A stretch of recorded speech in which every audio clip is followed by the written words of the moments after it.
positions. We'll start you shortly.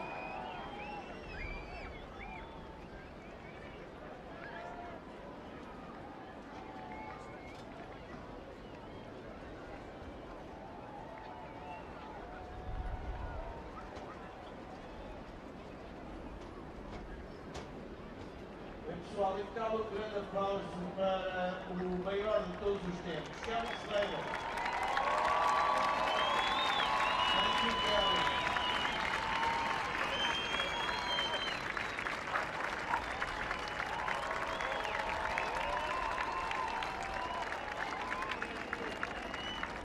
Obrigado a todos.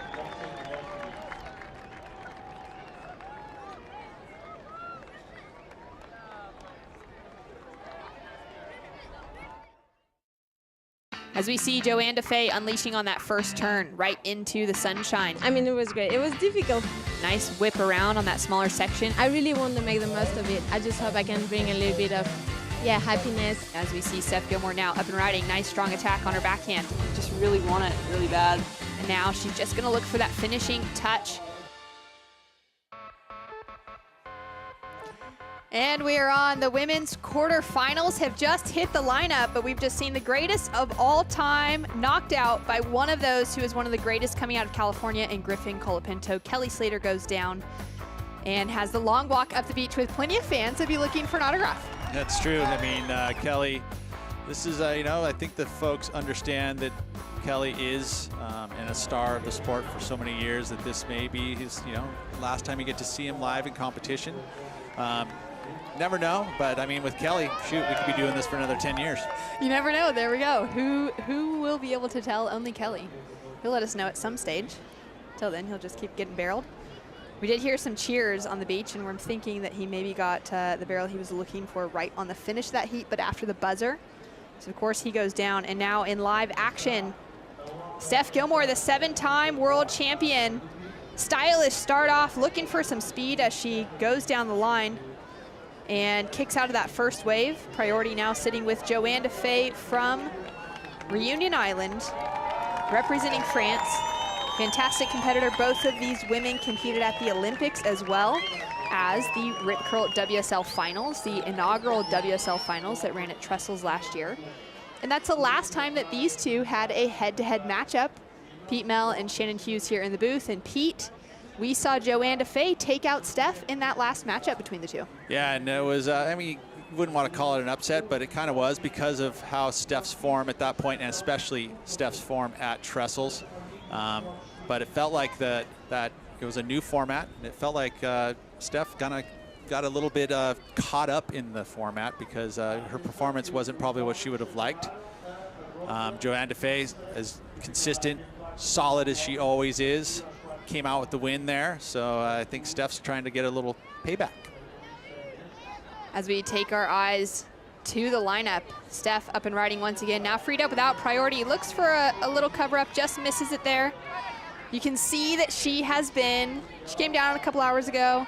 Saw her in there in the athletes area, there with her partner and having some conversations, but watching the men get barreled all morning as we see Joanne just wiping things off, getting that first wave underway.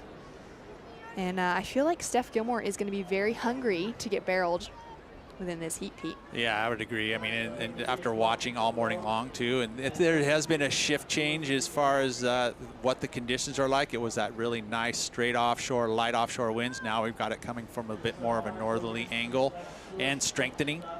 So it will be a little different feel, but there is plenty of opportunity to get barreled out there, and Steph knows that. It's just a matter of getting herself in good position for it. So small scores on the board so far. We saw Griffin Colapinto take out the GOAT in Kelly Slater. He's down there with Strider Wazlewski. Thank you very much, Shannon. Yeah, down here, Griffin, we saw you earlier up there. You had a really good vibe. Do you think that carried into your heat?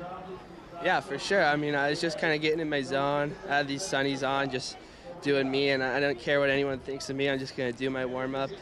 And I don't know, I felt really clear-minded in the water, and it was really special to be able to surf with Kelly. Did it kind of fox you a bit when you were out there and Kelly hadn't had any waves in the beginning of that heat, the first half of it?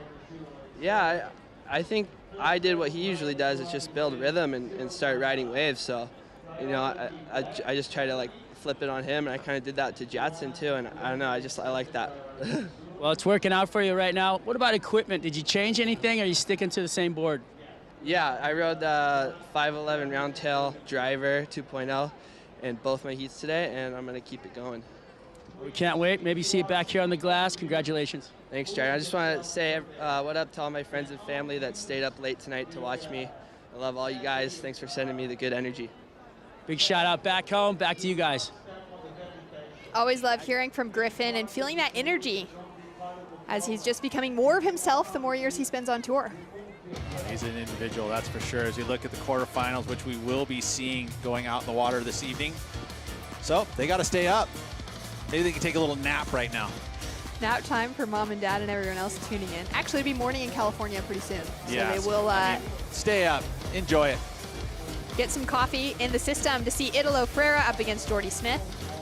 And a whole bunch of surfing coming up. First, though, from the women's quarterfinals, Joanne DeFay, Steph Gilmore in the lineup right now. Heading out next, Courtney Conlogue and Lakey Peterson. Yeah, veterans all in the top half of the draw. A couple veterans in quarterfinal number 3. Got a rookie, the only one left in the draw after the first 2 events been all about the rookies in quarterfinal number 4.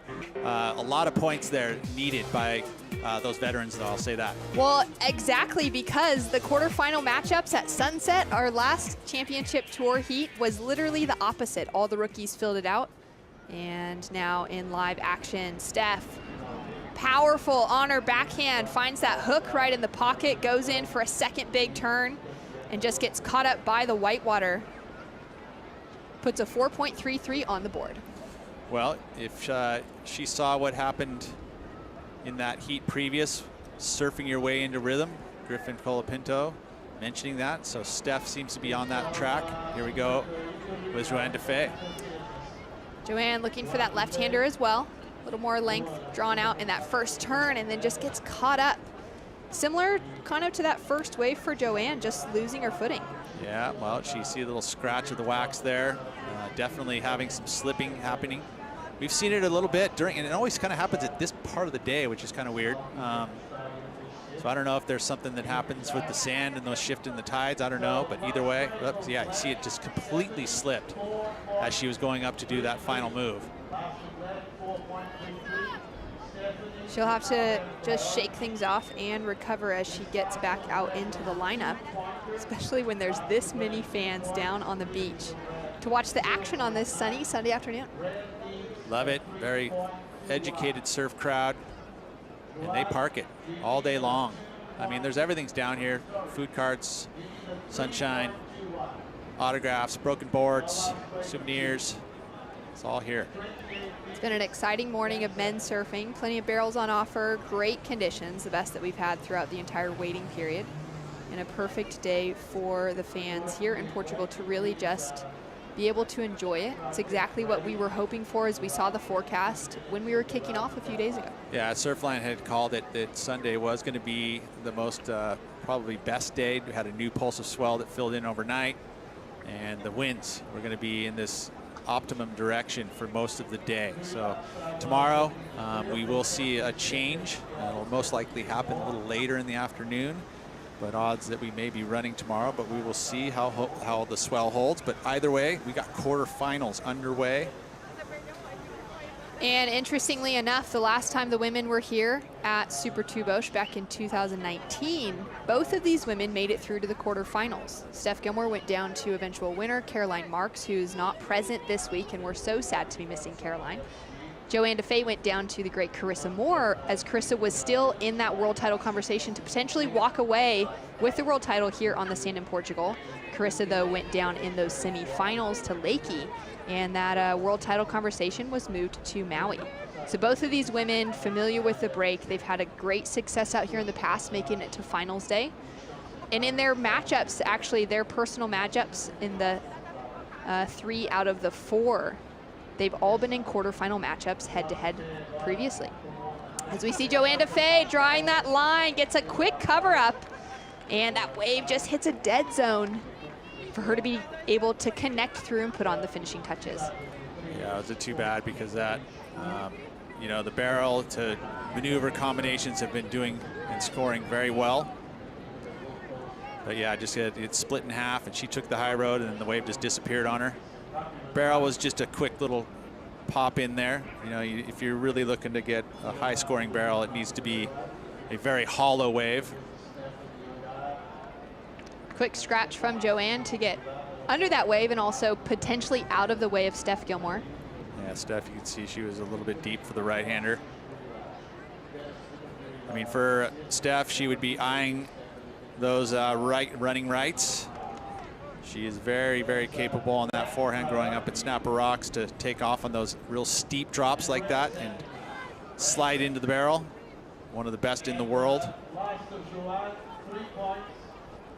It's been great to see Steph over the years, you know, with that home base at Rainbow Bay, then find the best right-hander in Los Angeles County in California and set up a home base in Malibu as well.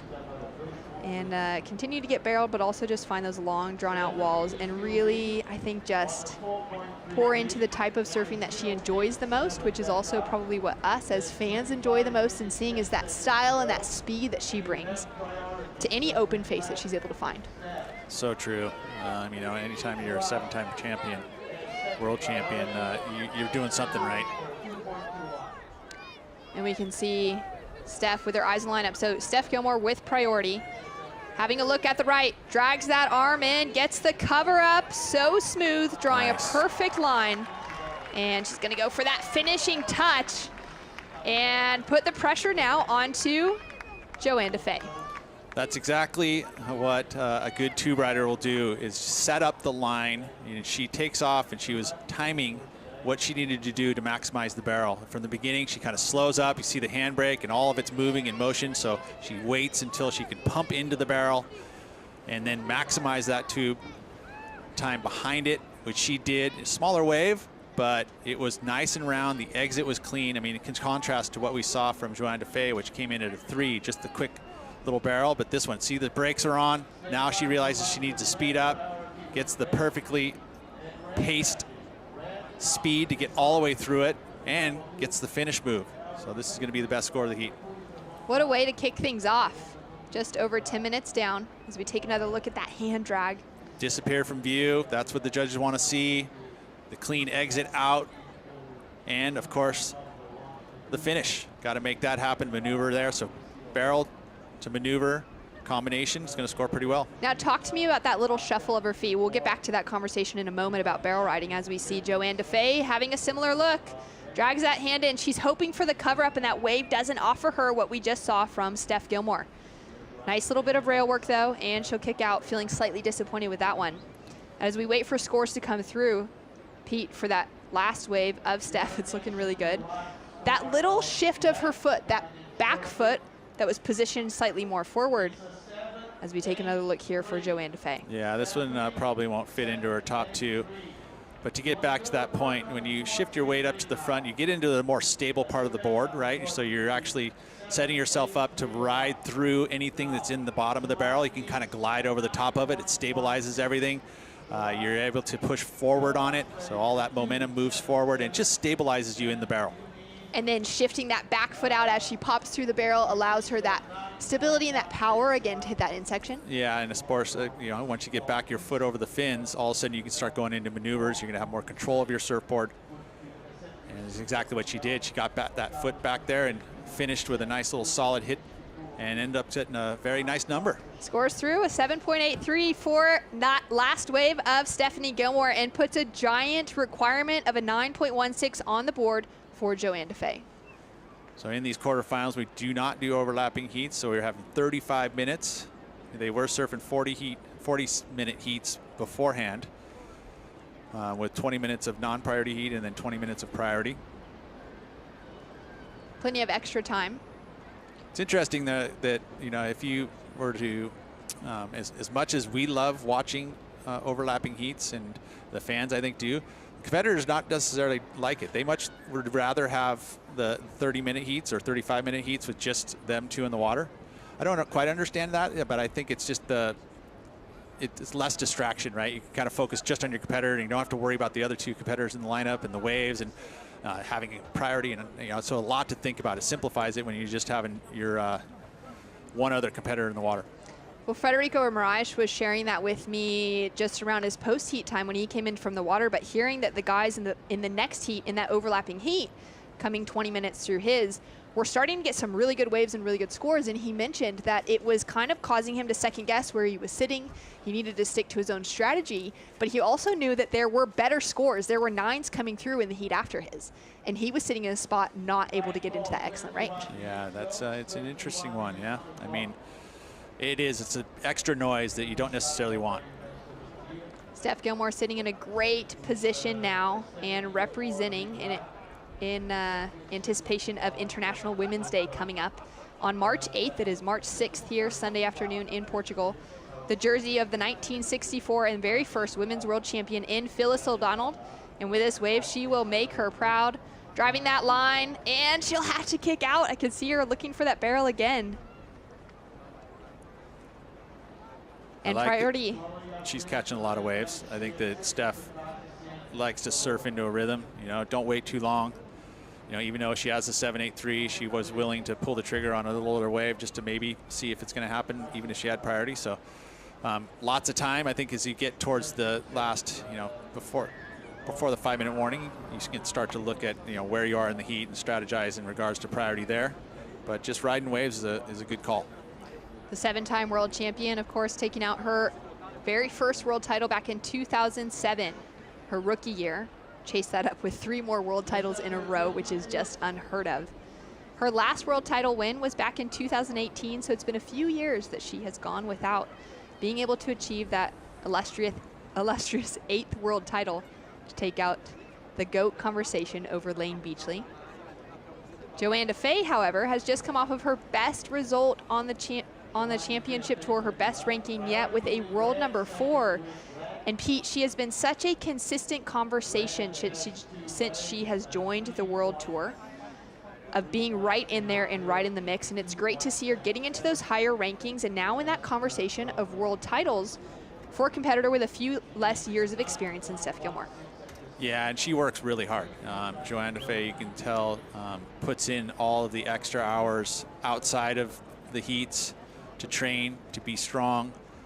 She works hard in her mental game. All of that thing, all of those elements have achieved her. You know, she's already very consistent, and you know, and she can win a world title, especially since we have this new format where we end up in the final 5. If you're clicking on that final day, you could win yourself a world title.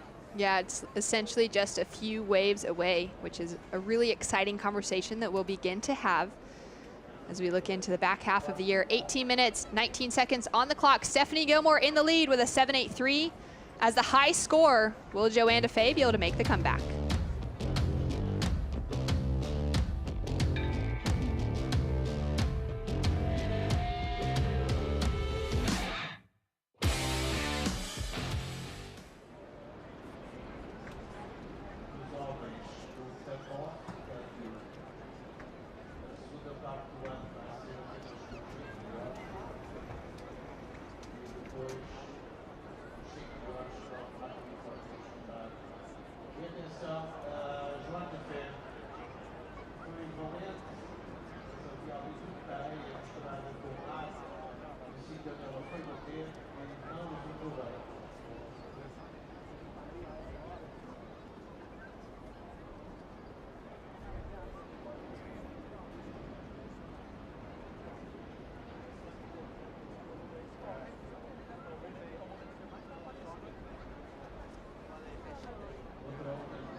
Last September, we watched an epic matchup between Joanne DeFay and Steph Gilmore go down at the inaugural Rip Curl WSL Finals on a firing day at Lower Trestles. It was an exciting heat, so many good waves on offer, and Joanne DeFay came through ranked number 5th, climbed the rankings to finish her year in number 4 over Steph Gilmore. And as you remember, you know, Steph was riding this board that she loved, had been one of the, they call it the cash cow. The cash cow. And she had been free surfing, had run over and dinged it before the event, had to get it quickly fixed, thought everything was clicking for her, but Joanne was just too strong. You can see the waves were pumping for this trestles event. Such a rippable wave when you've got both the lefts and the rights going. And of course, with Joanne Defay, very accomplished both on the backhand as well as the forehand. And she got the win. She got the win. She did go down to Sally Fitzgibbons in the following heat, but an incredible performance from her in that opening round as we take a look at the deep stats powered by Hydro Flask. That one win that Joanne has over the 4 previous matchups of Gilmore was there at the WSL Finals. Previously to that, those other 3 heats, Steph took out Joanne in the quarterfinals of those different events. And so it'll be interesting to see if that continues, if that story continues to unfold in a format that's a little bit more comfortable for the great Stephanie Gilmore. Normal competition, not having to deal with those changes that it is of a Rip Curl WSL Finals type day. And Steph feeling comfortable out here with some solid results in the past as well. Well, she's sitting 16th in the rankings now after Hawaii, and in order to make the cut after the last Australian event at Margaret River, she's got to be in that top 10 picture, and she knows that. So getting herself a good result here in Portugal will be very important. So getting through Joanne Defay, who already sits at the top of the rankings at the moment, not the very, very top, but she's in the top 5, she's 5th. Yeah, Joanne sitting in a really solid spot, as is Lakey Peterson, number 6 on the rankings, coming up against Courtney Conlogue. Courtney's also sitting really low in the rankings, 16th, so we've got those equal 16th placings for 2 of these surfers in quarterfinal number 1 and 2 between Steph and Courtney. Well, they're with veterans, a lot of pressure on the line. Yeah, you don't see them that far down the rankings, especially when you have this new cut line at event number 5, halfway, the mid-year cut, as we call it. It's new for all the competitors and the veterans, so they're all feeling that extra pressure. They do have some good events coming up ahead of them, though, between Bells and Margaret River, a place that Courtney Conlogue has taken a win at, coming up in that next event as the tour heads to Australia. And it'll be interesting to see, you know, how those veterans, I mean, we've been having that conversation. The rookies really dominated out of Hawaii, which was exciting to see. It was also the first time Pipeline had ever been on the calendar, and the first time in about a decade that Sunset had been on the calendar on the women's side of the tour. And the rookies just were able to capitalize, kind of freed up, excited to experience something new and ready to go. Where for the veterans, it was maybe that adjustment of a tour that was so different than what they've experienced for the past decade, that so many of these women have just been surfing within that rhythm that they get used to. And also, a lot of those rookies were Hawaiians, which have a lot of experience at Sunset Beach specifically, because there is lots of events that these surfers get to train at.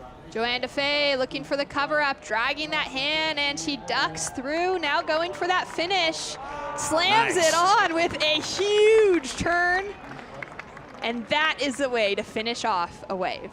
That was beautiful. The maneuver there, solid barrel. Probably not as good as Steph Gilmore's. She wasn't as deep, but it was a barrel, and the definite maneuver was solid. So you expect this number to be her best, and probably going to be rivaling Steph Gilmore's. We'll see.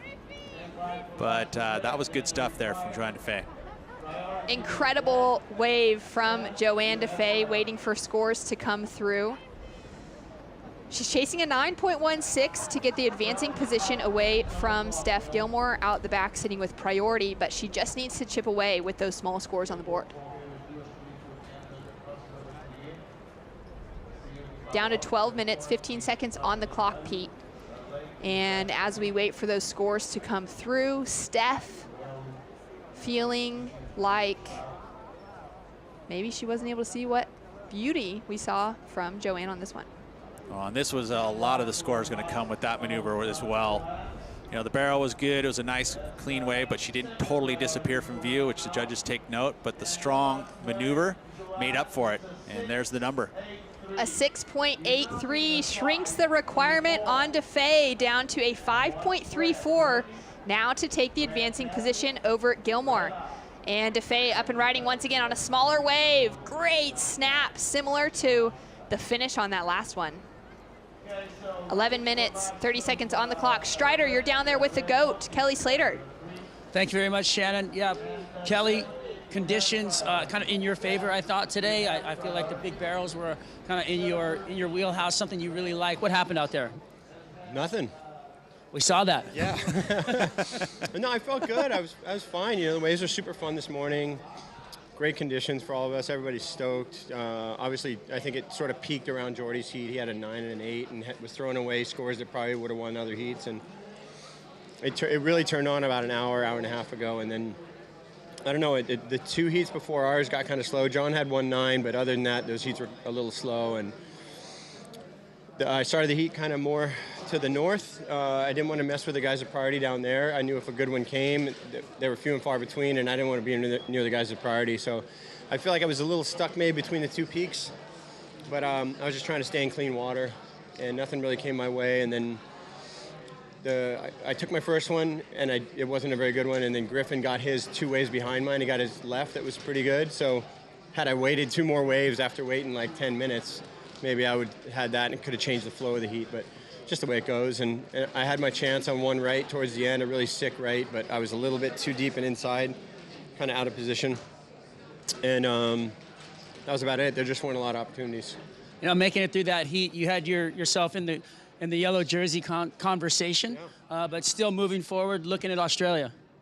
Yeah, well, Bell's the first event I ever surfed on tour once I qualified. Try to win my 5th bell and take the yellow jersey, right? That would be amazing. That would be amazing. And I saw you tuning into the women's surfing. Tell us what you're thinking about the ladies out there right now. Oh, Steph, nice one. I don't know, I just started looking for a second. I'm just kind of cooling down from my heat, but Steph had a nice one to start. Joanne just got herself back in it with an OK tube and that nice smash off the top. It looks like maybe the waves are starting to kind of pulse again. I think something happens with this point at Peniche, maybe around the low tide. I don't know if there's a current out there or something, but it felt like all the swell kind of got sucked out of the bank for about an hour just now. And you know, hopefully it pulses for the afternoon heats and there's some good surfing. Well, thank you for your time. Can't wait to see you in Australia. Maybe get back in that yellow jersey. All right, and International Women's Day this week. I just want to say hi to my mom and hi to my daughter, and love you guys. Back to you guys. Thanks so much. Great to hear from the GOAT. And it is official that with Kelly now out and the quarterfinals set, Kanoa Igarashi will go into Bells Beach wearing the yellow jersey. That was his goal, and he's already achieved it, and it's not over yet. He still could conceivably find that yellow jersey and extend a lead, which is exactly what he want to do. I know that he has been touted as one of the title contenders, and this year he looks that role. As we see a replay here of a quick in and out from Steph Gilmore. How did she do that? She got lucky because the thing landed on her head. She was able to get through it. I mean, again, set it up. You see that little stall, and then turns out kind of the doggy door scenario where she knows it's going to close out, so she had to duck out of it. Took it on the head for a bit, but she pulled through it. Maybe a slight increase to her second score. We'll see what the judges say, but not going to be a massive number. Just a 4.67. It does jump into her top 2. Requirement on DeFay stays the same as a 5.68. As we're now ticking down to the final 8 minutes of this heat, and Joanne sits out the back with priority. These two had an incredible run last year, not only making it into the WSL Finals, but that Olympic debut. Both of them knocked out in that 9th place finish. And Joanne DeFay was actually matched up against Portuguese powerhouse Yolanda Hopkins, which was exciting to see. Portugal represented at the Olympic level with 2 women in Teresa Bonvalot and Yolanda Hopkins beside them. And just great to see, you know, them getting those opportunities to surf against some of these women, the world's best, as we see Lakey Peterson running down the beach, getting ready to paddle out. She was in that hotly contested U.S. Olympic conversation between Carissa and Caroline, and just went down in that 3rd place seat. It was just the top 2 able to get it. And I'm excited to see if Lakey's going to be able to pull it off and make it to another final here after her appearance back in 2019. Well, she should be refreshed. You know, she had some time off with the injuries and so forth, and just getting back into competition now, starting the new season and looking very, very good. Had a good showing at Pipeline, and would love to see another great showing here. She's in the quarterfinals, so she's not too worried about you know, the cut line as a lot of these other surfers in this top half of the draw are. Yeah, it's been a crazy, you know, couple of heats to watch these surfers walk through with so much on the line. For Steph Gilmore on her journey to the quarterfinals so far, she took out Sally Fitzgibbons in that round of 16, and Sally also really needing a result to keep herself in that conversation to make the midseason cut as we take a look at the rankings there. You can see Molly Picklum sitting just below the cut line now, and how things are kind of shuffling through as we make it through this competition. Steph Gilmore down there at 16. She took out 14th Sally Fitzgibbons coming into the event. Well, you've got Luana Silva sitting there, Molly Picklum both out of the event. Tatiana's still in it, Sally out. Steph in this heat right here, Courtney coming up next. And so they can make a move here up the rankings and get themselves above that line going into Australia. 2 more events there. Yeah, we're certainly going to see things shuffle around as we make it through the quarterfinals today and into that finals day conversation. Possibly tomorrow. We'll see how the conditions continue to unfold, Pete. Down to 5 minutes, 22 seconds on the clock. Steph still in a great position, sitting close to Joanne as well as we take a look at the heat recap. Yeah, and just the tube riding prowess of Steph Gilmore. Tucks underneath, gets out of it nice and clean. You exit out of the hole rather than doggy door. Always nice. The judges like that. Gets the move to finish at the end. So barrel to maneuver combo, and also doing the same thing. Not quite as deep, but look at this turn from Joanne DeFay. Gets herself the 6.83 right now. Their backups very similar, 3.27 for Joanne DeFay. Steph Gilmore has the 4.67 with this one right here. This is the doggy door exit. She sees it's going to close out, turns down and out, gets out of it. That was enough for the 4.67 and the lead. And the lead has Steph Gilmore sitting in a good position. For Joanne DeFay in her round of 16 heat, she was matched up with the rookie Molly Picklum. Molly Picklum was a great pick heading into that because she had one of the highest heat scores of the opening round as a 15.50, just shy of Sally Fitzgibbons' 15.56.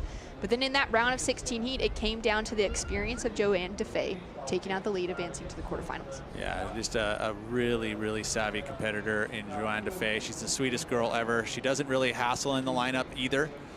She'll do what she needs to do, but she's not like in-your-face type of competitor, just as sweet as can be.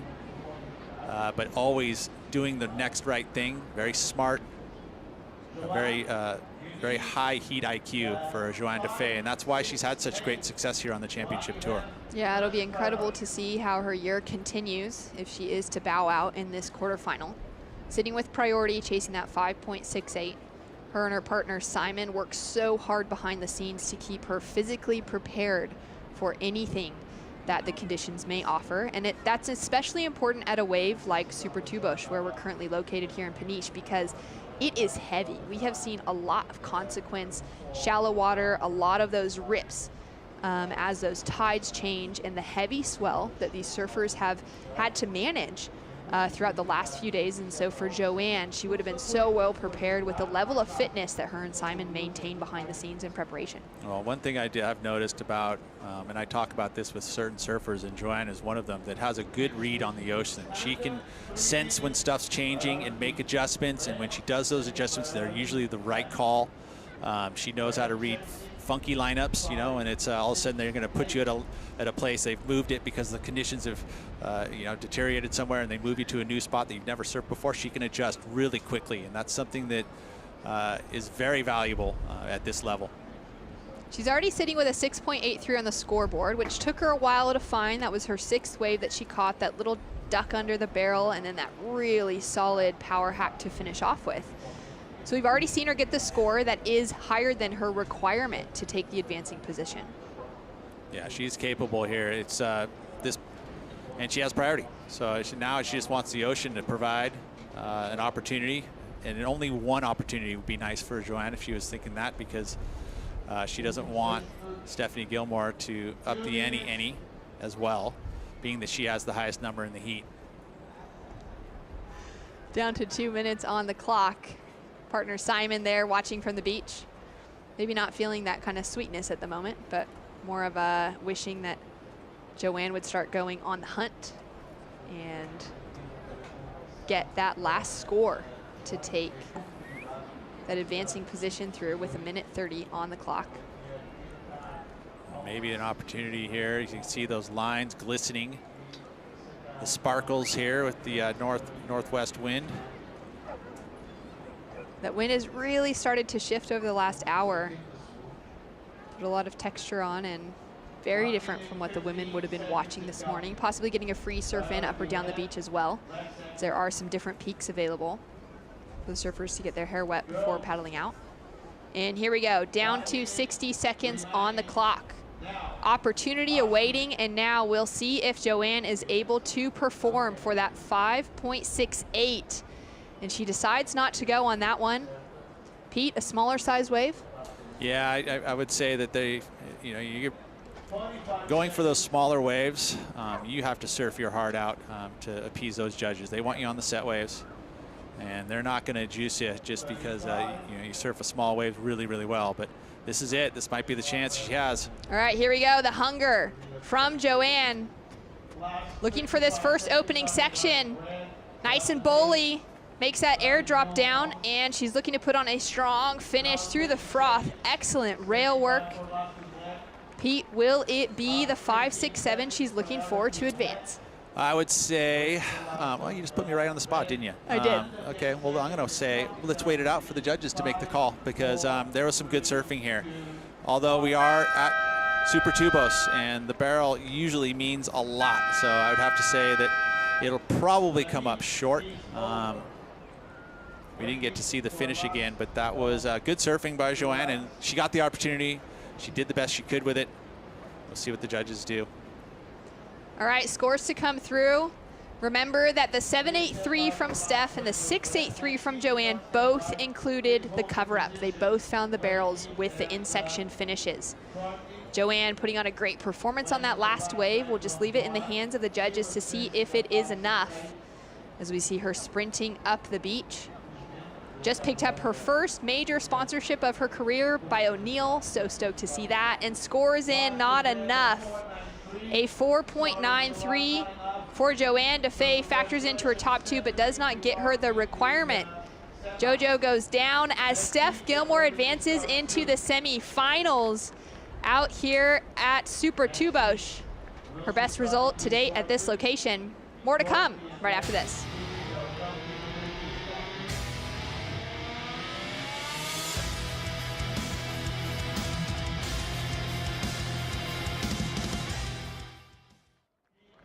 Quarterfinals, women, King 2 is on. Já temos a primeira semifinalista, o vosso aplauso para a 100 vezes campeã mundial, Stephanie Gilmore, Australia. Passo agora o microfone da David West para fazer as próximas. Muito obrigado. Estamos então com a segunda bateria de quartos de final neste MEO Portugal, apresentado pela Rip Curl. Dentro da água, duas californianas, Conlogue, muito experiente, Conlogue de Rica Ramalho, com a Peterson, também dos Estados Unidos, também para fora, mas Rica Preta.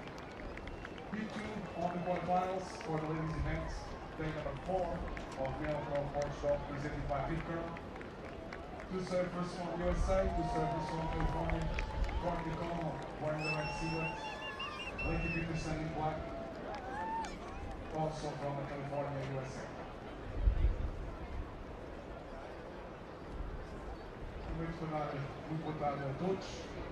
Depois de uma manhã espetacular de surf, tivemos com belíssimas condições agora para a parte da tarde.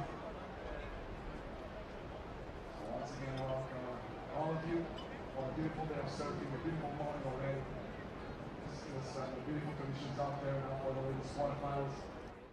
Courtney Conlogue has a couple of bells to her name. You gotta love that wind up off the bottom and that quick just snap off the top. I love Portugal, and I need the result here. Just really engaging the rail. Blakey Peterson hammering the first section. Yeah, we got it done, so I was stoked. And she'll fit in a third maneuver, and she's pumped up. 4.19 for the lead.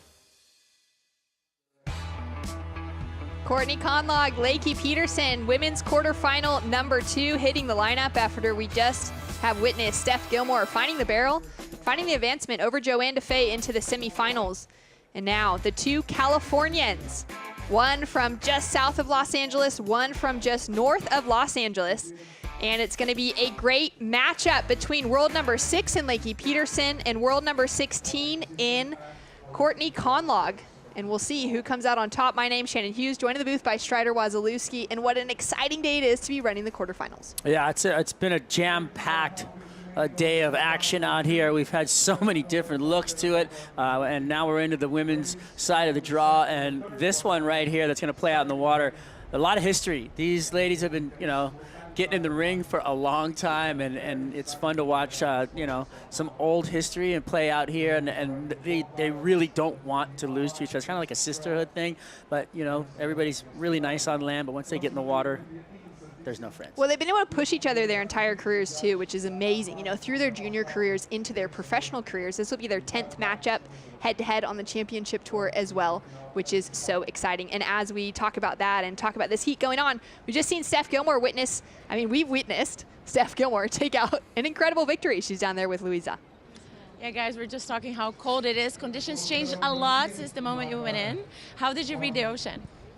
Yeah, that's, I feel like when we're surfing here in Peniche, it's just constantly adapting to what's happening out there. There's so many rip currents, and you're sort of trying to find clean water when you can. So you're just always paddling around the lineup, and challenging. But I just watched the boys get so many great waves all morning, and I just was so excited to get out there and try and get one myself. So I'm happy I got one little one, and I was lucky in the end there. Joanne didn't get a score, but it was close.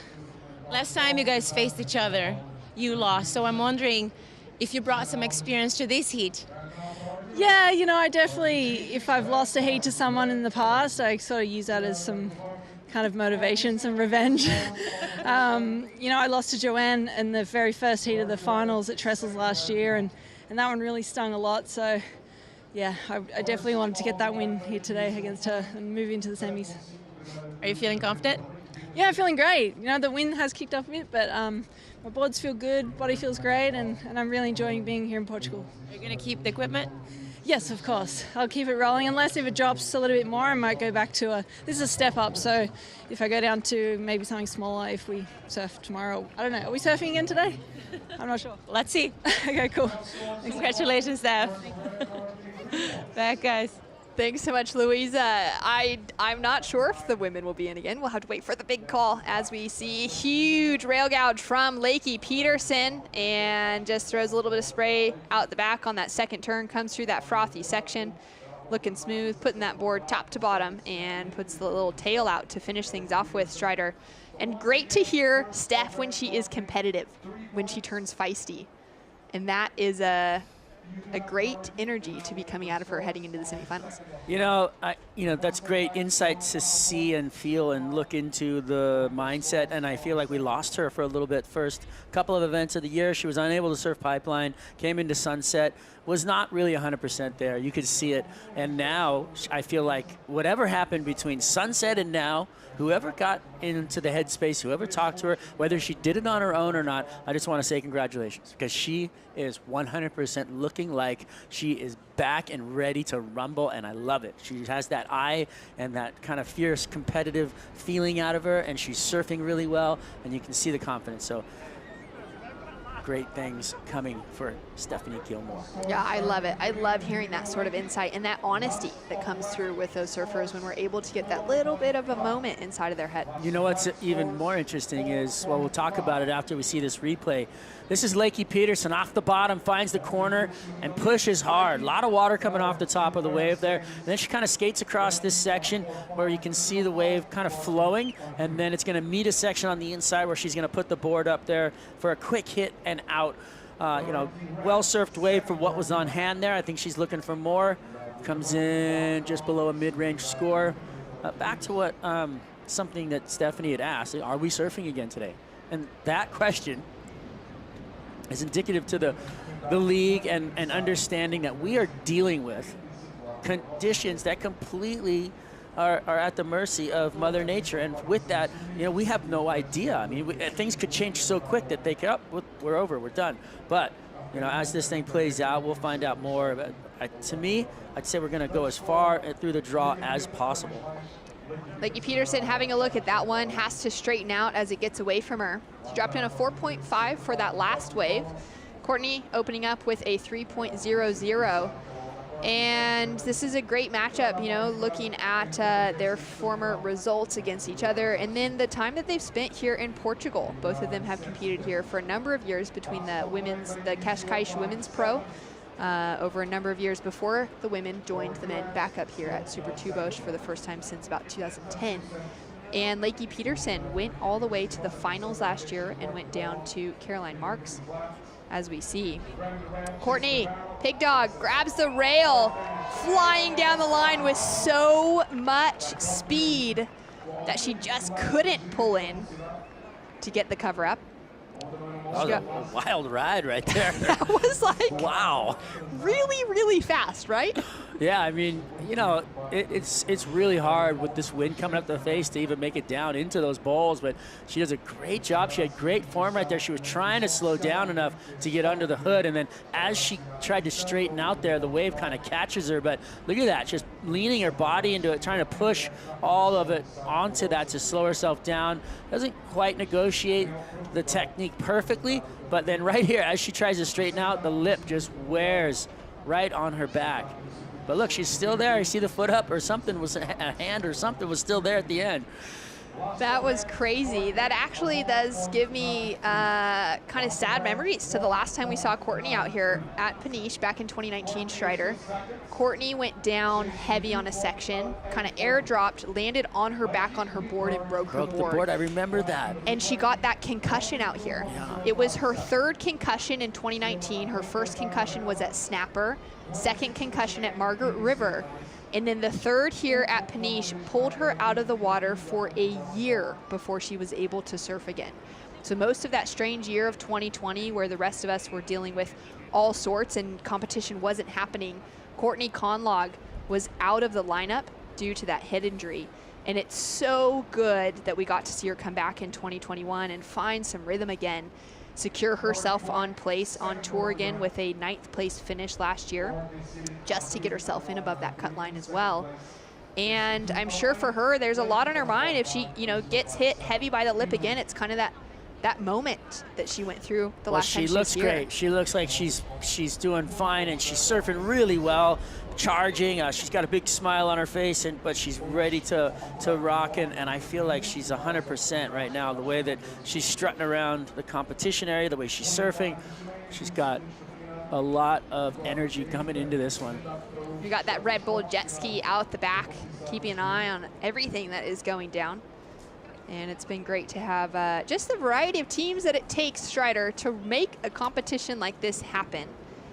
From the surfers being present and ready and frothing to get in the lineup, to the judging panel, to everyone involved behind the scenes in broadcast and water safety and medical as well. We did see Jake Marshall go down with a shoulder injury early on, and that medical team was there in a moment's notice. Yeah, that's I think that was an ongoing injury. He's had shoulder problems before, had surgery on the opposite shoulder, and I believe that was a newer, you know, the other one now kind of giving out on him. So hopefully he doesn't have to have surgery again, and he can come back strong for the Australian leg.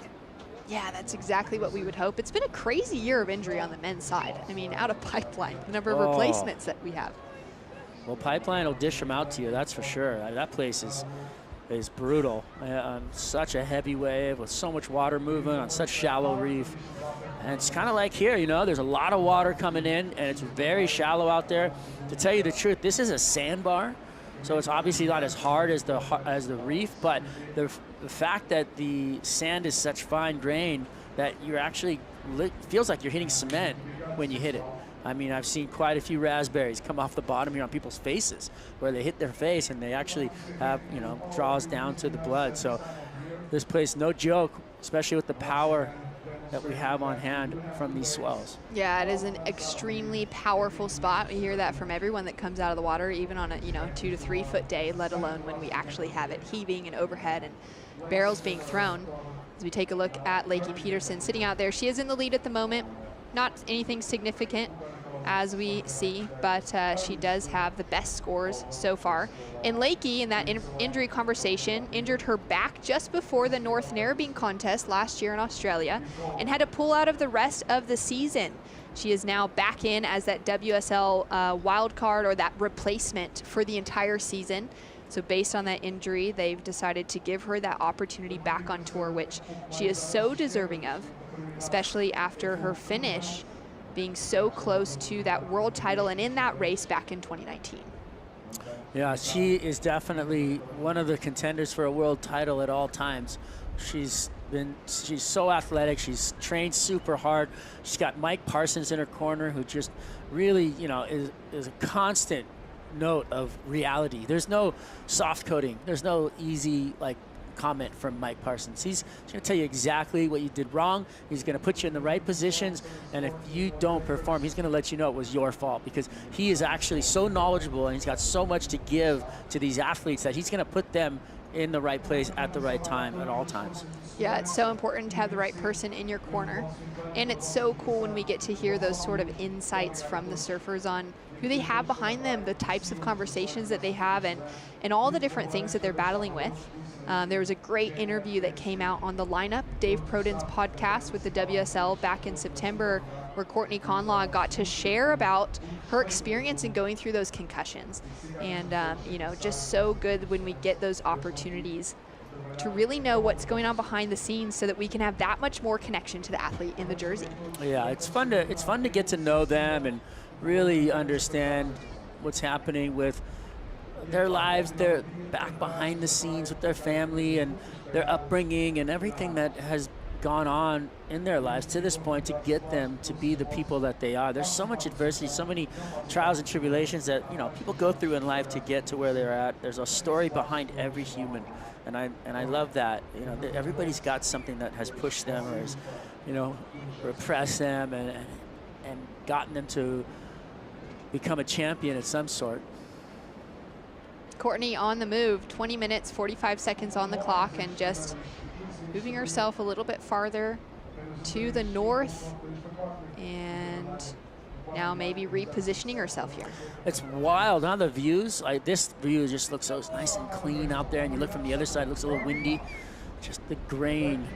Lakey using priority. She'll duck into the barrel, spits out, and just grabs that outside rail. That was a mistake right after just such a great start. I mean, that was a really nice tube. That wave had everything on it to go excellent. Unfortunate for her to catch that rail coming down out of the barrel. We'll see it right here. She pulls up under the hood, completely disappears for a second, but as she comes out, she looked like she was looking down the line to try and get something done. Here it is again. Puts her hand on the wall, and then just perfect line through the tube. And then as she comes out, maybe she was looking down the line further to see what she was going to hit, and the wave was dropping out below her and she wasn't quick enough to react. And now the opportunity is handed to Courtney, chasing just a 2.08. It's been a low scoring affair to start. Courtney now sitting with priority, and really just that one wave in that set rolling through.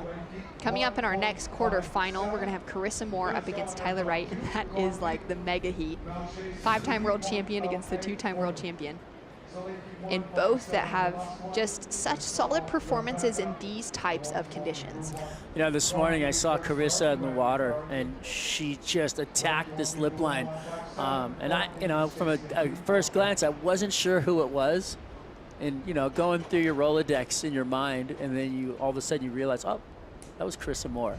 And the beauty of it is that the surfing that's being done by everybody is such a level that it could have been anybody on tour, on the men or the women's side. And it was, you know, Carissa Moore. It was just such a great look into the advancement of surfing that we have within this entire field of all the athletes. It's so fun to see them all just attacking the lip and just going after it. And the waves are pumping and heavy, and they're out there.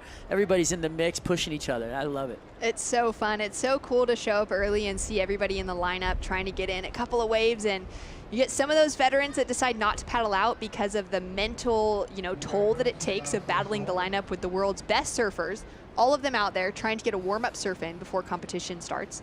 Typically, the rookies will be the first ones in the lineup because they're just so hungry to be in the mix with it all.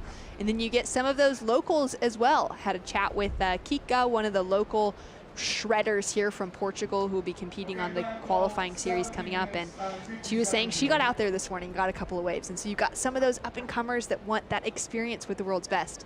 But you also have the world's best trying to prepare for really important moments in their careers and paddling out on heats like this for Courtney, where she needs to be making it through to be in that conversation for the cut line. Well, I mean, in a comparison, it'd be like you running out onto the court while LeBron is out there trying to drive to the hole and like practice, you know, and you're out there kind of trying to step in front of him to see if he's going to charge you or not. You know what I mean? Exactly. It's like they're out there, you know, paddling alongside of these athletes. They're literally, you know, calling them off of waves. So to be just like stepping onto the tennis court with Ash Barty as she's warming up for Wimbledon or the Australian Open, and you're like, hey, I just want to hit a few too. Doesn't quite happen in any other sport, and that's one of the maybe the challenging aspects of being a professional surfer, is sharing your playing field with so many different people, as we got a strong paddle there from Courtney. She does have priority, so I'm curious to see if that's going to change. We'll leave that. Yep, there we go. Priority change. Lakey now into priority, so a little mistake there from Courtney. But also one of the most beautiful aspects of surfing, isn't it, Strider, that we get to share this ocean, share Mother Nature with each other.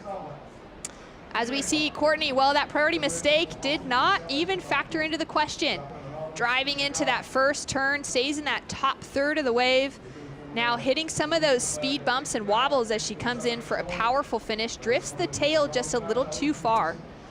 Lakey Peterson answering back, snap off the top. Driving into that second one, big wrap. And looking for a clean finish. 2 turns strung together. We'll see which one's able to get out back quickest. Yeah, that was a pretty fun look into some competitive decision as to where your opponent is to try and get back outside. She had that wave. She realized that it wasn't a massive score. Didn't really put up the numbers probably that she wanted, but she was looking down the line there and goes, oh, okay, there's Courtney. I got to get back out there before maybe I can, you know, before my opponent, so I can actually just sit on priority. So scores come through for both Lakey and Courtney. Of course, we have a lot of spouses present this week, and Louisa is down there with Lakey's spouse, Tom. I am. I'm taking hubby's attention out of the water. How do you think the heat's going?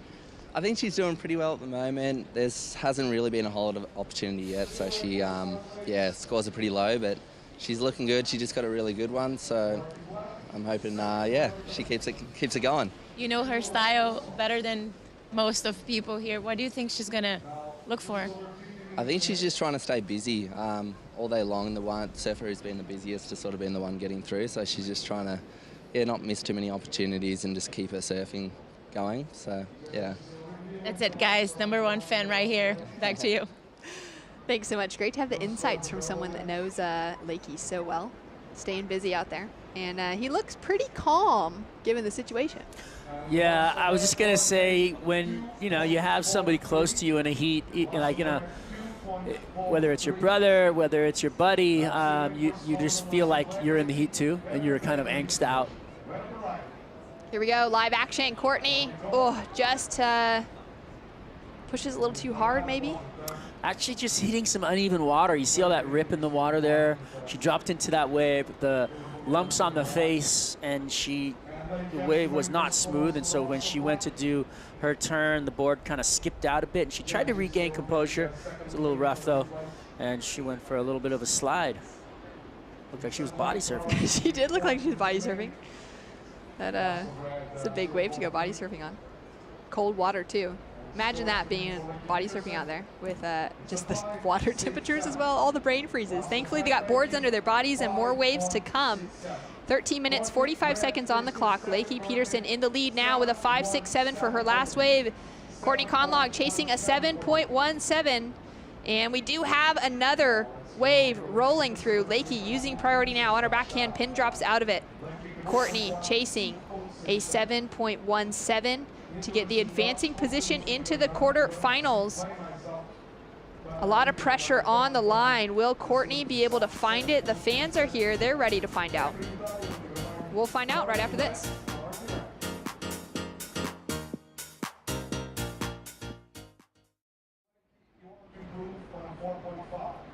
Your high score to 5.67. We're at seconds, it means 7.17.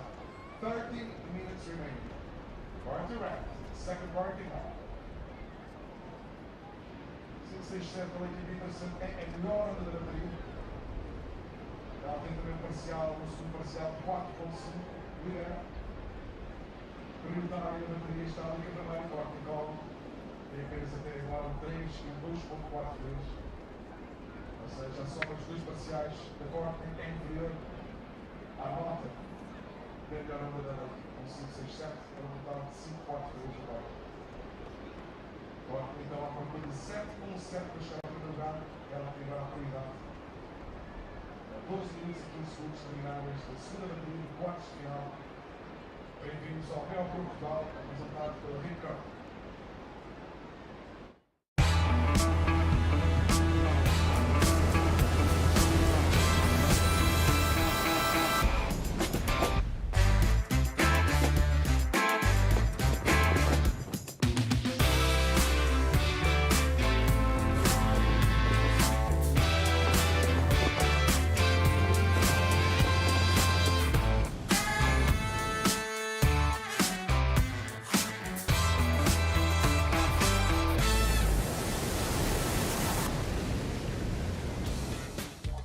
Plenty of barrels on offer throughout today, although those windy conditions have changed it up just enough as we've seen the quarterfinals unleash on the women's side. Lakey Peterson currently sitting in the lead for quarterfinal number 2 over Courtney Conlogue. And of the 10 career matchups that these two women have had, Strider, Lakey has taken the lead 4 times, Courtney 5 times, and one of those was in a final here in Portugal at the Cascais Women's Pro back in 2015, where Courtney took the lead and the win in that final over Lakey. As we take a look here at a solid size set, standing up for Courtney Conlogue, and she just catches the rail there, and she's gonna go down heavy over the falls. All of the changing condition, the wind coming up the face, and you know, the uneven surface put her off kilter. You know, she beautifully dropped into that wave, 100% committed, turns off the bottom, but she goes a little too far up. And so as she kind of gets to the top of that wave, there is just not enough time to get back down in it before she starts to throw. She just kind of takes a ride over the falls, and it was unfortunate because it was a beautiful wave and had a lot of opportunity on it. So, you know, these conditions definitely harder now that that wind's blowing across the face. It's definitely changed everything, and I bet that everybody having to surf right now is probably questioning their game plan and switching everything that they need to do. And if you're in this heat, you have to change your game plan on the fly. On the fly, that's absolutely the key element to it. It seems like, you know, those lefts especially, it's like that devil's wind that we see at Jeffreys Bay when it just blows right up the face of those Wrights. It's the worst. It's always the worst. It's always the nicest, warmest days, but the worst wind that you just can't handle surfing in. Similar to what we're seeing on the lefts here with those staircases, almost you have to negotiate throughout it. Sad to see Courtney go down on such a solid looking left. Big rip tide pulling out there, just the constant paddle, looking for that clear water on the other side. I think that there's you know, enough time left in this heat, obviously, for Courtney to get a couple of great waves and put herself back into it. She only needs a 717, so it hasn't been a lock-up heat by any means by Lakey. She's only sitting on a couple of mid-range scores, which, you know, by this time you would think to see both of them in a better position, but they're both in the same sandbox, same situation. Looks tough. Tyler Wright preparing to head out against Carissa Moore. Running through the game plan, putting the leash on, putting the wetsuit back over the leash so it doesn't move around or on your ankle. There's so many little things that go on, huh, before you paddle out? So many things. Having the final chat with the Rip Curl team manager there. That's Carissa. Bird's eye view of her getting ready, looking out at it, trying to figure out where they're gonna surf. So a very small separation between athletes as they go out into the lineup, but probably a much different game being played in each athlete's corner. Absolutely. Down to 8 minutes on the clock. Courtney chasing now a 717 to take the lead away from Lakey Peterson, as Lakey was able to find that 5.67 and put a little bit more distance between herself and her fellow California competitor, Courtney Conlogue from Santa Ana. Lakey Peterson from Santa Barbara, although Lakey and her husband Tom now located in San Clemente, the hotbed of surfing in Southern California. A place where I'm sure any one of these fans would like to spend some time. Slightly warmer conditions than what they're dealing with today in Portugal, as we see those great silhouette, that great silhouette of It's such a cool Tyler shot, Wright. huh? Like, I was trying to figure out which was which for a second there, and then now that we get the sun on the color, you can see the shadows of them as they walk through. Great shots from up above with the drone and broadcast, bringing vision of all different angles here, so you can really appreciate the different looks. Courtney with a paddle under priority. Clean face opening up in front of her, releases that tail on the first turn. Nice snap on the second, and just throws it up into the lip on the third. Nice aggressive surfing right there. I like that. I feel like that's the best wave of the heat so far, the way that she attacked that lip line, the way that she was, you know, looking up at it, and I think the game plan has been changed. Lakey Peterson answers back, drives off the bottom. Great snap to start off with. Second huge bottom turn and a clean snap. Finds that little floater to finish. Well, I think now that's the best wave of the heat so far. This is great. A little volley of This is an exciting competition, 7 but minutes. yeah, this is what we came for right here. Wow. Here's a replay. Lakey off the bottom. Look at this, turns quick into the lip, slices, and then another kind of lateral turn down the line. And a floater to finish, but I feel like that first turn was kind of her money turn. You know, coming off the bottom, right perfectly places the tail, pushing hard on that and throwing a lot of spray. Second turn, kind of more down the line, but still trying to, because she wanted more out of it, which was given to her with a little bit of a floater. And this is Courtney Conlogue's assault. Off the bottom, snaps up off the top, doesn't open up the body much, but then that turn, another lateral, kind of more lateral turn, and then that one she doesn't come down with as a completion. So both surfers having to surf kind of down the line, finding the lip line. The speed turn that I saw out of Lakey, I felt like was better than kind of Courtney's into the lip snap. But I'm not a judge. And we're going to let them make that decision, because we've gone out on a limb before. And sometimes when you're Plenty wrong, of times. you know, it doesn't feel good. But yeah, I'm not worried about being wrong. Oh, what a good exchange that was. Nice little right running off, hitting that sandbank really well, standing up and giving the women a good pocket to deal with as well. Yeah. Scores to come through. Lakey sitting in the lead. Courtney is chasing that big score of a 717. So feeling like the chances are that regardless of the score Courtney gets, she's still going to be chasing a score to advance. And there it is, a 5.00 for Courtney Conlogue. Does decrease her requirement now to a 518, which is very attainable. It could change, though, with Lakey's score coming in behind that, probably. Great reminder. And it's definitely changed. The playing field's changed so much that the game plans have changed from tubes now to turns. That's you know, very prevalent. That's it, and they've had to just adjust on the fly, because there was a couple of fun barrels for Steph and Joanne in that previous heat that both Courtney and Lakey would have seen coming through and maybe would have had that in their mind.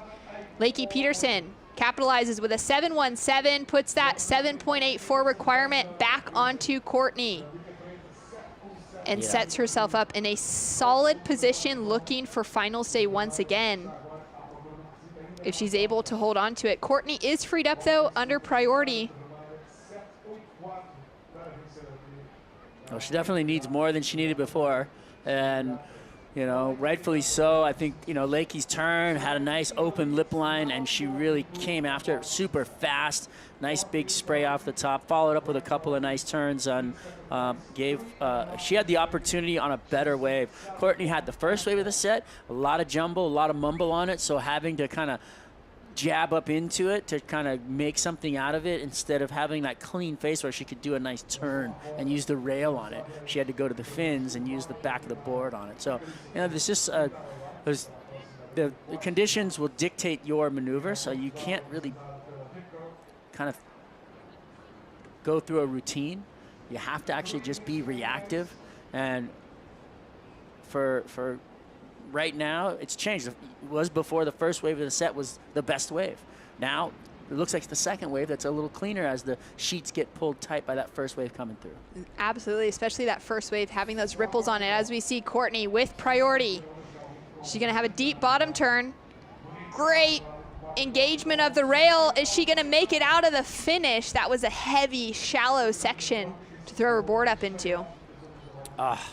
Great wave though, had a good canvas on it. You saw there was a wave before that rolled through, made it nice and clean on the face, and she had a great first turn. Unfortunately, couldn't come down with the second. Lakey Peterson driving off the bottom, and she's gonna kick out of that one. You could tell in the body language just from the start of that bottom turn as well. And that spontaneity that took Lakey Peterson through to that 717, as we see last to Courtney. Nice, big gouge right there in the face. And there was a small mistake made on this wave, but you know, let's go through the turn first. Nice bottom turn, finds the face and then puts the fins and then the rails in and pushes on the fins to finish. So great redirection. If she could have come away with that, she would have had a great score. The reason why she couldn't come away with that is because she was late to the party. The reason why she was late to the party is because when she stood up on that wave, she actually thought about the barrel for a second.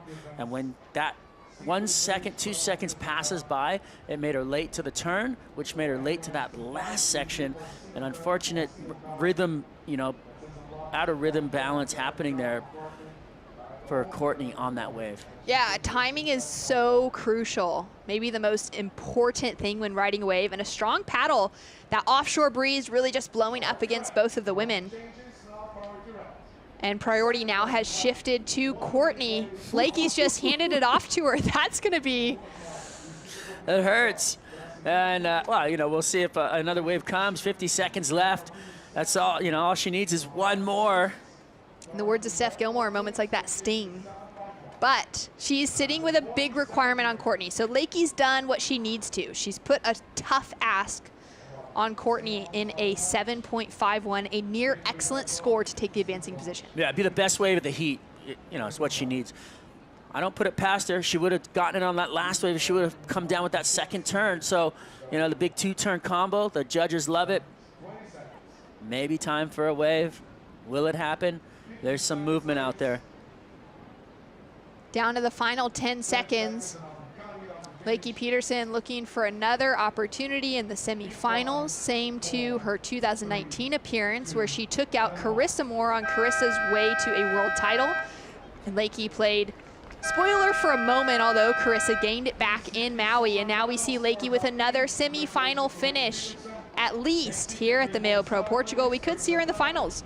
Carissa Moore, Tyler Wright heading out quarterfinal number 3. More action to come. Stay tuned right after this.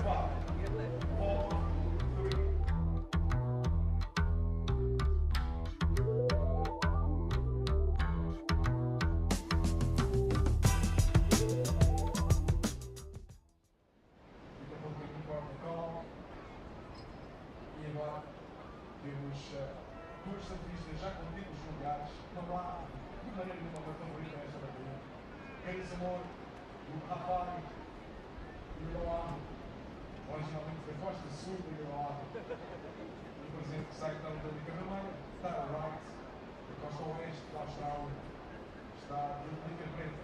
E para primeira fase é Carissa Moore. A following Carissa Moore from the beautiful island of Oahu in Hawaii. So plenty of world titles in the water right now between Carissa and Tyler. Tyler Wright also coming from a beautiful island, just a bigger one. The land down under, Australia.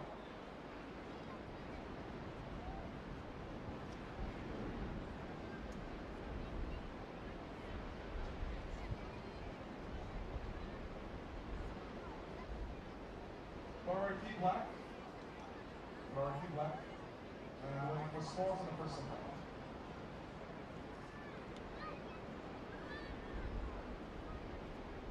Turistas de alguns jogos mais interessantes nos últimos anos.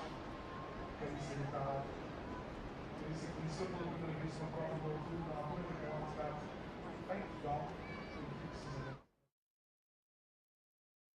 Carissa Moore with a strong paddle, angling straight down the line, drives off the bottom, nice and 12 o'clock into that first pocket and up into the second. You have a game plan, but you always have to adapt. Tyler Wright with a committed paddle, and she's up and riding, just finding that beautiful line, threads that barrel, and comes in for a strong finish. It's exciting to be a part of. It's exciting to be here. And she's feeling it with the claim. The Championship Tour is in town, and two of the biggest icons from the sport in recent history, Carissa Moore and Tyler Wright, two absolute heavyweights, match up in quarterfinal number 3, and it looks like being a scintillating matchup. Here to talk you through it, myself, Paul Evans, joined by Kaipo Guerrero. Mate, what a heat this is. This is the Champions heat, isn't it? It's exciting. The waves are still in there. The wind switched a little bit. It's still plenty of swell. Tide filling in, so we should see more scoring opportunity as the day progresses, Paul. But this is one to tune in for, with, like you said, 7 total world titles in the water with Carissa Moore and Tyler Wright. All right, we're going to dive into some of those matchups between these two. It's been a really interesting rivalry to see how that's gone down over the years. As we check out all smiles on Lakey Peterson. She's through to the semi-finals, a massive result for her, and she loves it. And we're going to check out Carissa early on in this heat, Kaipo. Carissa Moore, nice carve off the top, and Carissa always really solid on her board and just keeping the rails loose, going heel edge to toe edge, tapping through there. Nice little start for the 5-time world champ, Carissa Moore. And then she was really quick. She got one on the backhand as well. And some of that beach break practice that she's had throughout the week coming into play there. So it was a 7.67 for that first replay you saw on the right, followed by a backup already of a 5.67 on the left. And so Carissa Moore, Paul, already has painted Tyler Wright into a corner with only 4 minutes off the clock. Unbelievable pressure applied right from the get-go by the reigning and 5-time world champion and reigning Olympic champion, Carissa Moore out of Hawaii. Putting up good numbers straight out the gate on this. Straight out the gate, and she's taking advantage of the ever-changing ocean that we have over here. With this incoming tide, we have the rips that are starting to form, and so how you can move really quickly if you place yourself in that correct rip. You can see the little light sand area right there indicating that rip tide, and on the other side of the upper right-hand corner of your screen, you can see another rip, and if you get into that rip, it's a little escalator back out into the lineup, and that's how Carissa Moore was able to get those 2 waves back-to-back in such quick fashion. Already got good numbers on there. 13.34 for her already. Still 13 minutes and 30 seconds to go. Tyler Wright is going to need to come back at this, throw some points on the board. Just looking at the matchups here, Kaipo, down the years, these two have met 19 times. 12 wins to Carissa, 7 to Tyler Wright. And those stats, well, they're testament to the fact that Carissa has been pretty dominant in the sport for the last few years. Tyler Wright will certainly be a challenger who would love to wrest some of that silverware away from Carissa Moore. And someone else who did love to do that too is the winner of the last heat, Lakey Peterson. She's with Louisa. Like, we were talking to your husband up there. He was pretty nervous, and he said, she's going to go hunting. And you did. How was it for you? Oh my God, that's so funny. I know I'm going to give him a heart attack and Mike one of these days. He always tells me to hunt. He's been telling me to be a shark this whole week, so that was my game plan, was to just try and get a lot of waves. It's a hard lineup. It's moving around a lot, but there's really great waves out there. And obviously coming up against Courtney, like I've surfed against her my whole life, and she's so tough in these sorts of waves. So I knew I had my work cut out for me. The last time you faced her was in 2019 in J-Bay. Do you think you could bring some experience from that time to now? Yeah, geez. J-Bay, sorry, I was distracted because Tyler was getting a good wave. J-Bay is such a fun wave, and I remember the heat I had with Courtney. The waves were really, really fun. And yeah, I mean, for me, I've had like kind of a few years off because after 2019, obviously the pandemic, and then last year I was injured. So I really haven't had too much time to surf with Courtney or against her in a while. So it's really great to have a heat with her. Like I said, we grew up together and we've surfed together for so long. And she always brings the best out in me, and I really admire just her grit and determination and will to win. And so, yeah, I was happy to get that one up on her, but she's always a tough one. Besides winning, of course, what do you think you can chase out there? You know, I think there's like so much experience to be learned through each event, and that's something I really learned last year just from stepping back and watching. Like, I really want to enjoy every event and take away as much as I can, whether I win or I lose. And a wave like this at Super Tubos, it's such an incredible wave, but it's really tricky. You know, there's multiple, it's shifting around and it's hard to read. And I think for me, like ocean awareness and just learning lineups is probably one of my harder things. And so it's a great wave for me to just learn a lot from. And the fans here in Portugal are incredible. It's really great to just be back in front of a crowd again and see everybody out and about. It's really refreshing. Keep smiling, girl. Congratulations. Such an amazing energy. Back to you guys. Thanks, Louisa. Lakey Peterson will take on Stephanie Gilmore in the first semi-final. On the other side of the draw, we'll take one of these two through to the semis. First blood drawn by Carissa Moore early on, but just during that interview there, we saw Tyler Wright dropping a bomb and going a million miles an hour across it, unable to get a completion on the tube, Kuiper, but a reasonable number for her of a 4.6, and she's serving a bit notice of her own.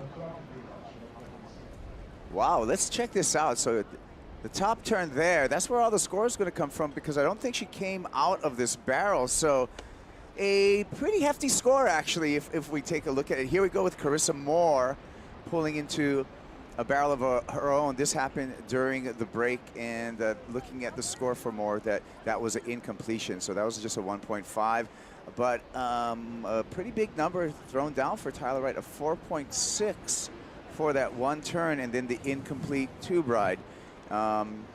So we really got the match set. And when we're talking about Tyler Wright, Tyler on the leaderboard is tied 6th with Lakey Peterson, who's already advanced into the semifinals. So Tyler Wright, the two-time world champ, really needs to make this heat if she doesn't want to lose any ground on that leaderboard.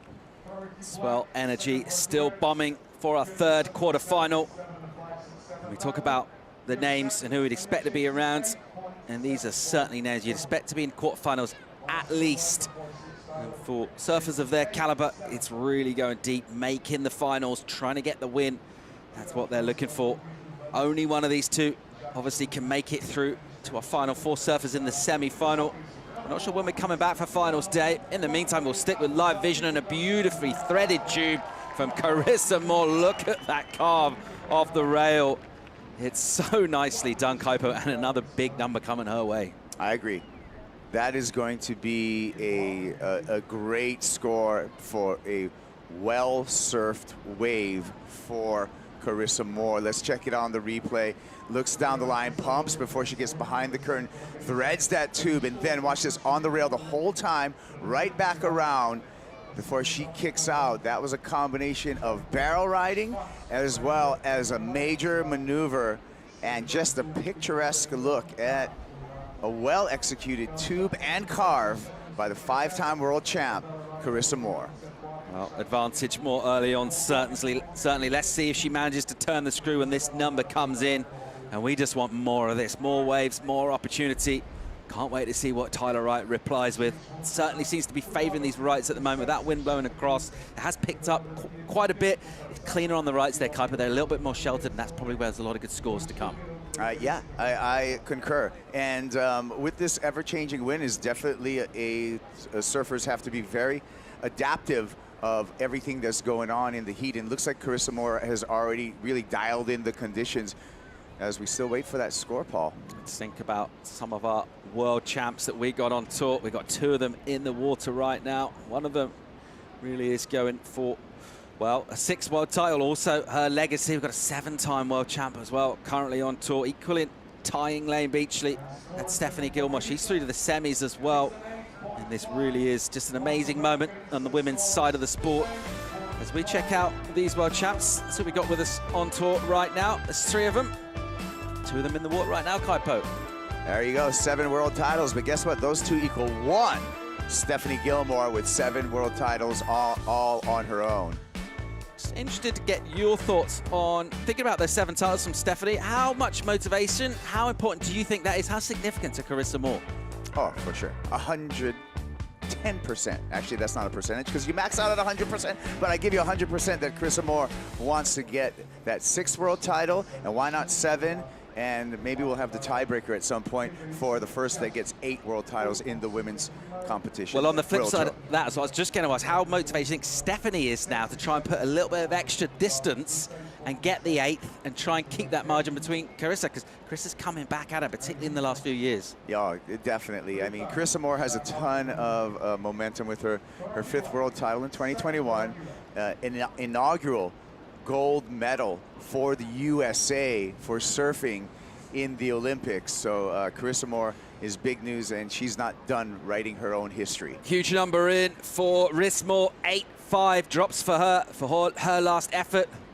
The long threaded tube, the massive searing rail turn out on the face, and the judges a little hesitation in putting her in the excellent range. And now it's tougher times for Tyler Wright, who's been on the wrong end of a bit of a charge out of the blocks in this one. There's the spread from our panel. And an 8.5 goes into her top as her highest score. It's a big combo now. Tyler Wright's going to need a couple of 8s. She's got plenty of time, 22 minutes. She's just ridden the one wave thus far. She's got a difficult job on her hand. It just got slightly more difficult.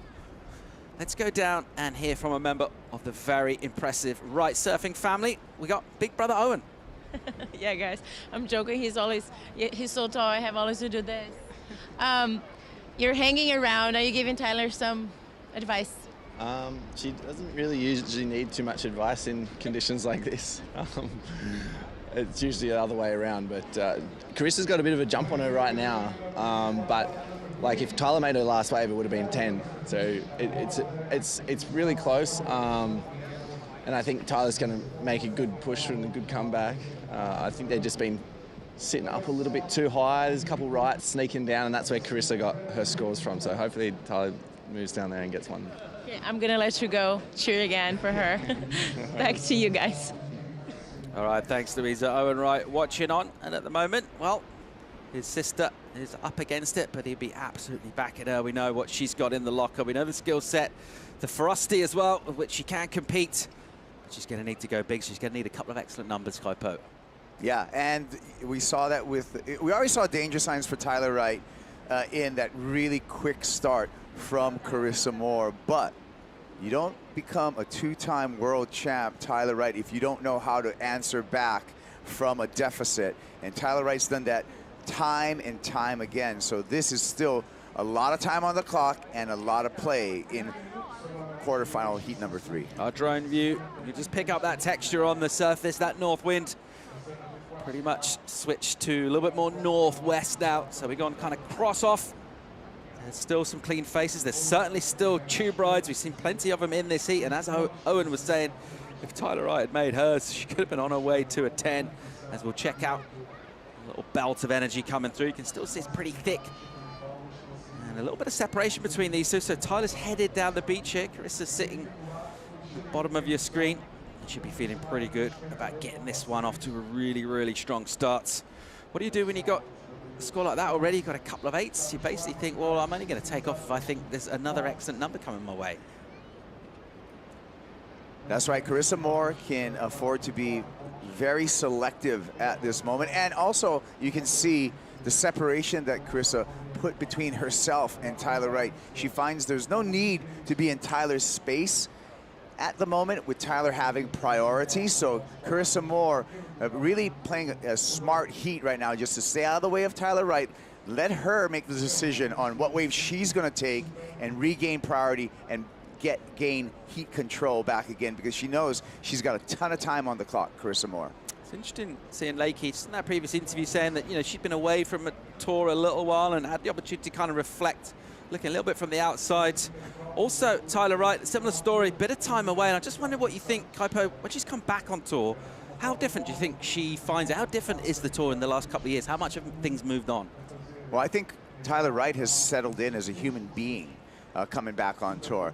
And she seems very happy and content with life as well, and just is moving, you know, really a lot more free. Now you remember, Tyler Wright came onto the pro surfing scene as a young teenager, and so she's been in the public eye for a long time with a lot of pressure and a lot of expectations. And no matter who you are as a human being, that's going to take a toll after a while. I think Tyler Wright had some, you know, she had an illness, but she also had some personal time to take away and really, you know, be able to calibrate herself. And once that calibration happened, I see just a successful, healthy, happy Tyler Wright. First win coming on the championship tour as a wildcard at just 14 years old in the Lane Beachley event down there in Australia. And an incredible early career from her. It's really interesting to think about when you're relatively young in years, how significant your tour successes are, and that can be kind of your everything.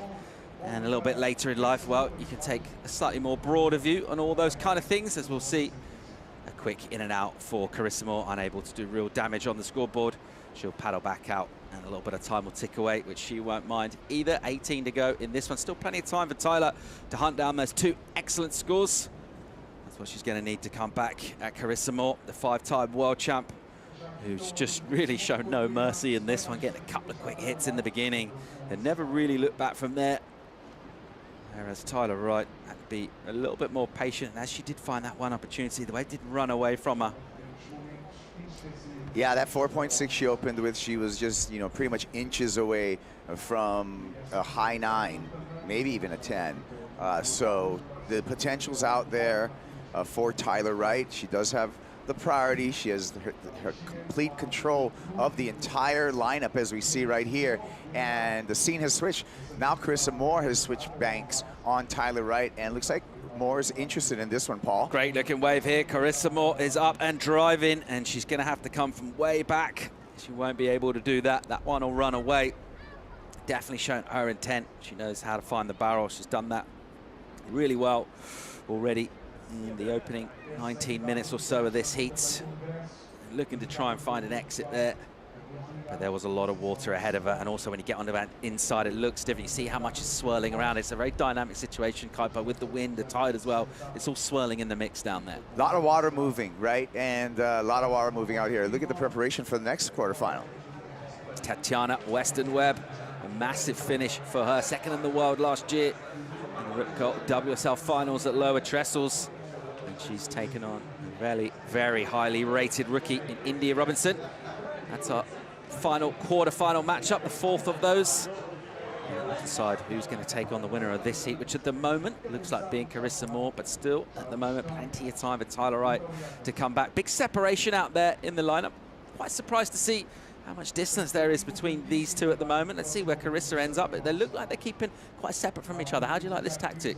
Like I said, I think Carissa's being really smart. She's staying out of Tyler's way. She knows Tyler has priority. She knows she has a big lead over Tyler, right? There's no reason for her to get in the mix at all. All Carissa wants to do is have this happen. Tyler take a wave. Well, if Tyler was to take a wave, for Tyler to take a wave and then Carissa Moore gain heat control. That means she has a big lead as well as priority. So Carissa Moore with a high heat IQ playing this really smart. But I do want to comment on another thing, Paul, in that it is 2:26 local time. We have 3 more hours of tide filling in right now, and the conditions are going to continue to change. We've seen the wind swirl, but there's going to be a lot more water on the bank, and that's going to change the looks of this break. Yeah, definitely. We have seen some of the maneuvers come more into play on the higher tides tubes around that kind of mid-tide stage, even lower, and then up as things fill in. Can get a little bit softer in that lip line. Thinking about the wind and how it has swelled, as we come higher in, we might get a little bit more protection from the dune system here, so it might just stay a little bit sheltered, relatively speaking, but definitely a dynamic situation. Yeah, we'll see what happens. You know, we've seen it before where in the past afternoons, when we get that real full tide, the waves will be less hollow, and with this wind, the tube opportunities may be diminished. And with that being said, the surfers are going to have to find new ways to surf to scores.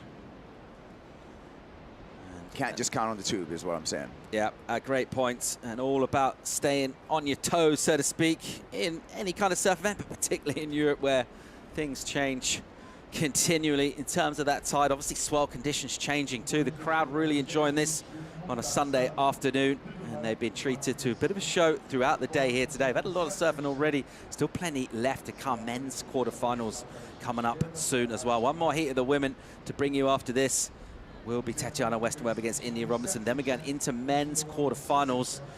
And thinking towards that, some of the performances we've got, there's a lot of surfing yet to come.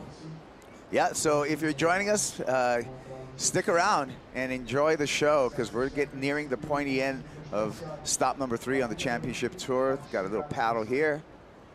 Carissa Moore having a look. She looked kind of interested, and you can really see how that wind's got a grip on things out there now. So we've got a short, sort of spiky wind seat moving from right to left of your shot, and that is ruffling up these lip lines. It's still pretty hollow out there, and that is a function of the fact that this wave will barrel pretty much any kind of condition with that thick swell. It is coming wedging out of deeper water, hitting this shallow sandbar. Tyler Wright's been pretty quiet. She's going to need to hit that classic reset button and come back strong at Carissa Moore. At the moment, she's controlling this one. More live action from Super Tubes right after this.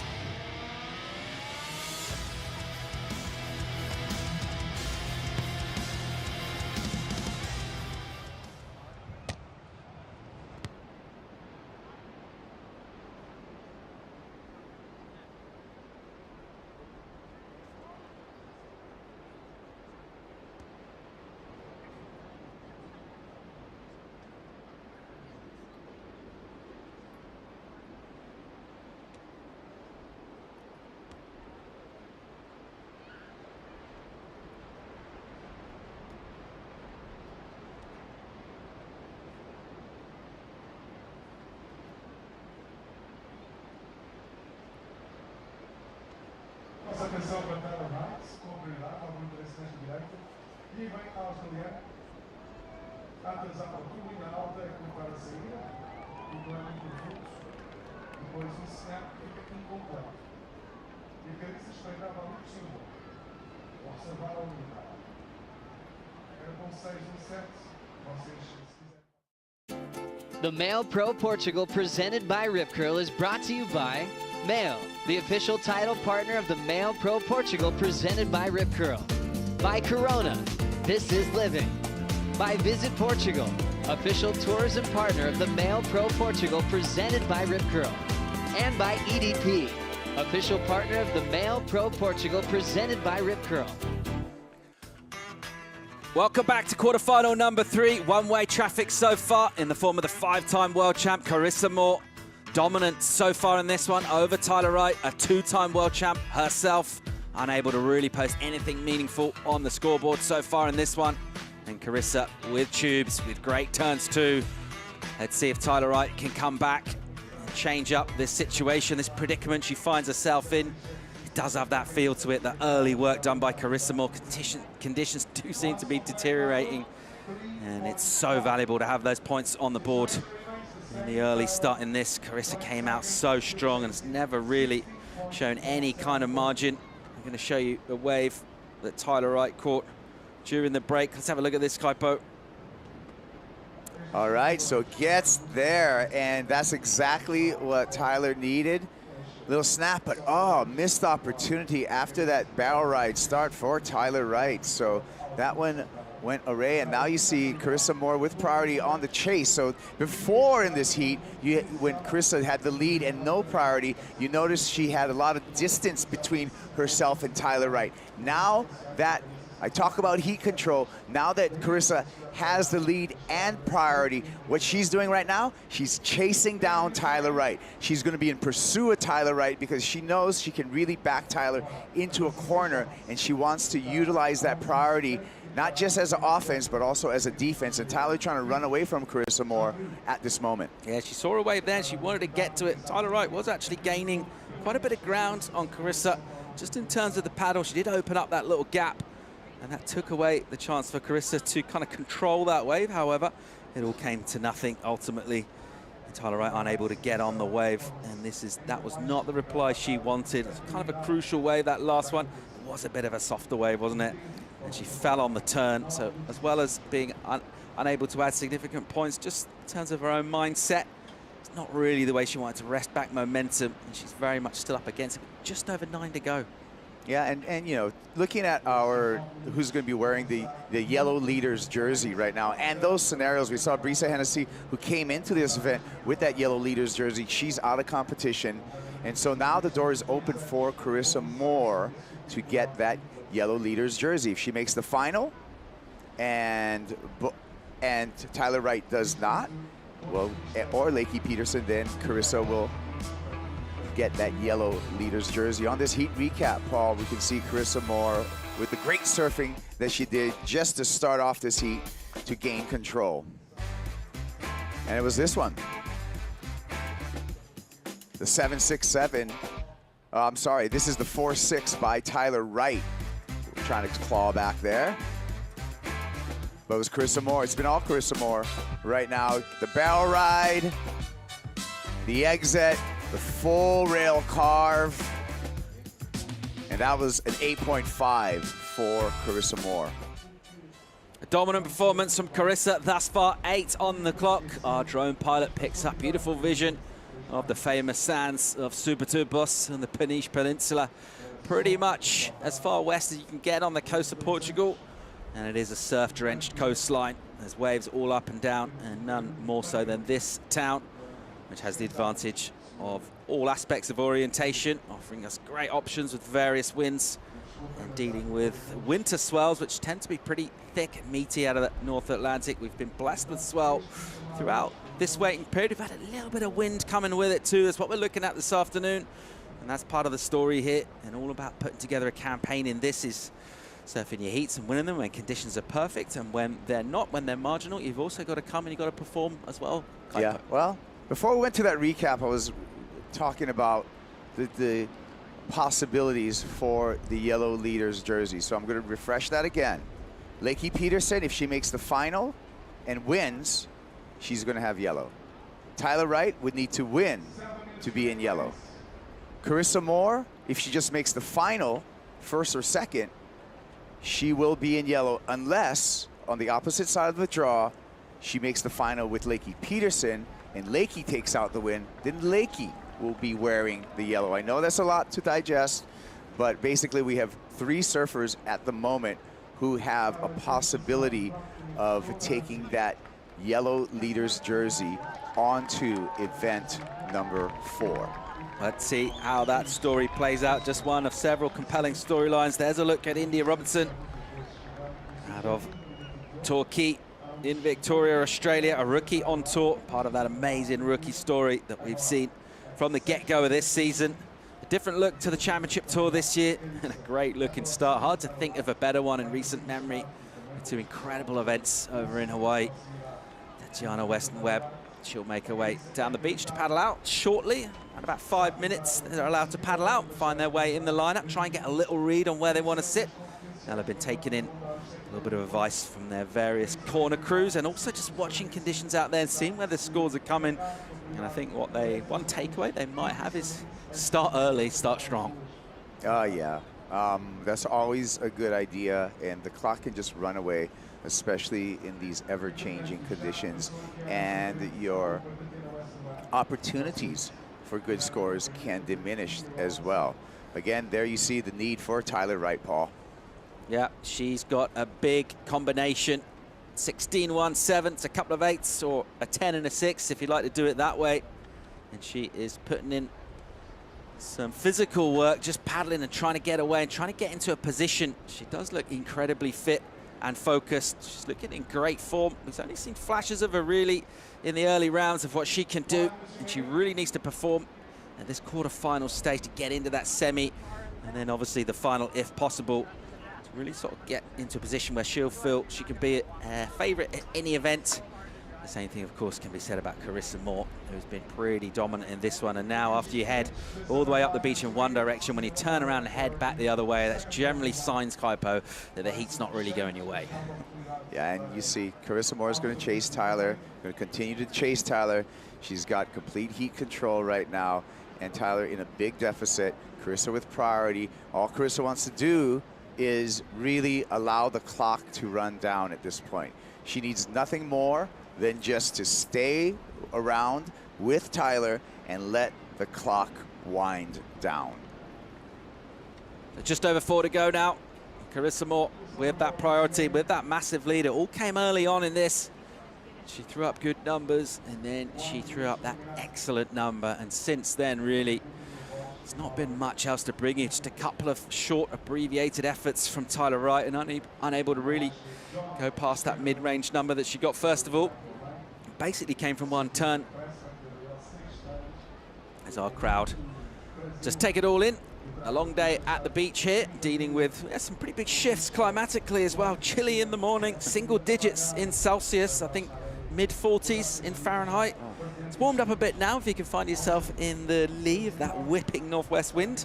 It's pretty sunny and bright, but it is pretty fresh when you're standing there in the breeze.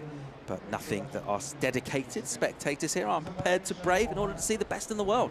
Oh yeah, and we have such a great local crowd here. And not just a local crowd, I take it back, because we have surf fans traveling from all over Europe to come over here and check out the action. So it's both a local crowd as well as people who've made a long trek from different corners of Europe to watch this event live, and it's been a great crowd. Under that 3-minute mark now, still more, still in control. Tyler Wright, her time's running out really, and she's going to struggle, even if she got an amazing opportunity and did get the excellent number to be able to get into the lineup. And then with Carissa Moore having the priority to get another one, well, it's not looking great for her continued participation in this event. Let's see how it all plays out, but at the moment at least, looks like Carissa Moore with a spot in that second semi-final. That won't be happening today. We've got men's quarters coming at the end of the women's quarterfinals. One more of those to bring you, of course. Tatiana Weston-Webb, India Robinson. It's coming up in just over 2 minutes' time. But otherwise, it's been a case of opportunities for Carissa Moore. 6 waves ridden, just the 2 waves for Tyler Wright, and unable to get good scores on either of them. Carissa Moore seems to be just taking this all in her stride. Always kind of a bubbly, very much sort of positive, upbeat character. And she seems to be wearing the role of being a huge name in the sport, the reigning world champion. Any kind of pressure, of course, Olympic champion as well, any kind of pressure that seems to come with being one of the outstanding stars of the sport. She doesn't really show any signs, Kaipo, of feeling the strain of the pressure at all. If there is a burden being in the world champ, Carissa doesn't seem to show it. Nah, she's happy and healthy, and she's on to the semifinals right now. I talked about the fans, Paul, and I said from all over the corners of Europe. I do want to say a thank you for coming down. Always comes down every year. This is Dolly from Clovelly, England, that makes a annual pilgrimage to this event since its inception, and it's super fans like Dolly that makes this job so rewarding. Yeah, awesome. We really enjoy the fan support. Let's see what Tyler Wright can get going here. And she'll go off the bottom hard. Nice snap from her high in the pocket. And there's a power hack, a trademark turn for Tyler Wright. And she'll kick out of that. It will be her best score, we reckon. It's not going to be anything like what she needs, though. She might break the combination. Let's see where this puts her. But with just over 30 to go, it's just going to be a case of too little, too late for the 2-time world champion, Tyler Wright.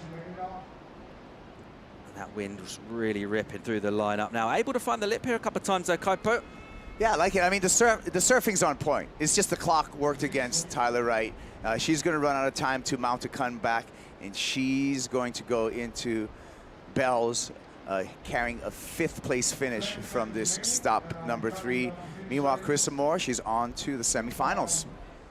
All right, a job well done for Carissa Moore. Goes into the semi-final and has a little quick chat with Tyler Wright, who will be disappointed. She'll wash that off and come back in Bells Beach. We're going to get a quick commercial break. When we come back, we'll bring you our 4th quarterfinal from the women. That's coming right up.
Tati snapping on the left-hander there and coming through. That heat just kind of showed me like, hey, my surfing's still there. I can still compete. Here goes India Robinson off the bottom, hard off the top, and she whips one around. Out here, the main thing for us is just being adaptable to the conditions. Nicely done. She's going to take the lead here. Welcome back to Portugal. The MEO Pro Portugal sees a 5-time world champ with a big smile on her face, a comprehensive, commanding performance in the quarters, sends her through to the semi-final. Who's she going to meet in that semi-final? It'll be one of the two surfers taken to the water right now on a sunny Sunday afternoon. Still got plenty of swell out there. We've got a bit of wind ruffle too. And we've got Tatiana Weston-Webb as she looks at a left-hander here with a late drop and a big turn high in the lip. Plenty of spray as she surfs into the wind. And she'll click down a turn and then take on a meaty end section and does so well to land it. So a really complicated final maneuver, putting a massive exclamation point and a great way to kick things off for Tatiana Weston-Webb. Well, we saw Chris Moore with a quick start and Tatiana Weston-Webb taking a page out of the book right here. A nice lip glide there for Tati and handles some troubled waters, skipping off the rails, but the finish is what it was all about. Explosion, where is she? There she is. Score that, Tatiana Weston-Webb. Yeah, drops a hammer on the end. She's so good at going into the lip and getting these committed turns and doing these air drops. How many times have we seen her do that on the championship tour? Things got a little weird and squirrely, and she dealt with that pretty well. And this section, whoa, super critical. There was a load more energy coming at her than she had going forward. Completely disappears and then emerges out from under the avalanche, and with a combination of sort of jubilation and a slight amount of relief, that's going to be a great number. It's in already. Judges waste little time. 8-8-3, huge number for Tati, and what a way to kick things off. We haven't seen, well, we just got one left-hander ridden, didn't we, by Carissimo in the last heat, and already Tati on the forehand tools and getting just desserts for a well-surfed wave. Well, we're going to see how Indy Robinson handles pressure, because she is going to hear that number and she's going to feel the pressure. Here's Tati again. Another bomb and another quick whip and turn. It's a meaty wave, bang into the lip again. She'll go down on that one. I love the way this heat has started though, and she looks like she's very much locked into the part of this sandbar she wants to attack, and attack is exactly what she's doing. And I love the way she's refusing to surf safe in quite troublesome conditions. That lip line's not super clean. It is ruffled and troubled water, and she's taken on that lip, Kaipo. She does it well. Aggression, confidence, Tatiana Weston-Webb. Let's check out this replay. Good size wave, big snap. So there's gonna be some numbers for that first turn. Coming around this section, again, throws it and a little too high right there, gets caught up in the wind and goes down. She will still get a score for that first turn, and that first turn was a great turn, and there's a number, Paul. Yeah, it's decent, 4.83 just for one turn, and you love to see it, don't you? Surfers attacking rather than play safe. She's just going hammer and tongs at this. The crowd love it too. And speaking of crowd, they got one of their all-time favorites, put in a very commanding performance in the last heat. It's a 5-time world champion, Carissa Moore. She's with Louisa. Yeah, that heat looked very comfortable from out here, and now you're moving up the ranking. How are you feeling? Oh, it just felt nice to go out there and just have a kind of a rhythm to myself. I think Tyler and I both were doing our own things. There was a lot of room to move, and it just felt good to go out there and yeah, find some rhythm. Amazing. You're such sweet soul. But I wonder if you can bring some revenge from last year at Pipe. Oh my gosh. Yeah, I mean, I'm just here, I'm present. I'm happy to be here with my husband and my coach Mitch, and I just want to enjoy every moment and try to put forth my best surfing. I'm going to put you on the line right now. Who'd you rather surf with, India or Tati? Oh my gosh. You know, either of the girls are great surfers, and I know it's going to be a battle with either of them. You know, Tati and I, we had the whole title race last year, so she's really strong, she's hungry, and I know she's fired up. So, and India, she's a rookie, she's a really good rookie, so either one's going to be a great battle. Amazing. On to the semifinals you go. Congratulations. Thank you. Thanks so much. Smiles as ever from Carissa Moore, and she deserves to be very pleased with that performance. Semis won't be happening today. That's coming up tomorrow. Let's check out India Robinson here with a late drop. She has to go straight down that wave, and by the time she gets to the bottom, You just see that thing run away from her, unable to get out onto the face and get any work done in terms of maneuvers. It'll be a quick throw away from her. At the moment, Tati building up a decent head of steam, good momentum going on the left. We know about India Robinson and what she's got. And she does have that aggression, controlled aggression, a load of power to it too. And she won't mind these kind of conditions. She just need to find good waves. On the backhand, live action, beautiful turn from Tatiana Weston-Webb. There's another. She looks sharp out here. And she will put up a little foam climb, which probably won't score points as a completed maneuver. But sharp work done before that. And Tati has come out here with fire, Kaipo. Well, runner-up last year at the Rip Curl WSL Finals. Tatiana Weston-Webb has been unapologetic. She wants a world title, and this is a key in the path to that world title and the WSL Rip Curl Finals. So Tatiana Weston-Webb showing some aggression right here, though. Missed opportunity for India Robinson. Took off on that wave. The wave just peeled away. Kind of a closeout, to tell you the truth. And the conditions, Paul, are proven to be challenging, especially with wave selection, it seems, at this moment. Yeah, absolutely. And we saw that there from India Robinson. That wave just running away real quick. She'd had a little bit of time to scout the lineup. That wave came after about 7 minutes or so of her trying to get a score and put something back towards Tatiana Weston-Webb. Just think about that finals finish last year and going all the way for that second place. And she wasn't a long way. Well, she was very narrow margin from taking out the whole thing, Kaipo, Tatiana. Oh, yeah. She, well, first of all, we were blessed with really good lower trestles. And in really good waves like that, Tatiana, both on the forehand and the backhand, is going to perform. Here's an example of the backhand surfing of Tatiana Weston-Webb. Always sure-footed, always quick to the lip. And the timing on this, 1, 2, 3, gets a little caught up on the third one. The whitewater rolls over her. But some great backhand surfing. And, Paul, she has increased her lead over India Robinson. Yeah, gets another good number, 5-8-3. Good combination. The judges like to see them. And if you can find absolute bombs and blow up on them, you're going to go all the way through the scale. If you find something that's a reasonable-looking wave and do good surfing on it, you're also going to get rewarded. And that's how you put together a total. A little paddle there from Tati as she makes her way back out.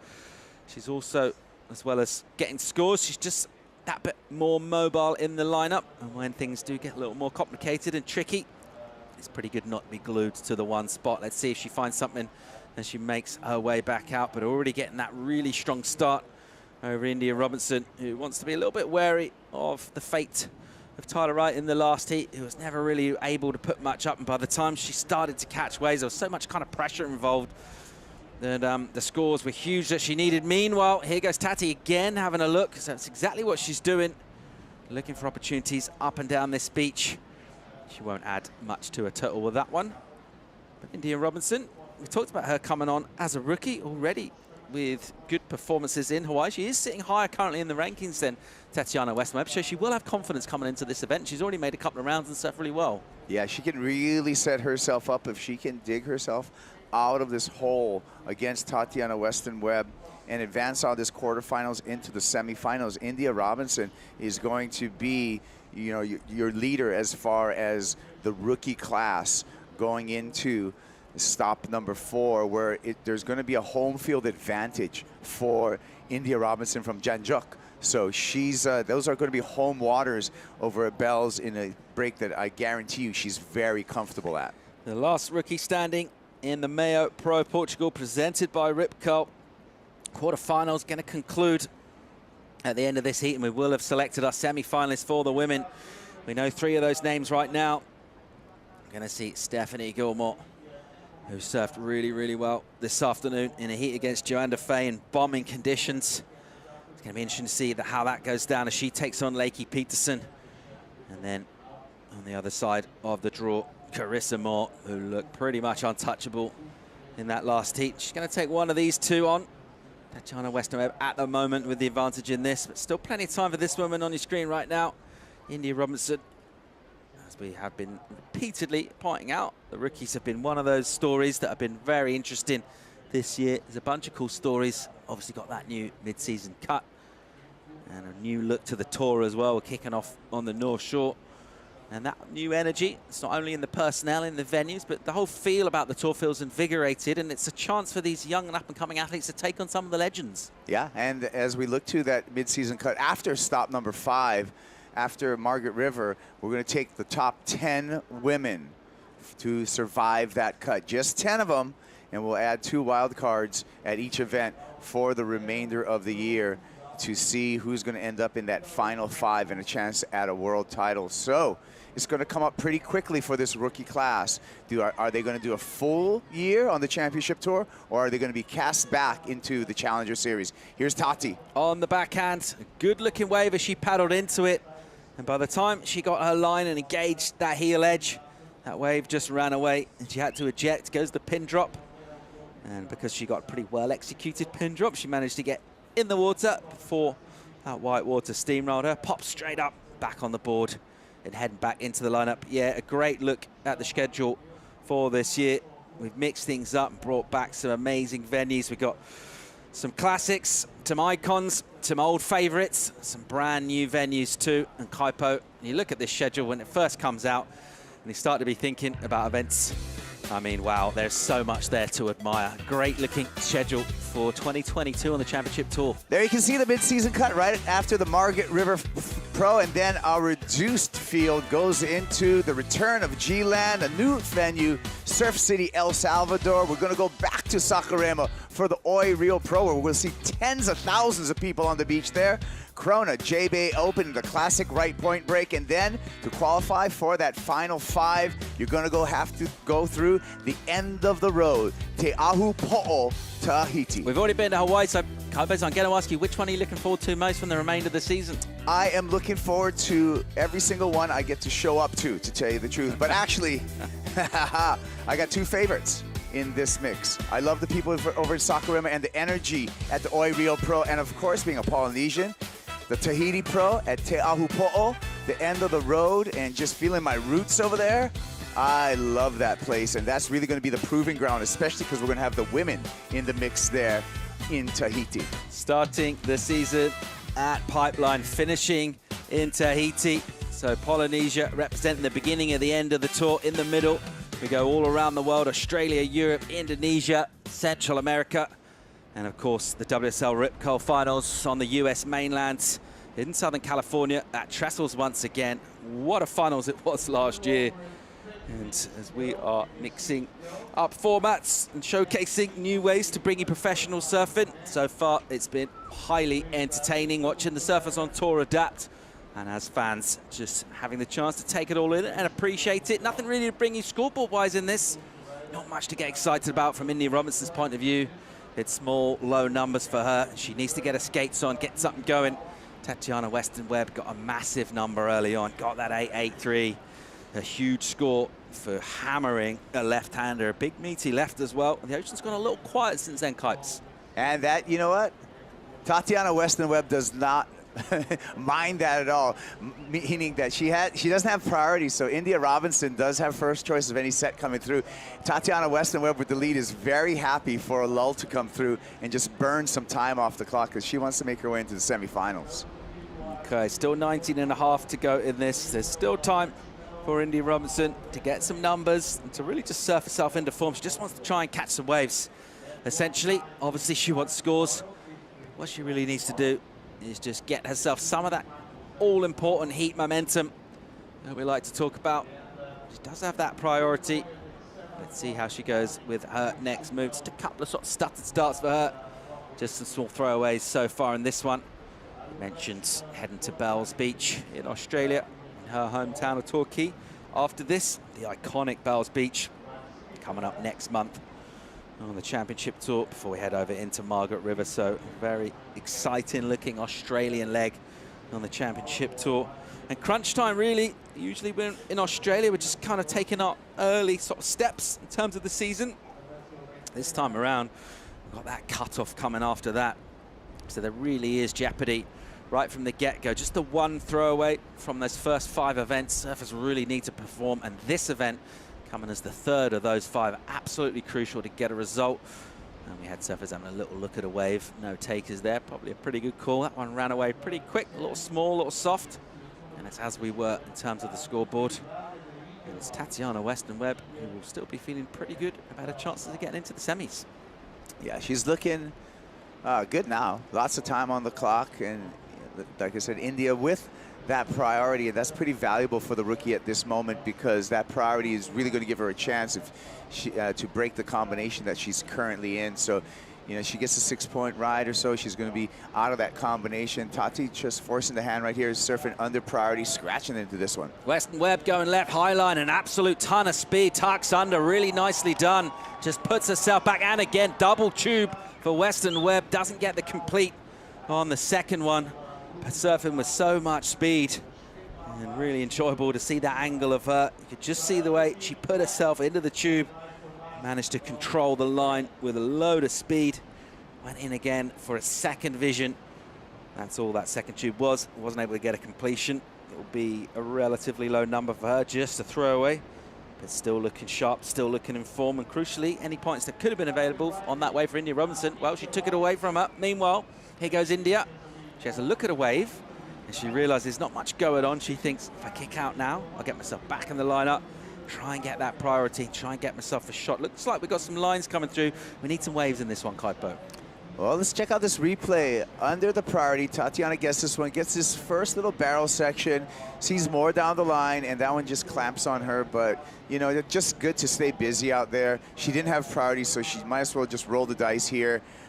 Small little tube, but a really fast line for Tatiana Weston-Webb, and you can see the clamping. You can also see the wind illustrated as it continues, Paul. It seems to me that the wind continues to kind of clock around to that side shore direction. Yeah, absolutely, and it is whipping in pretty hard out there right now, and that's just adding further difficulty to our surfers in terms of choosing the waves that they want to get. And also what happens on the inside section of waves as well. What that tends to do, that means that end section just breaks pretty fast. If the lip line starts to crumble, it will actually fall pretty quick, whereas early this morning, we were seeing those sections hold up, weren't we? We had nice and clean conditions. Let's see if we can get that wind. Might provide us, as it tends to, as an air wind. It's generally going to be an air wind into the left, blowing into them. As we have men's quarterfinals coming up shortly, but still plenty of time left to go in this before we wrap up the women. Well, watch this, right? Quarterfinal number 1. The next heat that we're going to see in the water, we talk about air wind. We're going to have Italo Ferreira out there against Jordy Smith. So this may be a challenge for some surfers, or this could be an opportunity for some surfers. I'm going to be really interested in that quarterfinal number 1. What Italo Ferreira is going to bust out. And coming up against Jordy, he put on a bit of a clinic this morning, bit of a masterclass, just showed absolute dominance during those overlapping heats, but a really different looking ocean. And he was in smooth waters, looking very much in control. He's got a tough heat on his hands coming up against Italo Ferreira. In the meantime, let's go down and hear from the woman who unfortunately bowed out at quarterfinal stage. She's a 2-time world champion, Tyler Wright. She's with Louisa. That's right, guys. Tyler, you're putting so much effort and energy into the season, so I know that this doesn't come for you like too lightly. How are you? Yeah, look, I'm pretty, disappointed. There wasn't too many opportunities. There was a few at the start of the heat. I fell on a wave that would have put me back in probably with a solid 9. And then, there wasn't really any opportunities after that. It went kind of flat for about 20 minutes. So, look, that happens. Carissa made the most of hers. I might have given her a little bit too much space at the start, but in saying that, it's just preference on where you want to be at the bank. So, look, I'm happy with the performance, surfing good. Yeah, I feel really good. And Carissa's obviously, she's the hardest worker in the room. So, it was cool to have a heat with her, but definitely disappointed that I didn't get more opportunities to surf. How are you wrapping your head around for bells? Honestly, I'll probably stay here and surf. The waves are pumping. It's so good. The people are lovely. And then, go home. I think home has been devastated by floods at the moment, so, hopefully go help out there if we can. And I don't know, it's been pretty shocking at home at the moment. There's a lot of devastated families, so go home and see what we can do there. Yeah, guys, this is emotional. That's surf. Back to you. Thanks, Louisa. Our thoughts with people affected by the floods in Australia, of course. And Tyler Wright, well, she'll look to reprocess, come back strong at Bells. Obviously disappointed there, Kaipo, and she would have felt like a great opportunity to go deep into this one. Just kind of slipped by her in that last heat.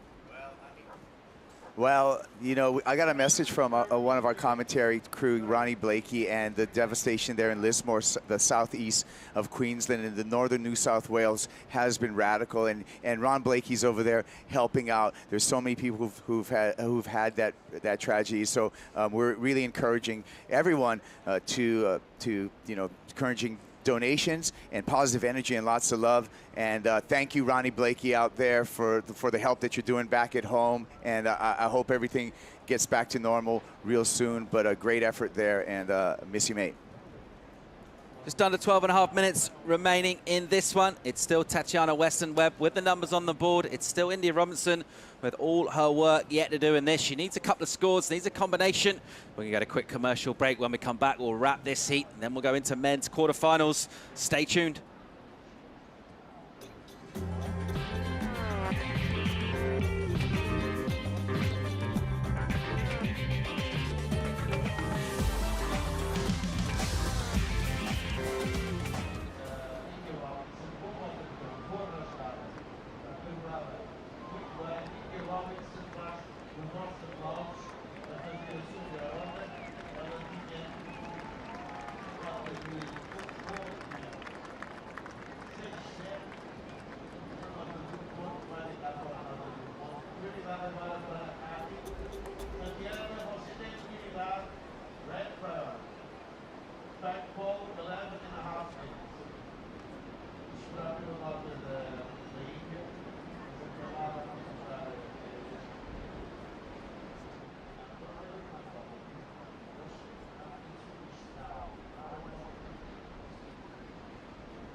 Looking back at the Rip Curl WSL Finals last September, this young woman on an absolute tear, Tatiana Weston-Webb. So impressive, Kaipo. Oh, Tatiana Weston-Webb, look at the backhand performance on her, throwing the tail there. Lower trestles really provided for this inaugural event, the Rip Curl WSL Finals.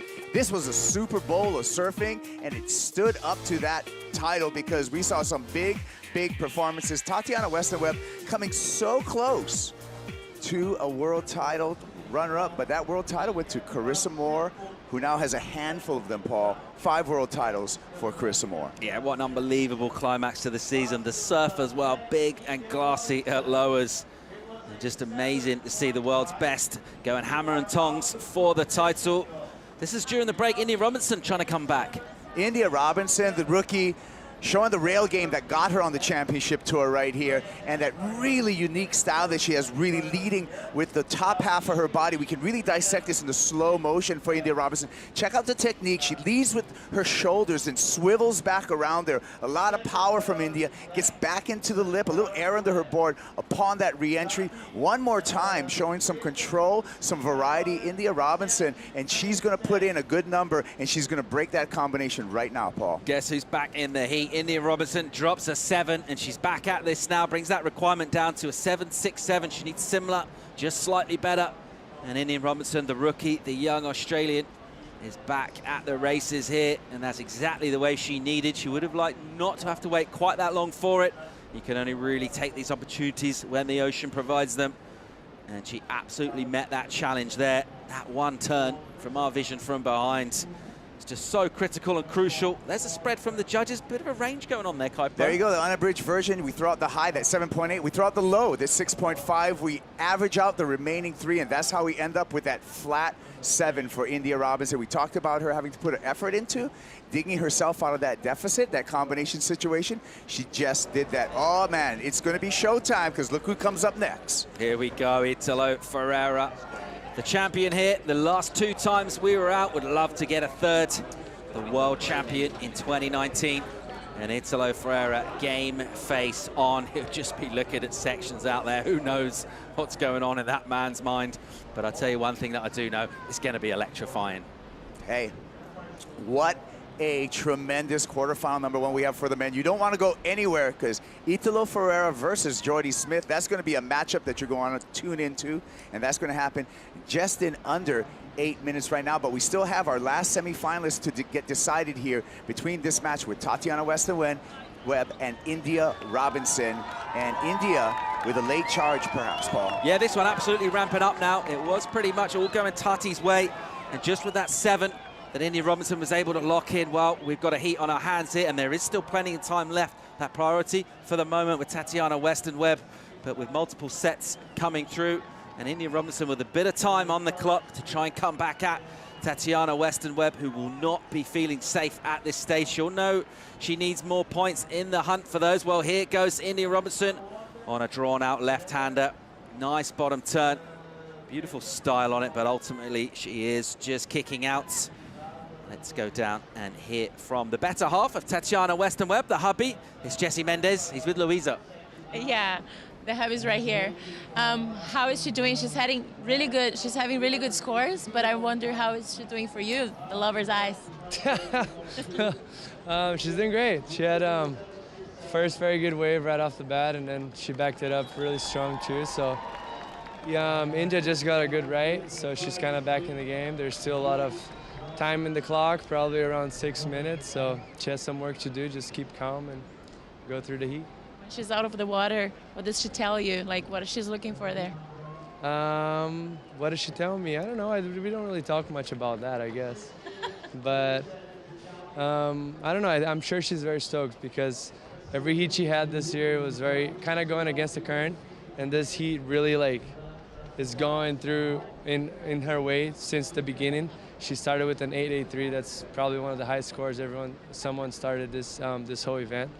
And yeah, she's probably super stoked and very happy to be surfing these conditions. The waves are fun, very rippable, and yeah, I think that's what's going to be. Is she enjoying Portugal? There's not one time that I've been here in this country that I didn't enjoy. It's my favorite place to come in the whole tour. Food's amazing, people are amazing, the crowd's always on the beach, and the waves are amazing, so can't go wrong here. Thank you so much. Yeah, guys, back to you. Jesse Mendez with a glowing report for the country of Portugal. Pretty decent marks for the wife as well. At the moment, she's doing all right in this heat, but she has got a challenge from India Robinson, who needs a high 7, a mid to high 7, 7.67, that requirement. Here's some energy from the ocean. Let's see if Tati is interested. She'll dip under this one. She has that priority. She's hung on to it for a little while. Yeah, and she's going to play this smart right now. Back to Jesse Mendez, former championship tour surfer, part of the surfing power couple that is Tatiana Weston-Webb and Jesse Mendez. Tatiana, if you look at the year so far, stop number 1, stop number 2, she took away a 9th place finish from each of those stops. So she's definitely not satisfied with her performances on the first 2 stops on this tour. She's already to her best results so far this year, with an equal 5th place if she was to go down in this round, but she wants that and much, much more. She's on the way, and we talked about heat control in the last heat, Paul. Tatiana Weston-Webb with heat control in this heat. She has the lead and priority. She just needs 4 minutes and 35 seconds to burn off the clock. Yeah, absolutely. And in the meantime, on the other end of that struggle will be India Robinson, who is still looking for that number. She's got almost half the job done towards that total. And she needs to complete. She doesn't have that priority, though, crucially, so she's going to try and sell something. She's going to try and get away, find a bit of elbow room and find an opportunity. But other than that 7, it's quite telling when you look at India Robinson's total.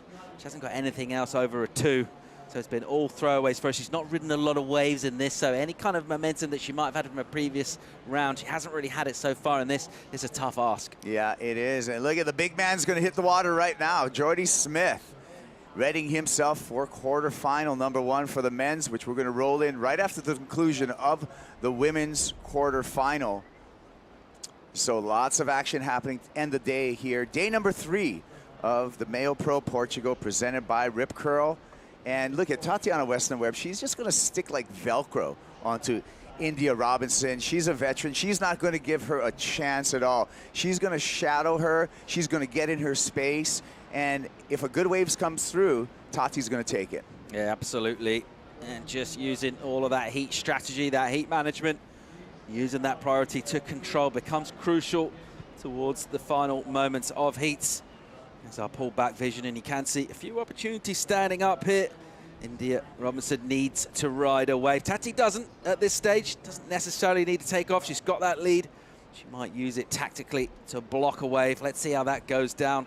They're paddling into the current here, and they've got a bit of work to do. It's quite physical. All right, well, I hope the rookie catches on into the tactic that she needs to employ right now. India Robinson needs to be the used car salesman, if you would. India Robinson needs to sell Tati a dud. She needs to act like she wants a wave, get Tati to take that wave, and give herself an opportunity. So maybe a bit of acting needs to come up from India Robinson. But first, Paul, we need a good set to come through. Absolutely. Something that is out of the control of our surfers is what the ocean provides. They have 35 minutes, but other than that, they are at the mercy of nature. Let's see what happens. Down towards 2 minutes and 15 seconds remaining.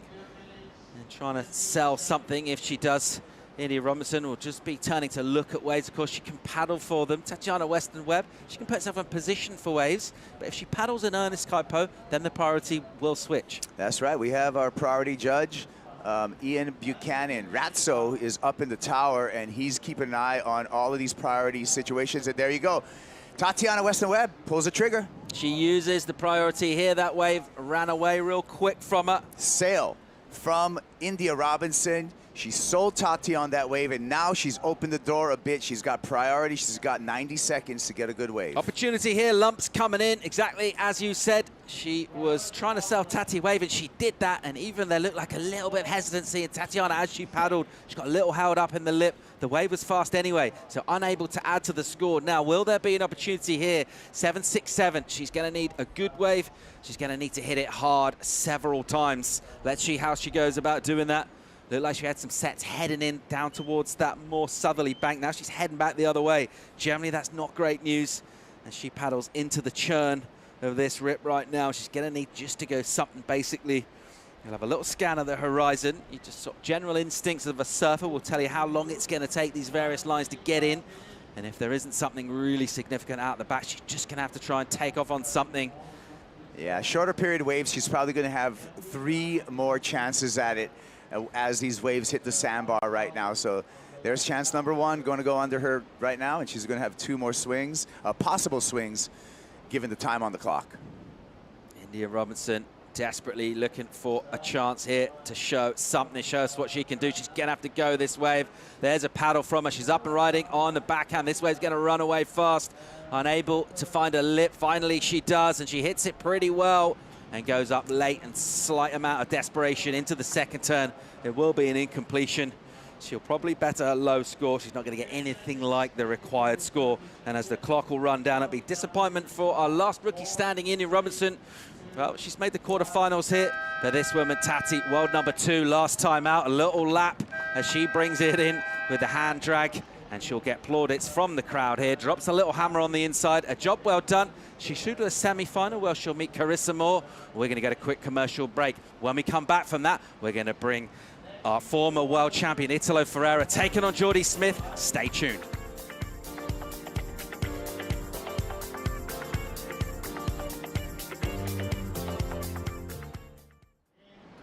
Your attention to start in 5, 4, 3, 2, 1.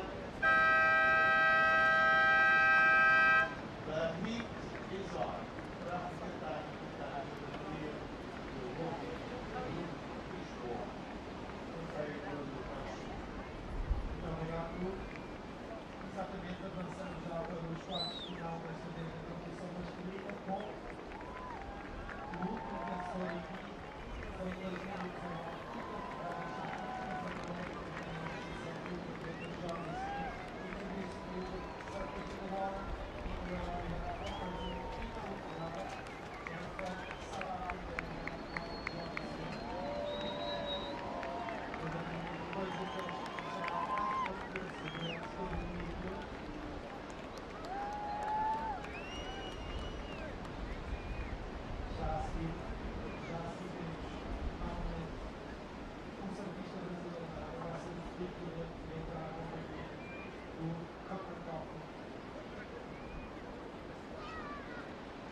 Italo Ferreira got this bomb. This was insane to watch.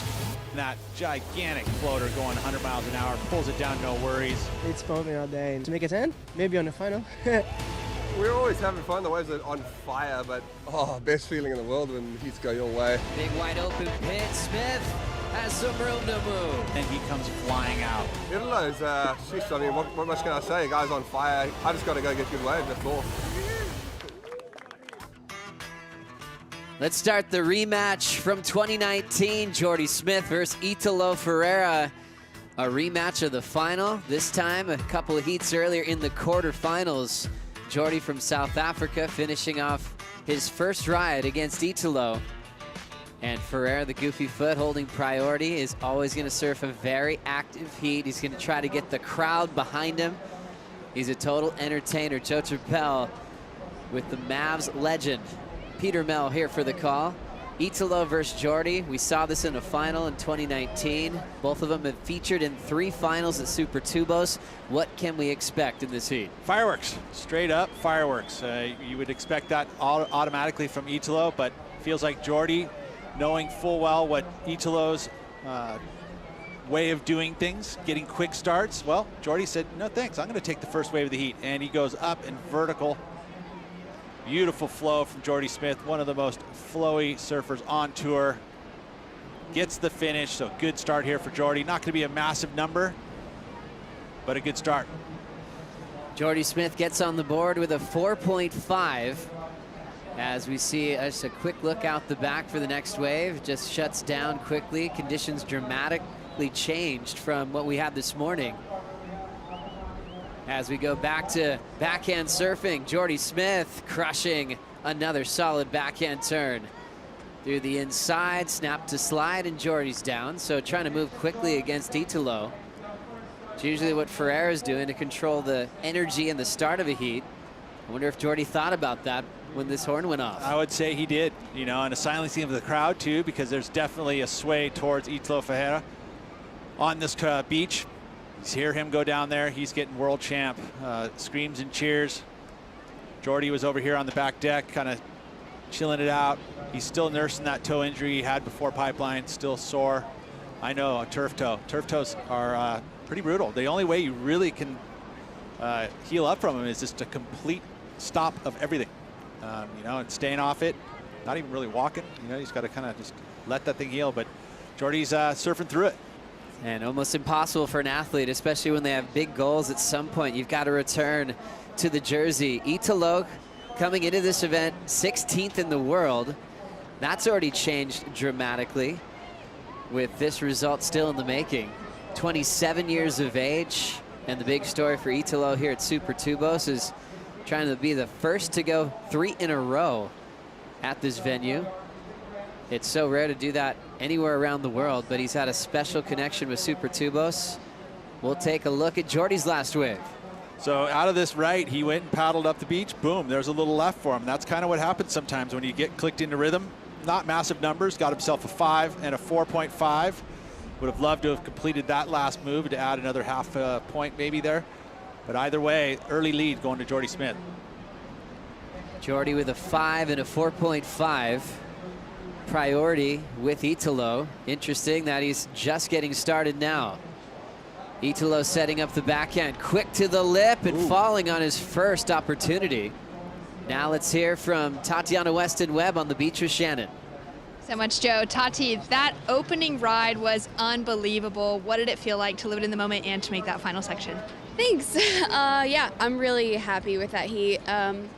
When you start a heat with an 8, you know, you just feel so good. And when I had that section in front of me, I kind of like saw it and I was like, oh, I think this is gonna like project me forward. I was like, gotta go for it. So I just went for it, and thank God he let me come out of the whitewash. And yeah, I'm really happy, and congrats to India as well. She's been ripping. It's really fun to watch all the rookies on tour this year. They're doing so well. So yeah, I'm just happy to get one off of the rookie, or sorry. No, I totally get what you're saying, because the rookies have been unbelievable, and you actually went down to rookies in the first 2 events of the season. How does it feel now to make it past that round 9, but even farther into the semifinals? And what's it going to take for you to make it past the semifinals here in Portugal, like your last result here? Yeah, I guess just good surfing and smart heat surfing. You know, I think that this year on tour you can see that the surfing has been already elevated to another level, and it's just really fun to be a part of this generation and continue to push my surfing. I did have a little bit of a stumble at sunset at the end of my heat. My knee was really weird, and I just kind of like used that as something to like reset, because obviously the start of my year wasn't the best. So I just was like, okay, maybe God's telling me to like slow it down, take it easy, trust in yourself, trust in the process, and yeah, just have fun with everything. And I'm super thankful to my team. Queria agradecer a todo mundo do COB por me ajudar, porque sem vocês eu não ia estar fazendo essa última manobra na onda. That's so beautiful. We're so excited to see you through to the semifinals, and we wish you all the best. Is that knee doing okay? Yeah, I was just saying, I was thanking my Brazilian Olympic Committee because they helped me rehab, and I said without them, I don't think I would have made the last turn on that first wave, so I'm really grateful. It's feeling really good. Still a little bit sore at the end of the day, but yeah, it's holding in. Well, I'm so stoked that you've got that team behind you to help you make it through it, and hopefully all good to go for finals day. Okay. And back to you. Thanks, Shannon. Tatiana Weston-Webb happy to get past the rookie class for the first time this season, as she is into the semifinals, catching up to the end of the opener of Italo Ferreira, slamming it shut, clean backhand surfing. His home break is a running right-hander where you see just so many clips on his social media. There was always a talk last year or a couple years ago when there were no events that were just being entertained by Italo's clips. What do you think about this start, Pete? I liked it, smaller wave, good surfing on it. You know, not something I expect from Italo, really. You know, usually it's major fireworks, but I like what he's doing here. He's constructing a heat. He realizes there's a couple mid-range scores there, so he wants to just keep pace. Got himself a wave that was going to give him that opportunity. He's probably going to get a number here that's going to rival the 5.0 of Jordy Smith. Just solid backhand turns. It's like you're always anticipating him to try to go huge above the lip. That's what he did against Jordy in the final, where he had a section like that, and he just does that backhand full rotation. He actually started the final with a 10-point ride.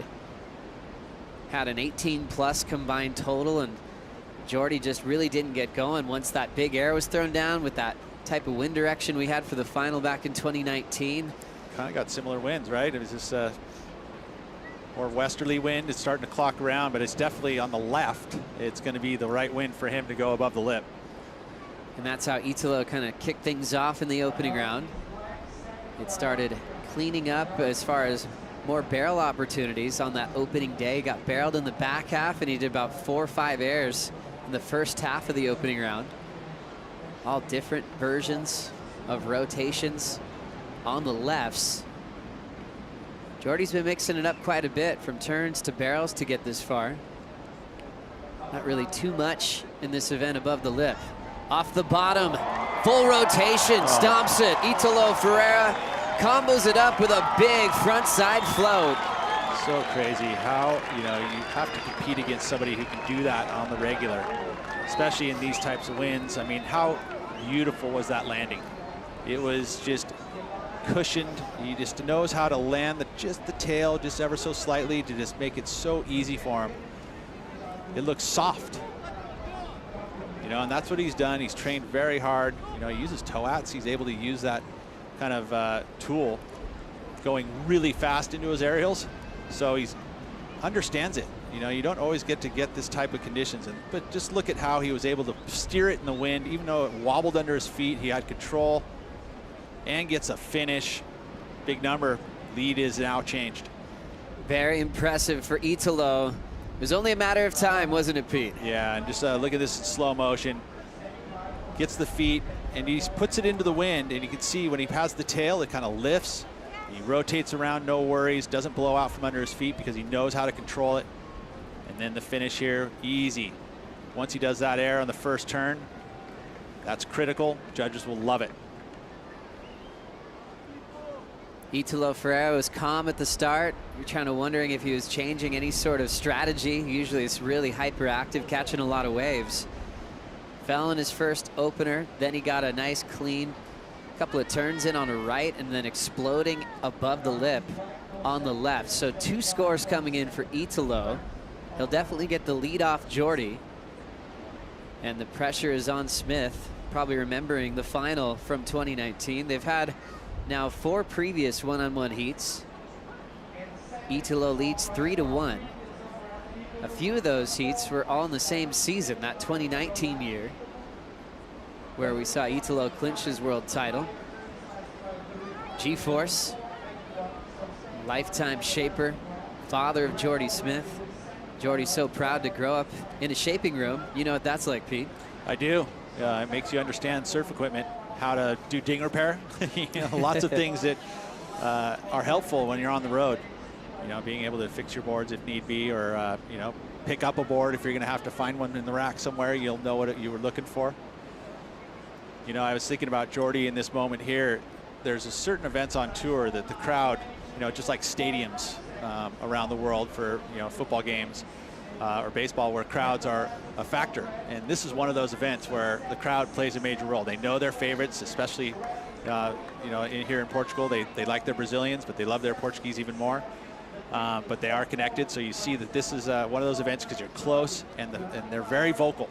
Same thing in Brazil. As we watch this replay here again of Italo, just watch and enjoy the technique there. He pushes it into the wind, and you see how the nose, when he's spinning it around, puts it back into the wind again, which puts that pressure back onto his feet. So utilizing the conditions to his advantage.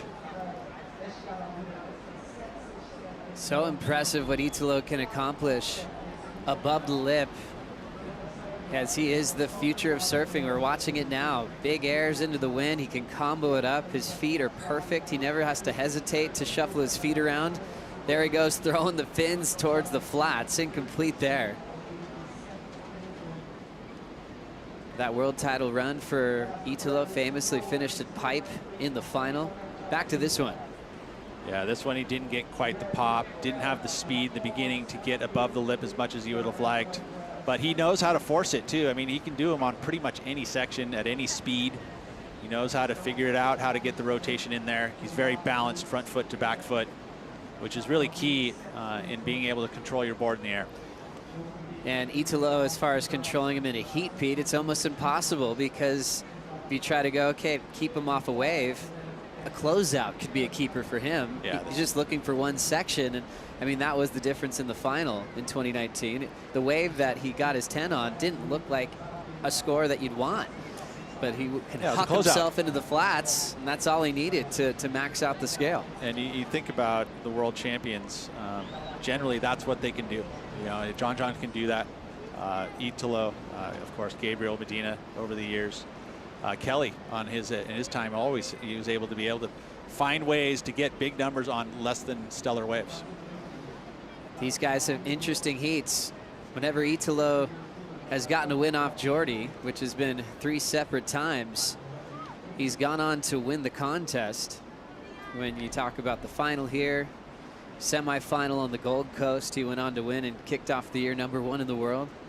Also at Karamas a couple of years back, when he beat Jordy in the semifinals. Jordy's win came at Bell's in that 2019 year. Italo had an interference when he was trying to defend his Bell's title from the previous season. Now looking at 19:50 to go.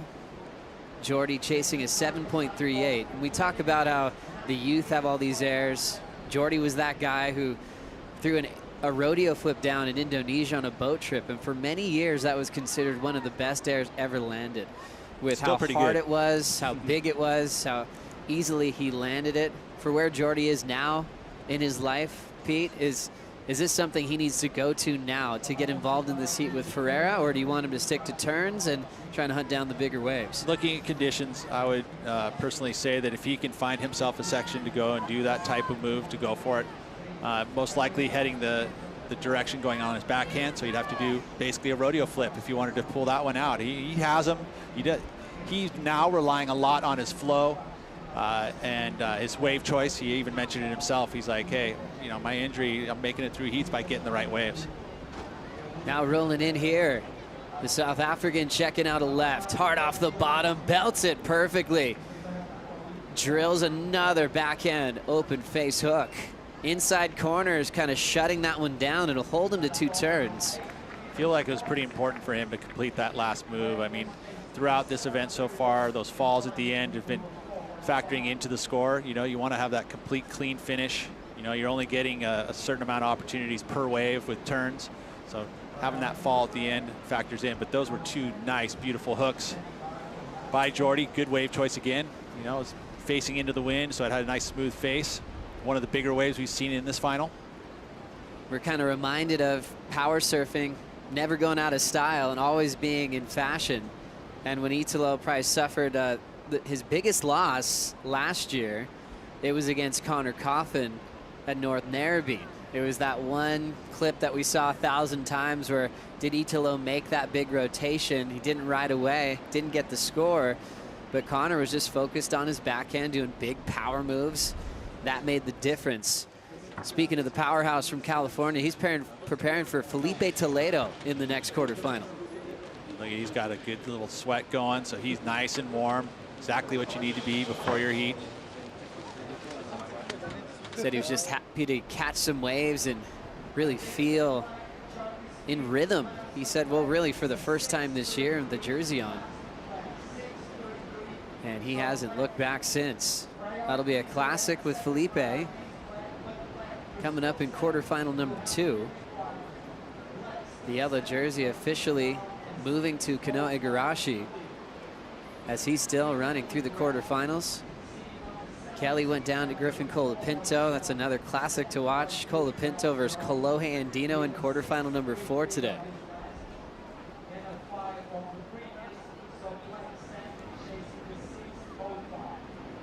.16:45 to go. Italo with priority. We'll watch Jordy commit to this right. Wind absolutely howling behind him. He'll throw down a front side carve. Hits it vertically. Nice rhythm into the third move. A nice cut back to kick out. Jordy's wave before was his best so far. The 2-turn combination on his backhand, 6.33. So needed a 6.05 for Italo's lead. Are we going to see that happen, Pete? Well, you're looking at the 5.0 as a smaller wave going left again. This one a little different look going on the right. Beautiful arcs on it, good flow. I would say it's probably better than the 5. It is a good size set wave, but you see how it sets up. He just loads up, springs into each and every maneuver. One of the things that he makes it look so easy, where he gains all his speed. He's not pumping his board. He just kind of, the way he moves his body, he compresses on his rails. That's how he gets so much speed. This was the 6.33, so a little comparison for you. He did get the finish on the right. That felt like, to me, a little more critical sections. You can see he's more steep on the face and more vertical. This one will probably come underneath both of these scores, to be honest. I think that the right was just a little flatter face. You need to be more vertical on the face to get those bigger numbers. And then that end section just causing some havoc on the third maneuver, shutting that last turn down. 4.5 for last to Jordy Smith. Doesn't change anything. Italo still out in front. Italo riding surfboard shaped by Timmy Patterson. Shannon, have you found Italo's backup boards on the beach? Found one board, but not just one. There's actually 3 backup boards that Italo has down here ready to go for his team, which means he's going for airs. We know this of Italo. There's no surprises there, especially when the wind has changed as we've had it kick up throughout the afternoon. The guy is going for big, huge airs, and he knows that in conditions like these, landing out on the flats, there's a very good likelihood that he could break multiple boards in this heat, which is a wild thing to consider when there's so much on the line here in the quarterfinals. Thanks so much, Shannon. Yeah, it's so important to have your backup equipment. That one in the middle is for Italo, and he's been having a real steady flow of boards from Timmy. Timmy Patterson has a great relationship with Italo. He gets really excited to wake up early to watch all of his heats, give him feedback. Obviously, Italo has, you know, ghost shapers around the world as well, and some people right in Brazil that he gets to work with to create that signature model that brought him to a world title in 2019. One of the things that's so great about Timmy is that he comes from the school of hand shaping, right? And he'd almost probably produce a board hand shaping through a planer, just a blank. You know, you get these boards that are kind of shaped like that, but he'll whip a board out probably in an hour, start to finish, I would imagine. And he can replicate stuff to a T just by his eye and his feel. You know, that's a great shaper. They've been able to just look at a board and go, okay, and then just go and emulate it. Now we have computers that are implemented, and I know that obviously Timmy uses those because it gains consistency in that. You have to think about foams, you have to think about how they're glassed, your sander, all of these elements go into making a surfboard be perfect for the athlete. And it's interesting, I was asking Peisel this, I'm like, you hear the phrase shaper, you hear the phrase board builder, and he was like, a board builder can do everything from start to finish. That's Timmy Patterson as well. Yes, he is. 13 minutes on the clock. Italo, 7.67 and a 4.7, is looking interested in this wave. Looks like he is committed now. Driving down the line, big section, full rotation, landing hard in the flats. Incomplete. That's how close Italo gets to excellent scores on an absolute closeout. Jordy will now have priority and a very attainable 6.05. This heat is still incredibly close. It is, and this is the front angle of it. And this is, again, just how quick he gets in the rotation. He moves everything forward, and in fact, it went too forward. As you can see, he lands right on the nose of the board, the very tip. And of course, every time I watch that happen, I'm like, oh, you're just so scared to see him, you know, because it's only one element. You could poke, yeah, too many things could happen. Yeah, and he's so well prepared to land hard. Doesn't mind taking a free fall straight into the flats. He's spinning around now. Jordy just letting this thing go through. An insider for Italo. Hard off the bottom. There's that front side slash in the pocket, throwing the fins towards the beach. Nails the rotation and snaps it shut on the inside. There's a little 3-footer on the inside, and he turns it into a score. And again, that's what world champions do. That's what Italo does. He's so exciting, and especially in conditions like this. We can see this one here. This is a smaller wave, you know, it was a head-high wave, but it had a nice line on it. So he gets the maneuver in, so he's getting a combination of major moves as he gets the rotation like that, and a finish. I mean, 3 solid turns on a mid-sized set wave. Jordy had to hear the crowd once again, and this is where I was talking about how the crowd can play in. That's always tough when the crowd just goes bananas, and you can hear it very clearly. Oh, it definitely affects your rhythm. You're worried about what that score may be. You've got to be thinking about it when Italo's roaming around without priority. It's a dangerous thing. Waiting for numbers from that last of Ferreira as Jordy waits with priority. Still 11 minutes to go in this first quarterfinal.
.40 on the clock. Italo finding some space under priority of Jordy Smith. A bigger wall. Nice clean hook on the open face. Great transition. Wrapping cut back. Now looking to ramp up. Big tail hook to the sky. Stomps a reverse. And a healthy looking 3-turn combo. Uh-oh, Italo is on the loose, Pete. He's on fire, and that's what happens. He gets into beast mode. He's on that path right now. I mean, this wave here, again, on the paddle back out, kind of goes over to him. You can feel like the rhythm is with Italo. Beautiful rail-to-rail arcs here. And you think, oh, well, this wave's not going to even give him an opportunity. But he knows how to do airs on every style of section. This one here, he doesn't have a ton of speed, so he pokes it towards the beach, gets the tail high, and wafts it around, no worries for him. I mean, and again, he can do it at all speeds, all sections, backside or frontside. And so that makes him so lethal, and especially in these types of waves, these beach breaks. So great to see Italo finding all that space under Jordy's watch. It might have been a relief for him to actually fall on that big attempt on that closeout. He got 2 waves already to follow, a 7.0, and his last in at a 6.10. So the last we just saw is not factoring in. Counting the one right before that, Jordy now needs an 8.34. Holding down priority. Starting his new brand, Smith Shapes, with his father, G-Force, which kind of allows him to roam a bit, kind of like Kelly does, with having all kinds of different shapers get involved with his company. So Jordy's actually spent a lot of time with Timmy Patterson as well, working on some designs. But Jordy loves it. He actually spends a ton of time working on boards. Even had a project when he was preparing for the Olympics of having a shaping bay in Japan that he could go to. We all know that how tough it was for him getting the knee injury, so he didn't get to spend time in Japan or the Olympic Games, but he was looking at the big picture, 34 years of age now, and his main goal was still to have longevity on tour and to win a world title one day. With some speed and a huge ramp, big torque into the wind. He nailed a similar one of those in the opening round, where he gets inverted and upside down. What do you do at this stage if you're Jordy? Do you stay where you are? Or do you have to somehow try to shadow this guy? You know, I think that Jordy's just got to play his own game. I don't think he can quite go to the level of the Italo and just ride anything and everything. He needs to be on the best waves. He said it himself. He's like, okay, I got to be more patient. And that's what it's going to take. At this point, he's got an 8.34 needed. He's got priority. He's got to sit it out and wait for a major set wave. Once he gets this set wave, though, he's got to cut loose. He really does. He's got to showcase something a little bit more above the line and a bit more risk. 6:25 remaining in this first quarterfinal. Rolling in after a few minutes of patience, he'll end up throwing away priority. Maybe that'll free up Jordy Smith now to roam a bit through the inside. That's always a tough feeling, Pete. You sit all that time waiting for a wave to answer back, and you just step off in the closeout. Yeah, and psychologically, it is a little bit of a blow, but again, ton of experience here from Jordy, knowing full well that you just got to keep that positive mindset and not get out of the heat, because there is the opportunity with one good wave to turn it for himself. So he's got to keep thinking that, keep looking around, scanning the horizon. You just go to that next right thing, even with a fall like this, and just going, oh shoot, I'm too deep. And realizing at that point, darn it, wasted my priority. Now I just got to go find another wave. How do I do that? You know, do I sell Italo on a wave, which is what he seems to be doing here. He's sitting next to him. Or do you roam away? But I feel like that Jordy understands there's a certain zone in the beach, which are the quality waves, so he's going to stick it out there. Jordy's done well at this beach break, making 3 finals. He's also been victorious in Brazil. He released a series of pretty hilarious claims, just having so much fun. He ended up being Adriano de Souza in front of Adriano's hometown crowd. One of his biggest wins in front of thousands and thousands of people. He's got a bit of that showman in him as well, where he wants to really put on a big fight. Jordy rolling into this one and holding back. Oh, there was good salesman there. Had Italo sniffing on it for a sec, but Italo didn't bite. And Jordy's just going to keep hunting and decides to hold back once again. Toledo, Connor Coffin coming up next, which will be a classic to watch. They've had some incredibly close meetings, especially last year at Lowers at the Rip Curl WSL Finals. Felipe got that win in that championship event that we saw for the first time. Now Italo seems like he's just going to calm down. He got 2 solid scores. And he'll just hang out with Jordy to put this one away with priority. And that's where I feel like Italo has been so good in the last couple of years, is that he realizes that at some point you got to stop and kind of surf, you know, a strategic heat. And sometimes that means utilizing priority and sitting with the surfer and controlling the heat. I know, and early in his career, it was just from buzzer to buzzer, just go, go, go, offense all the time. Now he realizing sometimes it's cool to chill and sit it out and wait with priority and control the heat. Italo didn't have any huge wins growing up in the junior series. He didn't take any big junior titles. Even on this qualifying series run, didn't take any event wins. He always had the talent and just the connection to the ocean that he has. But it took a few reps on tour to learn how to win heats, and he's done it at some of the craziest locations in a short period of time.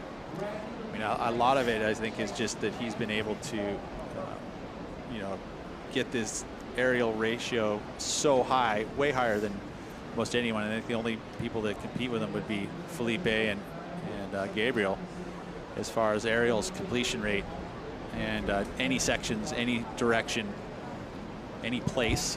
You know, it's like doing a pipeline, right? Like, well, that's the biggest one for me, as someone who doesn't have all those childhood memories and the reps in and all the hours you put in, and then he's won pipe. You know, he won it to win a world title.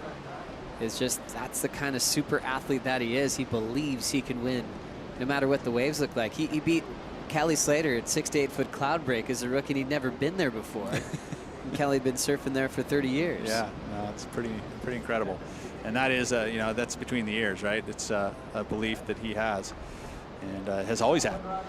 Here comes Italo pulling the trigger with priority on a smaller wave, pulls in and shuts down. That's exactly what Jordy needed with 1:50 to go. Yeah, that was a weird decision for me.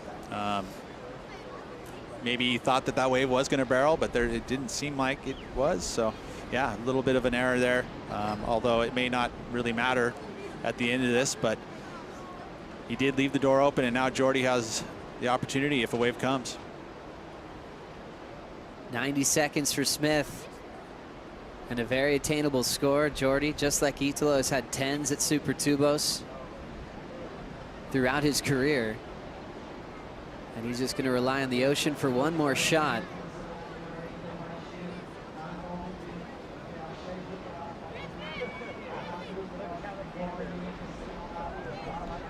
Jordy just moving his position a little bit. Italo shadowing him just a little bit underneath. That wave didn't materialize. 55 seconds. Yeah, it doesn't look like there's a whole lot of interest there, so doesn't see anything on the horizon. You see now with the sun lowering, you got to cover your eyes. It's pretty bright. Pretty difficult to see, you know, out in the lineup though too, especially with this wind. 30 seconds. Here comes Jordy Smith committing with priority, and that looks like a tough wave to work with. Still has some speed off the bottom. He just has to throw away that blowtail attempt, realizing that that was not the wave, to get an 8.34. Italo will float his way to victory with back-to-back wins over Jordy Smith at Super Tubos. He moves on to the semifinals and still looking solid to potentially continue his hot streak as he's chasing 3 wins in a row here in Peniche. Coming up next, Felipe Toledo takes on Connor Coffin.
Toledo, he gets some nice coverage on the backhand. He's looking for something in here.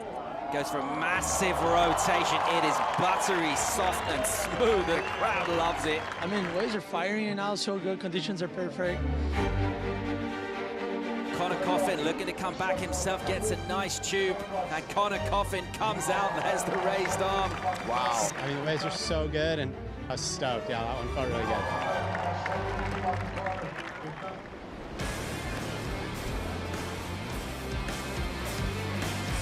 Presented by Rip Curl. Felipe Toledo versus Connor Coffin. Toledo, 7th in the world. Connor Coffin, 27th, but that's going to change dramatically as he has his personal best result in the making for 2022. Had a tough start at Pipe and Sunset. That's all changing around, just like our booth. Joe Turpel, Peter Mel, and a big welcome to Portugal to Laura Enever.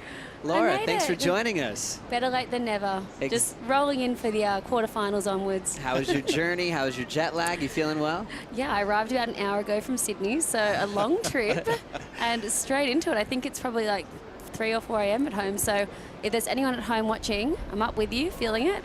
But what better way to run into Portugal than right now what we've got on offer out here. When I saw you walk up earlier, your eyes just went wide looking at the fans here on a Sunday. There's so many people watching the world's best. As a former competitor, how good did that make you feel when they had that kind of support on the beach? There's no time to be tired at all. It is buzzing out there, and I think just being able to be, I actually haven't been here before, so seeing it in the flesh and seeing all the support, the fans on the beach, look at it, it's absolutely crazy. We have the Brazilian contingent down there, and yeah, everyone is just frothing. Well, so great to have Laura Enever on hand for the call once again, longtime championship tour competitor, as we see a first attempt to kick things off for Connor Coffin. A backhand snap's been incredibly reliable to get him to this point in the contest, Pete. It sure has. It's been very quick, very stylish. He's placing it in the perfect spot. It's been scoring big for him. So I expect him to do that, more of that. The rights tend to be at this tide with this much wind, they flatten out a little bit. So I think the lefts are the call. Taking any note from the last heat. And just by his style and approach, Connor Coffin getting himself on a few set waves and just get to those quick combos, and it could be enough for him. Italo Ferreira is with Shannon. Thanks so much. Italo, well done on another victory over Jordy in back-to-back matchups here out at Peniche in Portugal. How does it feel to walk away with another victory and be into the semifinals? Oh yeah, that was a good hit. You know, different than this morning. That's more like a rippable waves, you know, and there's no barrier anymore because it's high right now. But yeah, it was a fun hit. It's always a pleasure surf against Jordy. You know, he's a good competitor, and he inspired me, and yeah, I'm so stoked for that. Talk to me about having 3 boards ready to go just in case you snap one out there. Oh yeah, it's crazy because the waves change a lot, you know, and this morning I read a 6.0, and then right now it's a 5.10, and the other one is a 5.9, so it's kind of different, but yeah, all my boards, it's amazing and working super good, and yeah, this make me confident, yeah.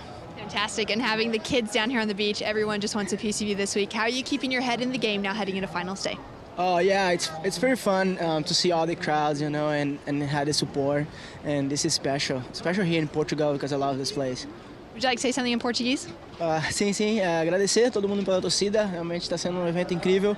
Tem 2 baterias até o final, então eu vou continuar focado no meu objetivo, no que eu quero. Obrigado pela torcida, obrigado pela energia, e vamos nessa, vamos com tudo. And for Italo, he's ready for finals day. Thank you so much, Shannon. Italo Ferreira, you can tell freezing cold, but he gets warmed up by hanging out with the people He's a showman. Remember that event he had in Karamas where he was actually doing a runaround and getting people to scream, to feel that through his veins. He loves when the crowd's going crazy. He's off and running to finals day. Big hammer on the backhand of Felipe Toledo, right into a wrapping cutback. Still a little bit of room to move here. Just throw down a carve and he'll take the lead with that. Always fun to see Felipe surf in beach break conditions. Laura always has this big reputation of really setting the bar in waves of this size. Yeah, both of these guys as well. Connor taking off here. We know he's got an incredible backhand, and he is going to go and do some big, strong turns right there. Another massive turn. Just comes undone there. But both of these guys, I think right now this is, you know, it's a really good matchup. Connor has that amazing backside. We know he's got waves like this around home. And, you know, obviously Felipe with that air wind, that'll be the danger there, and that's his, you know, secret weapon. But Connor on turns could really take it to Felipe. And it's really cool when you look at Connor and Felipe. As you see, Connor's been in 2 event finals at the CT level, once last year at Laura's home break, and then also at this event in 2016. Felipe has obviously won this event in the past. We had the first quarter with Jordy with 3 finals out here. Italo going back to back. We've got John coming up next, who's won out here in 2016. So the quarters are stacked with people that have had a lot of success here in Portugal. Back to this wave, Pete, what'd you think? Well, smaller wave, but just so quick in transition. I mean, him and Connor are very similar in the way that they turn their board ultra quick, quicker than most of their competitors.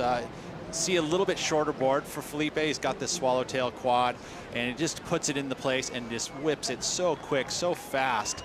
It's incredible, and it's pleasing to the eyes. It's part of the criteria, speed, power, and flow, all of those elements. But I feel like to set himself apart, is like Laura had said, is that above the lip style of surfing. We don't see that a lot from Connor Coffin. He does do airs occasionally, but Felipe, on the other hand, we see it all the time. And looks like he's got another good opportunity. Power carve for Toledo.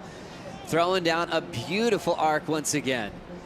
Low road is starting to run out of open face, but he looks engaged with these windblown conditions.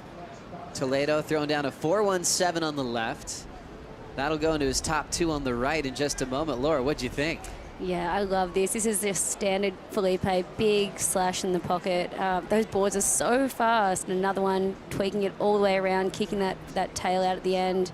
And another little one for a good measure at the end. But yeah, he's looking spicy. Last year's world runner-up, Felipe Toledo.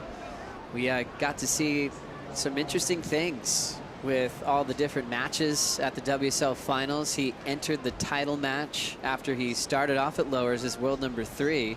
He got past Italo to get a shot at Medina, which made things pretty exciting at that final event of the year. And his surfing that he was doing at lowers on this same style of equipment. I don't know if it's exactly the same board, because I did see the same style of board actually on their Sharp Eye website at one point. It was actually a buckled version of this. It was for sale, 1,500 bucks. Buckled. But I'll tell you that this equipment is unique to, you know, it's the Dark Arts, basically a carbon fiber with you know, the epoxy core, styrofoam core. So these boards are very sensitive. I mean, you can see it in his style. He's already a quick surfer, but he's added this little element with these boards that are, you know, you can see it. It's just very quick in transition and quick off the lip, and his spins are going to be that much quicker, and they're also a little shorter. Really cool seeing how he breaks down his equipment over the years. 6.33 for the right for Lasta Toledo. Connor needs to pull off a turn. Always patient to start. Nice speed jam. Tight space, backhand float. His best completion so far. And that might settle him down a little bit. Laura, how does that feel as a competitor when you go down a couple times? What are you really looking for to find your rhythm again? Yeah, I think Connor's just trying to find something that he can get 2 big turns on. I mean, they're going to turns out here right now, and it is kind of lowers-esque out there right now. And yeah, he obviously knew he didn't get that critical in the first turn, and he knows he's going to have to be able to, you know, try kick the tail out or get something massive to, you know, take it to Felipe. Still really nice surfing there for sure, but wants to get those big, powerful turns in. Ultra excited, you could tell with Connor's energy before the heat started. He was jumping up and down. Sometimes he just seems so calm. He's just relaxed. He's not a guy that's really loud and in your face. He's a super mellow California kid, but I could tell he had this extra fire knowing that he had another chance at Felipe Toledo and also a chance to win his first event of his career. I think it's important too to be warm. You know, I mean, he's been down here probably since dawn, right? So you spend a long day down here. It's never really fully warmed up. I mean, we were in the sun. It was nice, but overall, there's still a little chill in the air now, especially when the sun starts to get lower. It gets cold really quick. So it's important to be warm and fired up. I mean, you're only getting 35 minutes out there, so you best be ready to go for right off the hooter.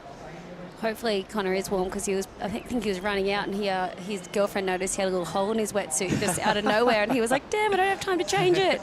So hopefully it's not keeping him too cold, but I'm sure he's nice and toasty. As we saw some really cool fans down there getting the autographs of their heroes here in Peniche. They got down here incredibly early for a Sunday morning, and it was very cold. The sun came out. This morning it was all about stand-up pits at Super Tubos, completely changing the game.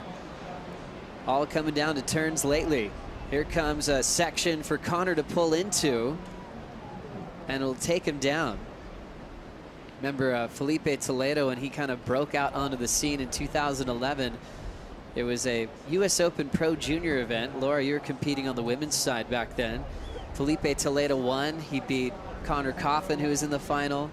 He beat John Florence, who's coming up next. He also beat Kalohe Andino, who's in the fourth quarterfinal today. Lakey, who's in the semifinals of this event, won the women's side, but that was the first taste of Felipe Toledo exploding on the scene internationally. Laura, you were there. Yeah. What was the talk about this guy coming from Brazil and doing so well at a young age? It was absolutely incredible. I remember when Felipe was, first coming on the scene, and kind of that same feeling with Italo. They just came out of nowhere in a way, and they'd been smashing it in the Brazilian contests, and then as soon as they get over to the international events and somewhere like Huntington, that was, Felipe is so strong in those beaches, and he just blew everyone out of the water and blew everyone away, really. So, and he just has been on a tear since then, and refining his surfing and growing. He was so small back then too. He was just and seeing how he's just grown into this big man. He's got kids now, and he's just so powerful.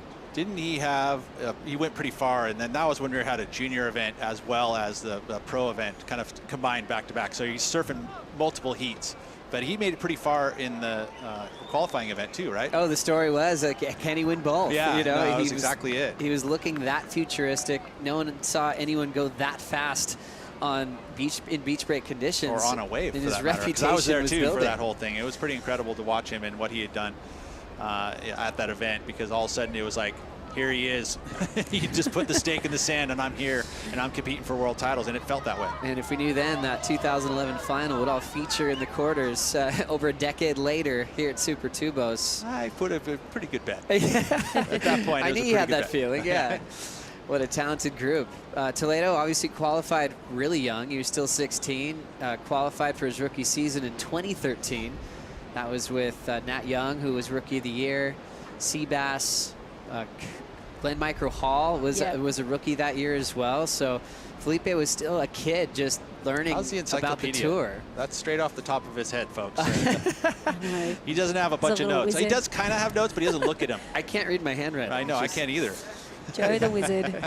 But it was interesting because we saw him grow up, you know, and he was always, an absolute freak in the air. And then he started putting together this amazing performance. And he says that when Gabriel Medina won a world title in 2014, that's when he was like, yep, I can too. Yep. The next event rolled on, 2015 Snapper Rocks. He started off #1 in the world. He felt a direct connection to a fellow Brazilian winning the world title, and that gave him all the confidence he needed. I love that. It's just inspiration and just, fire in the belly. I remember when he came to Snapper that next year and just came out of the gates firing and just smashed that event and took the win. It was really, really cool. I mean, as a country, I think they were fighting against the odds in their eyes for many years, and then having a world title come to their country just kind of opened the door for the entire country. As we see Toledo checking out a left, he's got a big section to go above the lip. Full rotation. Lands almost behind the lip, but at so much speed, he gets the completion. Connor's turn. There's a snap to start, section to blow his tail into reverse. Hold on. And he will let go of that one. Another fall for Connor. Such control from Felipe, to have him land outside of the wave and then somehow squirt himself back into it to be a completion. most surfers can't do that. That is complete control, not only in the air, but once he lands, knowing where he was. Let's take a look even here at Connor Coffin. First turn is that projection down the line, knowing that that snap is scoring, but then gets right back to the lip. And look at him, he gets around, he can do airs. We don't see it very often, but he can do it. Gosh, he was so close. Tough one there for Connor.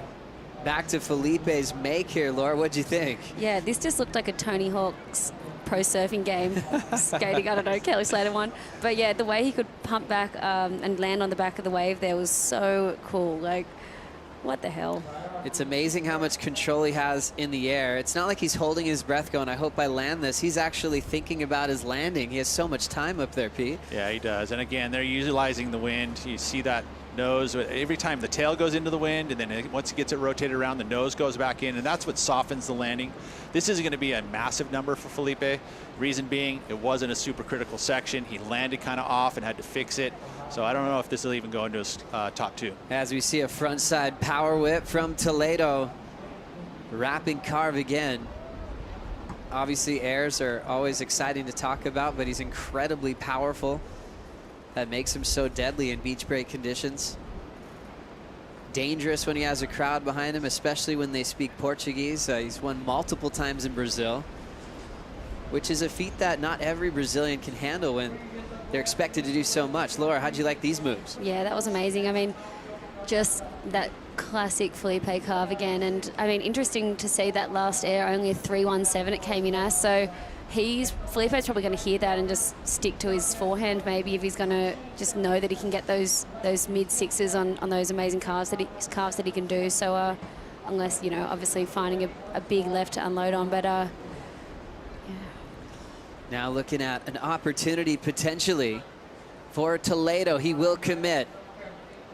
First section on his heels. He has to step off as Connor waits with priority, just counting at 2.77 as his high score. So Felipe has 2 scores better than Connor's top 2, but still a lot of time to really get things rolling again. Situation remains the same for the Rip Curl WSL Finals, staying at the same venue at Lower Trestles, so that still brings up that opportunity for Felipe to be an absolute favorite once again if he can earn that spot into the WSL Finals. Long way to get there, Joe, but you know, I would say that he is one of the favorites, a contender, as you would say, for that Final 5. And especially at Trestles, you would have to say his odds go up there, just because, you know, surfs it all the time, so he feels he'd be sleeping with his family at home. He does have a house in San Clemente. He spends his time there. But like you said, long road to get there. That's later on September, focusing on the midseason cut now, which happens after Margaret River. Toledo leads over Connor Coffin here in quarterfinal number 2.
Back to the Rip Curl WSL Finals. It was Felipe Toledo battling with Connor Coffin. Connor had already got past Morgan Siblick, so this was his second heat on that incredible day, Pete. And his surfing was incredible as well. everybody came into this event in form. Really, they did. And with the waves the way they were, it was really hard to probably contain your energy. And I loved how Connor was able to surf, how good he surfed against Siblick and even against Felipe. But Felipe was so gnarly at trestles. It was crazy. He was going so incredibly fast, I guess, just like everyone expected him to do, right, Laura? Yeah, I remember waking up super early in the morning to watch this, and I wasn't going to miss it, and it was just, from the get-go, just so entertaining. I could not believe it. Felipe you can tell he just surfs here every day at home and just suits this wave so well. Those boards, I'm pretty sure all of those black boards got sold after, Yeah, right. after this event. Wow. I mean, the thing is he brought some new style equipment, which gave him unique lines, which gave him a different look.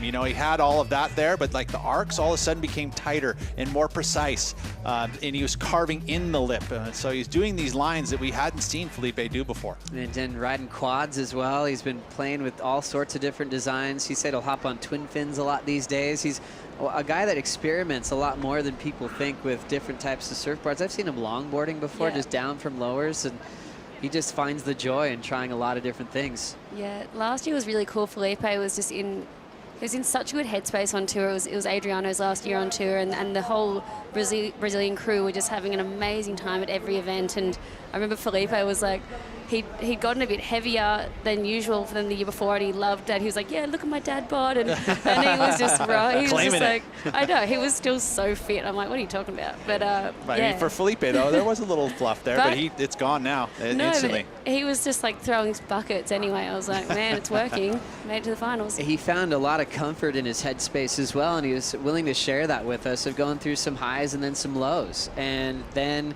embracing who he was. And I remember when he was in quarantine, he actually had a goal. He's like, I need to lose a couple kilos and we'll go from there. And it was just great that he was just so happy in his own skin and ready for another year on tour. And gosh, he gave us so much entertainment, finishing runner-up in the world.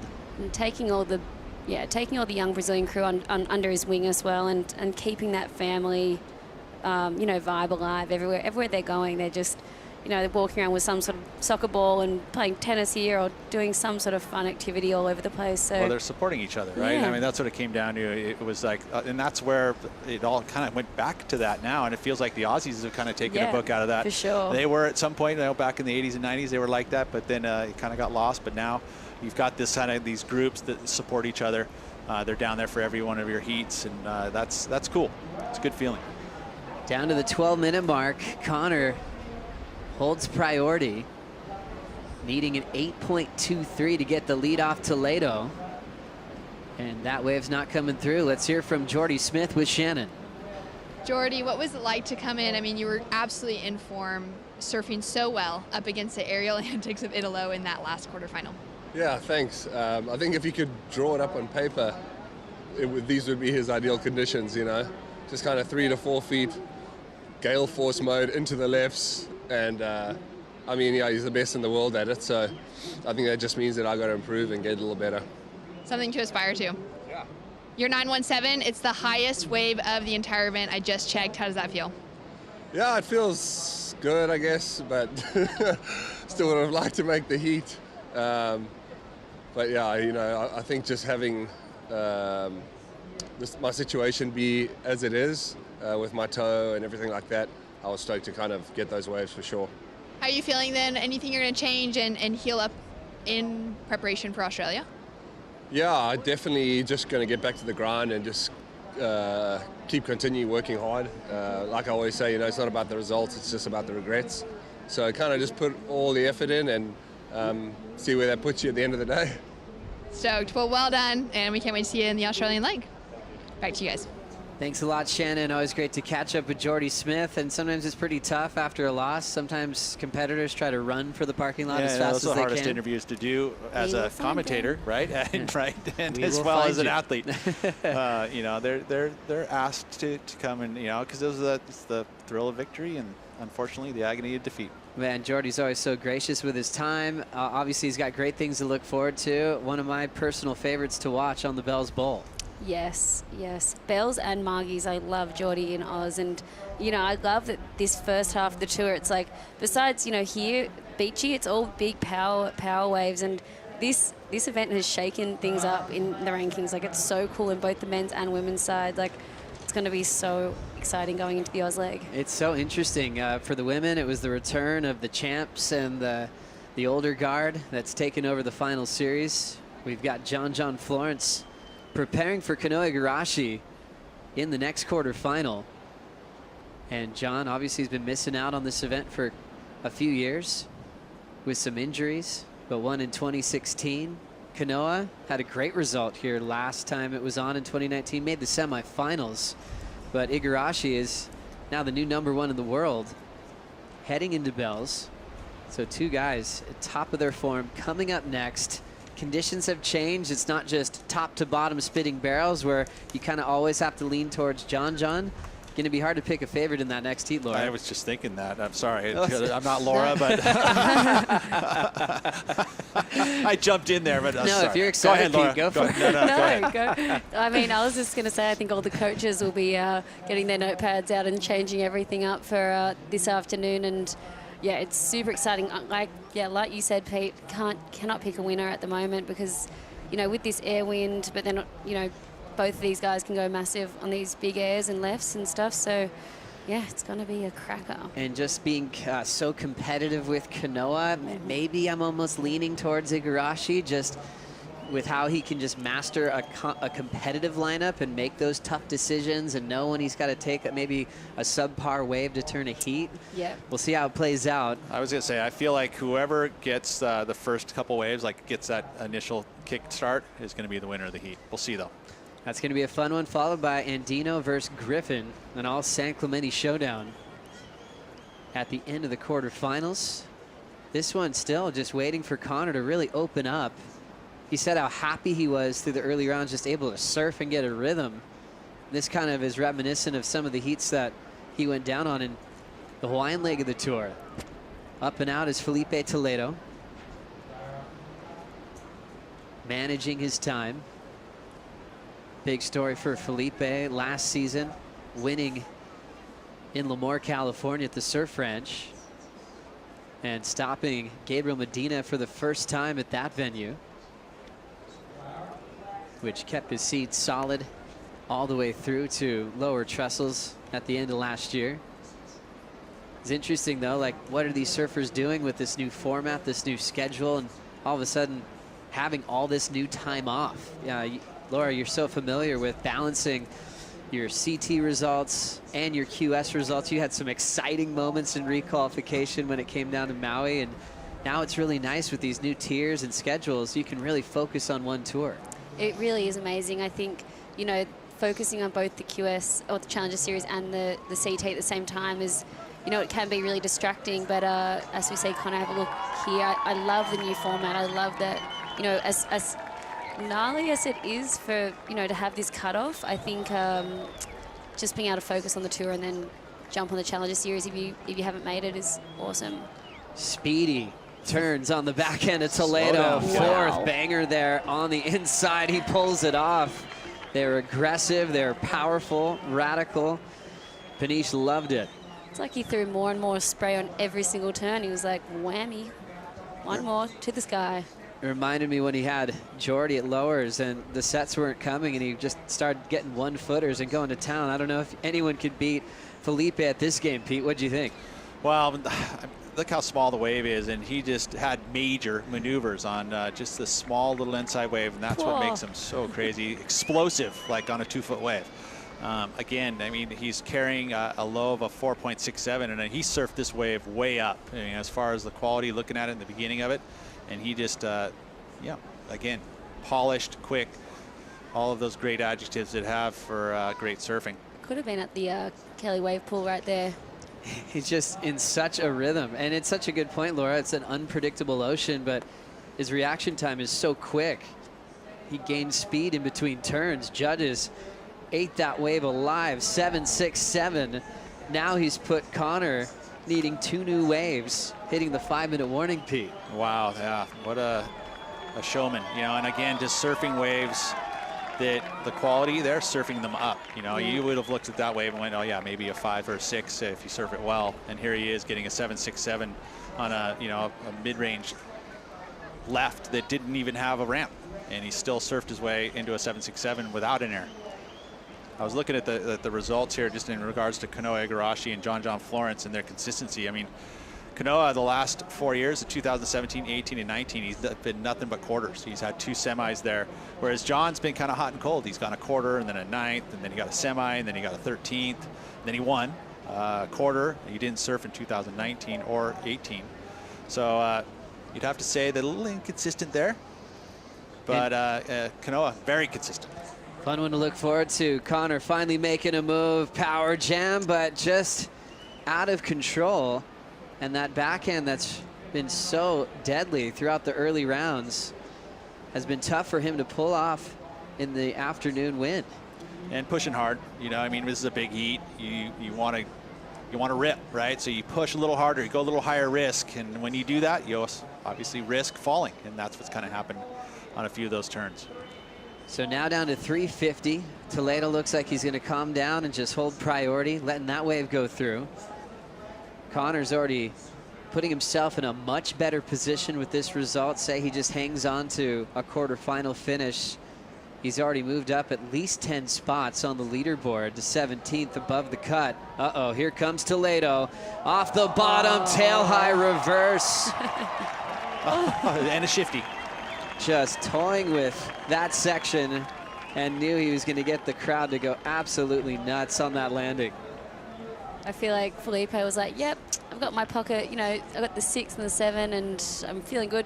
Combo land, now let's go to the sky. How fun is that? You can look at the conditions today and not think this is possible, Pete. Not with this guy on a surfboard. Again, right in the wind. You can see it's bending out into the wind, so he just places that board. A little shifty for some funk on it. I love it. That's what my ears look like, that second one. But how about his footwork? He lands so perfect. There's no adjustment. He's standing so poised and comfy on that landing. Yeah, with the backside air reverses like that, you don't have to move your feet as much as you do the frontside ones, especially with the wind. It's like you just put that board up there, get the rotation going, and just have it planted against your feet. Super easy. Piece of cake. I see it, one of the best in the world in motion right now. 2:20 on the clock. He gets a Portuguese tart for that one. Yeah. Pastel de nata. Yeah, pastel de nata. Well, Italo had the rematch of the final in 2019 in the quarters. Looking like Felipe is going to be with him in that first semifinal. That's a rematch from their battle at Super Tubos in Italo's rookie season. And Italo's had a long wait to get payback on Toledo when Italo's runner-up to Felipe. I don't know. You look at that, you know, if it ends up being that way with the next minute and a half, which it probably will, that first semi, you know, is it going to be an incredible one. Such a bummer for Connor here. I mean, he does suit these conditions so much. I could just tell that he was probably looking for like a certain wave that he just had in his mind, like a wave that he could just do 2 or 3 big turns on, but it's just been all of them have run off for him at the moment. Racetrack section and just hucking himself upside down. Everyone held their breath. I thought he was going to go to the moon. Oh, yeah. No, that's what it felt like. It's crazy. Minute 10. He's thrown away his air he just landed. 617. They loved the one before that, 767. Just full disconnect. That one got away from him. Watch out. Oh. And the crowd just blown away, thinking that Felipe was going to do the biggest air. That was like me looking in the mirror. Get it? Oh, God. I did the same thing. Oh, got you. Yeah, come on. Follow me. 42 dad seconds. Jokes. What a show. Dad jokes. That was a dad joke. Yeah, Felipe gets it. Yeah, see? 767, 633. Just a little slow. It's all right. And he is looking solid, Peter, to be in the semifinals with Italo. Oh, that's a good one. Which is a scary prospect. Back, you know, their final they had out here years ago, the waves were kind of like this. Yeah. It was pretty rough, tough to surf, a lot more rights, actually. I remember I was actually on the ski for that. We were doing water here, and he flew higher than we did. You know, we're just sitting on the ski standing there, and he was flying higher than we were on the ski. It was incredible. I remember that. It's going to be an air show for sure, that semi. 3 seconds to go. Toledo putting this one to bed in dominant fashion. It will be Toledo and Italo Ferreira in the first semifinal here in Peniche. Coming up next, a two-time world champ named John Florence takes on Kanoa Igarashi. We're bringing Paul Evans and Kaipo Guerrero for the call right after this.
Meanwhile, Igarashi will lock in on this left-hand tube that's opening wide.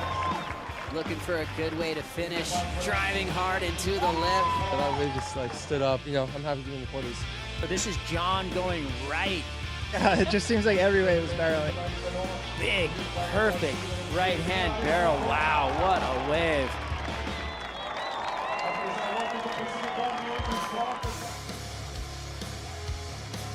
Big names, major drama and high stakes for the quarterfinals at the MEO Pro Portugal.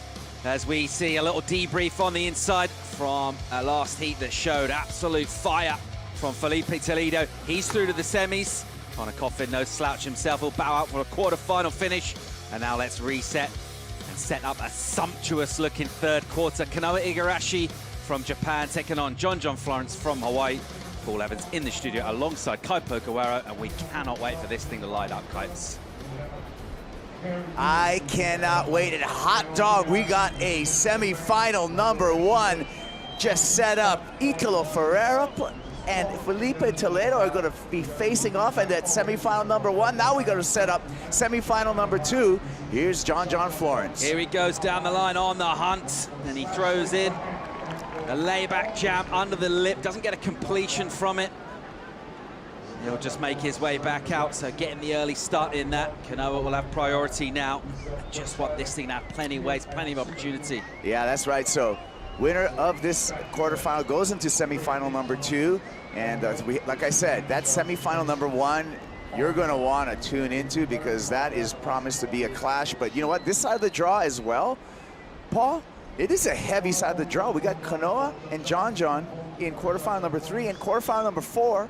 That's a heater as well. Yeah, absolutely. Well, we see Colapinto and Griffin Colapinto. Meanwhile, one of the men who will be taking his place in that first semi-final, his name's Felipe Toledo.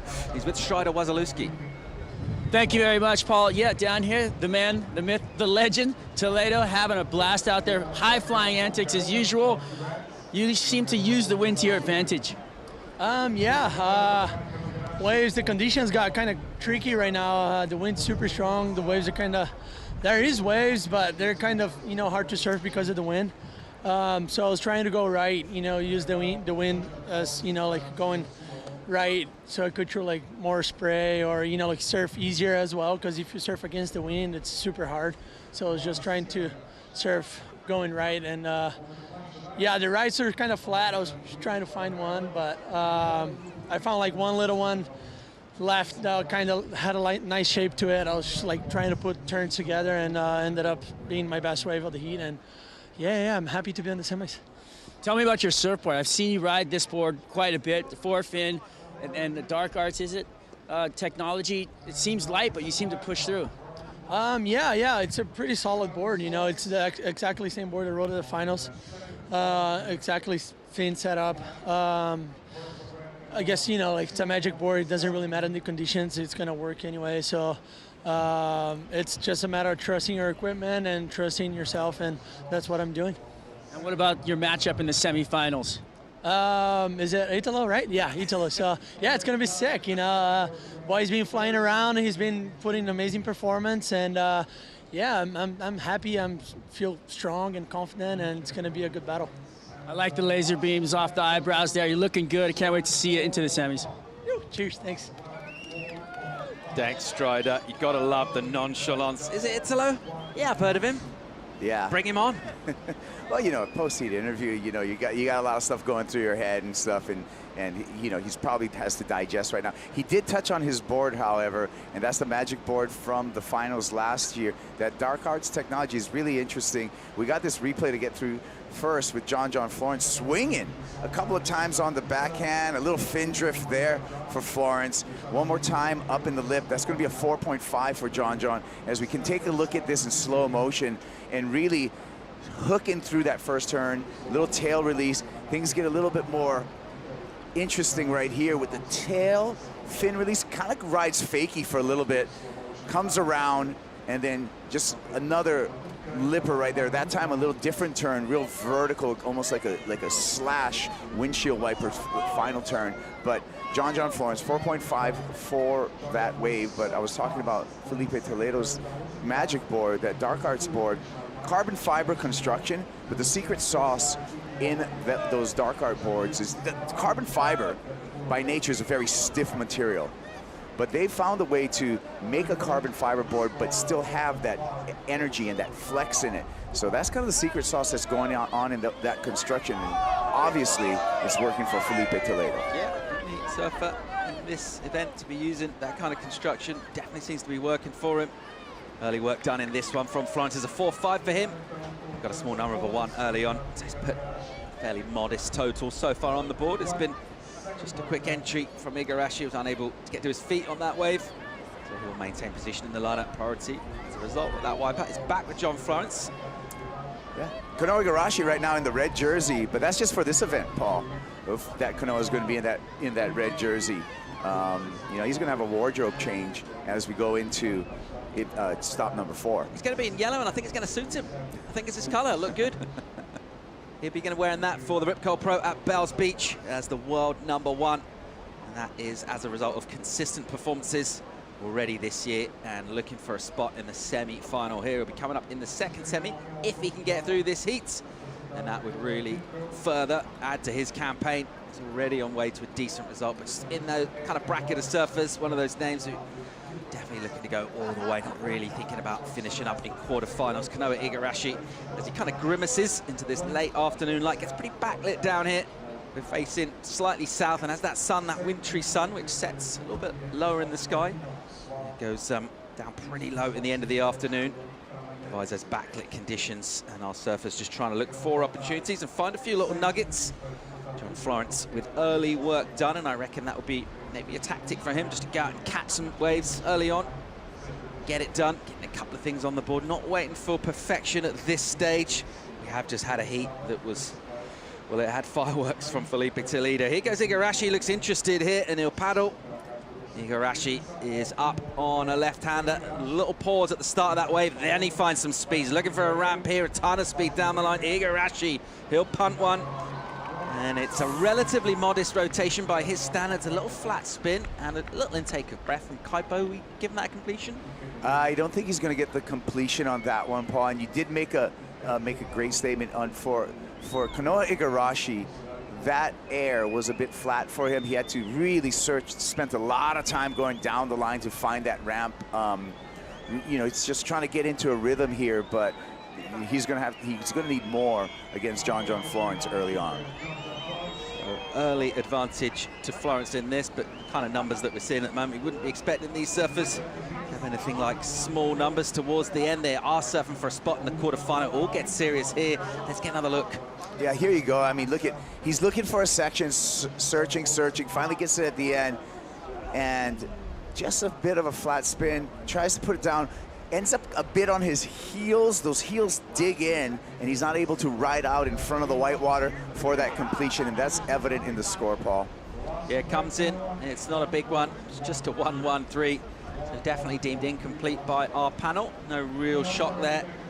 Was unable to ride out of that. So under the priority of Florence, unable to put much on the board. John will sit there and maintain that and look to get something significant up. Our drone picks up that texture on the face. That wind is whipping through around the famous peninsula of Peniche, but it's still providing conditions. Well, that air wind on the left. Meanwhile, we love going out and about down the beach. We love sampling the vibe. The only man who loves doing it more than us is Strider Wasilewski. Before we go to him, we'll pick up live action from John Florence. He's found himself a left here. Low line off the bottom, smacks it hard.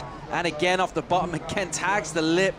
Keeps the board speed going. Electrifying turn from him. There's a fourth.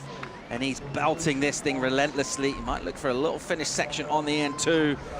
And he just gets it done. Really nice stuff from John Florence. The crowd will be enjoying that.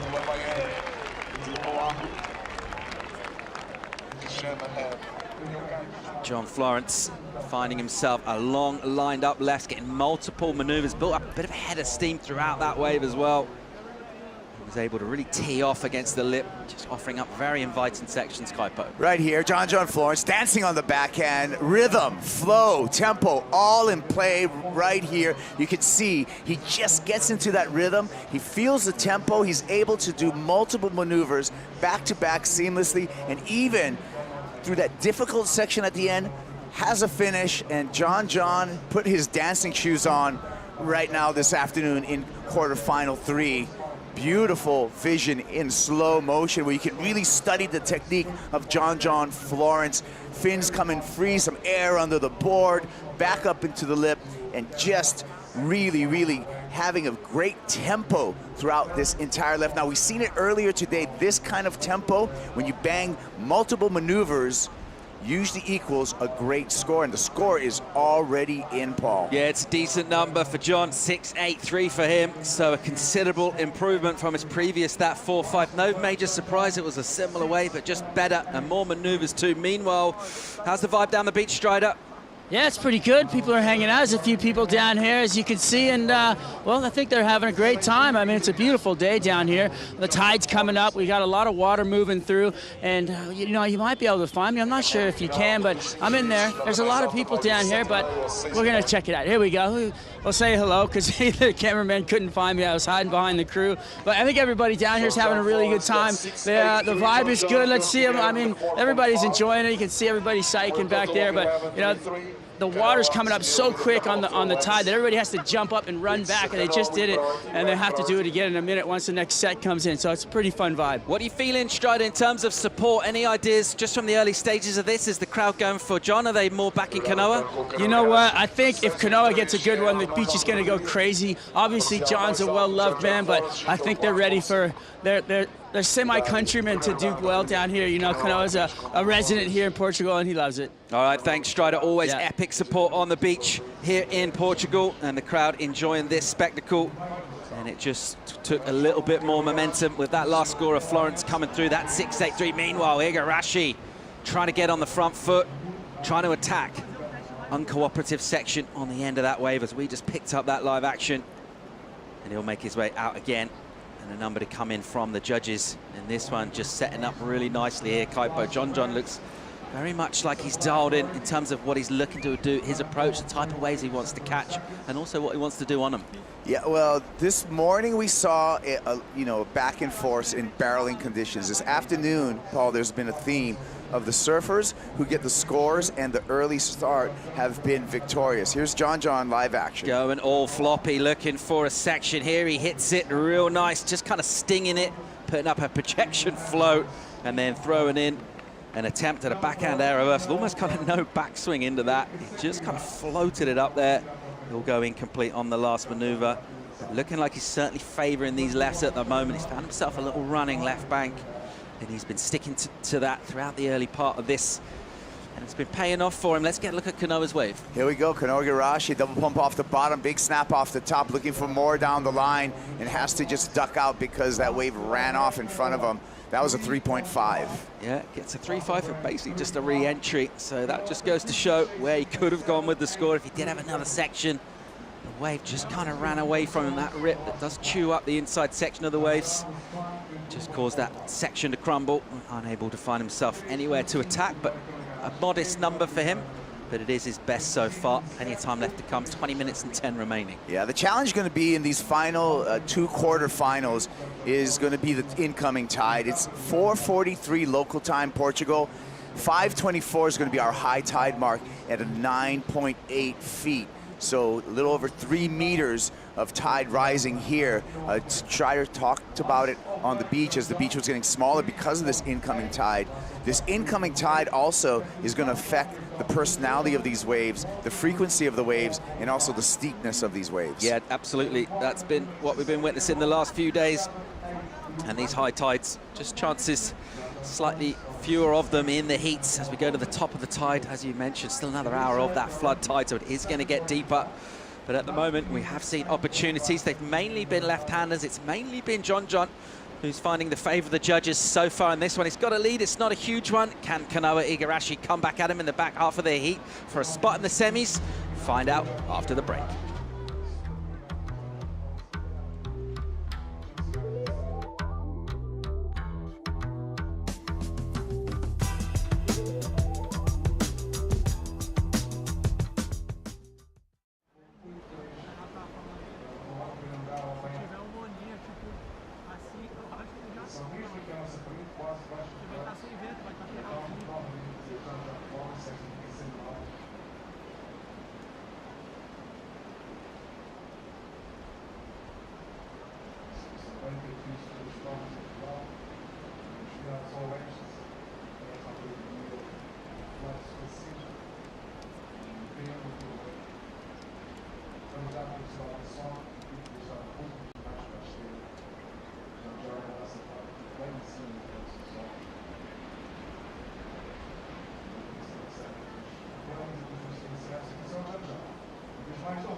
The intensity ramps up in Peniche. We're in quarterfinals. We're watching live action of John Florence, 2-time world champ. A sting in his tail from the first maneuver. Another similar snap spray, ejecting in the wind, and he finishes as well with a third turn. It's strong, and John Florence has found rhythm in this heat so far, and he's looking to continue that, going to the forehand option that time out, and doing it to pretty good effect, Strider. Yeah, John again, with that whole theme of the early start, the early scores, and then also just getting into that rhythm, that rotation with the ocean, and that's what I'm seeing playing out in front of us in John versus Kolohe Andino. This, another look at John, this time on a right-hander. Snap, gets his layback out there, throws the fins a bit, skates through that section. Again, dynamic turns for John Florence, and he's going to improve his scoreline right now with this performance. Another look, you can see arcing turn, throws the backhand in for a little bit of stability as the fins slide out. Again, another snap, a little bit of differentiation between those two snaps, and the important closing maneuver. Again, getting the fins high out the back, in front of the whitewater, complete score that for John Florence. Belts it hard on the end. The judges pay out pretty decent. 6-1 for Florence, adds to his 6.83. His total now 12.93. And Kanoa Igarashi is up against a 9.43 at the moment. Just under 16 minutes though. Loads of time for Kanoa. But right now, John Florence does seem to have the flow, the rhythm, All those things that you want in a heat. And he's looking pretty strong so far in this. The other danger as well, we know he's got loads more in the tank. For him, he's doing relatively stock kind of maneuvers. They're super impressive, but he's got loads more than that too. Let's see what he brings us. Let's see if Kanoa can challenge him to bring out his best. Kanoa Igarashi's been outstanding throughout this event. He's never really looked troubled in any of the heats he's surfed so far, but right now he's been challenged by a man who, well, he's had success here, got his first world title, 2016, crowned at this beach, made the final, went on to win the event that time out.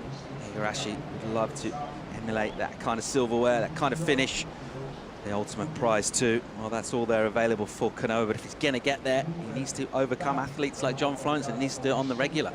Yeah, and in this particular heat, Kanoa's going to have to get the momentum and get the rhythm on his side in the ocean. Now, he can control the rhythm a bit, Paul, in that he has priority right now. So he can reset the rhythm. He can decide when he's going to hit the start button right now, holding that priority. And it's going to be really important for Kanoa Igarashi to choose the right time to go on a wave and get the rhythm on his side, and it looks like it's going to be right now. Uses the priority and gets on the front foot. He's got a speed run down the line here. Nice big hit from him. Massive spray from Igarashi. Beautiful turn, drops the hammer. Does it really well. The board control is amazing. And a beautifully surfed wave with a couple of big hits, and he'll be back in the heat with that. Much better stuff from Igarashi. That is more like it. And when we were talking about controlling the momentum, this is what Kanoa Igarashi did. Picks off this wave. He had to skip through that first section, but then nice tail throw there. A lot of energy and real electric. And of course, finishing off with a big maneuver like that is always great to leave the last impression on the judge's mind. High up above, you can see the speed of Kanoa Igarashi and how much ground he was able to cover in that right-hander. And of course, again, having a dynamic finish is essential if you want to get a good score. I love this in slow motion, Paul. You can see such a snap where he even buries his nose and then punches the tail, carves it down, gets a bit of release even on the way down, rides out in front of the whitewater for a completion. All right, let's see where this goes in terms of the numbers from our panel of judges. Igarashi needed to get something going in this one. He went a long while without posting anything really of significance.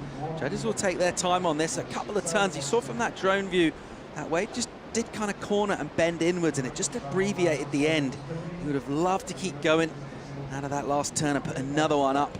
But the wave was shutting down there, so we had to choose a kind of finishing maneuver as opposed to the more multiple maneuver approach that we saw from Florence. Let's see how the judges process on that. It's going to be interesting to see. Yeah, and that's at this level, that just shows you how reactive these world-class surfers are able to be, where, you know, you can't take off on a wave with a pre-planned routine. Or, well, you could at the surf ranch, perhaps. Anywhere else, you're going to have to be reactive to what nature's throwing at you. Here we go again. Live action. Florence got himself a right-hander again here off the bottom. And a beautiful turn, just drags that rail as he carves through the face of the wave, through the lip too. Another one from Florence, and he'll keep on snapping. That one will push wide, and he'll kick out. The score comes in for Igarashi, 5-6-3. He's right back in this heat, so it's just under John's backup score. His requirement is a 7-2-6 now, 12 on the clock, and we're game on. We sure do have a game on, because I don't think that John Florence improved his standing on that last ride. We're still waiting for that score to confirm that, but my belief is that he did not improve upon it. Let's take another look at it so we can digest it. He needs to do better than a 6.1. Nice first opening snap, carves through there. Another two-turn combo here, and now that I'm looking at it again, it may be close to a little bit of an improvement. So this is going to be right on the line, and all by merit of this first turn that we're going to check out in slow motion. This was a big, dynamic, arcing turn, showing a lot of power and control of the rail. Another little hook there, but really the meat of the score is going to come from that opening turn. Florence doing good work with a board that's looking like it's fitting really nicely into these tight pockets here. That Super Tubos, the wave that was a bit of a tube fest this morning, in very different guys at the moment. It's very entertaining watching these surfers mix up the repertoire. Meanwhile, with a ton of speed, Igarashi and unable to capitalize there, Kaipo. So we talked about rhythm. So my first instinct was that was not going to change it for John Florence. It did not change the requirement. 5.17. The requirement was the same for Kanoa Igarashi.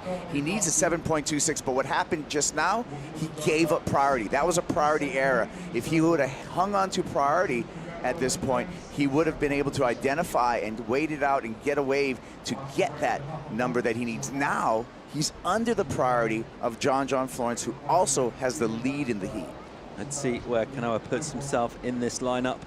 Do have a couple of peaks working at this beach, and just the way the whip works through the rip, it can kind of break up this swell energy as it comes through and offer surfers opportunities. Let's see where Kanoa heads towards, but that number that he needs right now to get down towards 10 minutes, there is a point where it starts to become probably like a one-wave kind of requirement rather than throwing away what he's already got.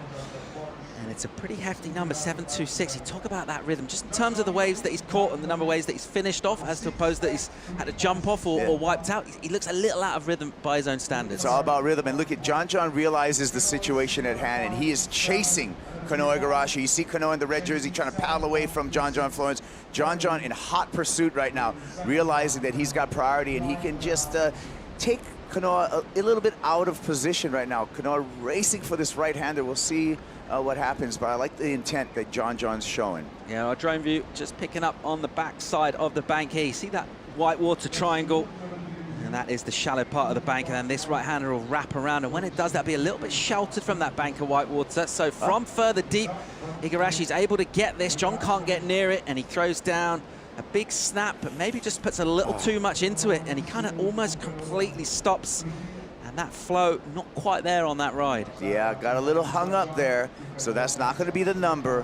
One thing he did do is he repositioned himself back away from John Florence. So John's going to have to continue to chase Kanoa, holding that priority and the lead. But Kanoa did, you know, he's not going to get the score, but he did gain some separation from John Florence. 8.5 remaining in this. We've already got a stacked first semi set up. We'll see Italo Ferreira take on Felipe Toledo.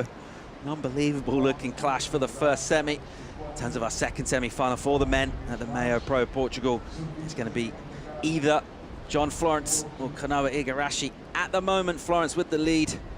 Igarashi still with time on his side, but is chasing a number down, and just hasn't been able to replicate form thus far in this that he's shown us, not only in this event, but also in a pretty solid Hawaiian campaign that he had.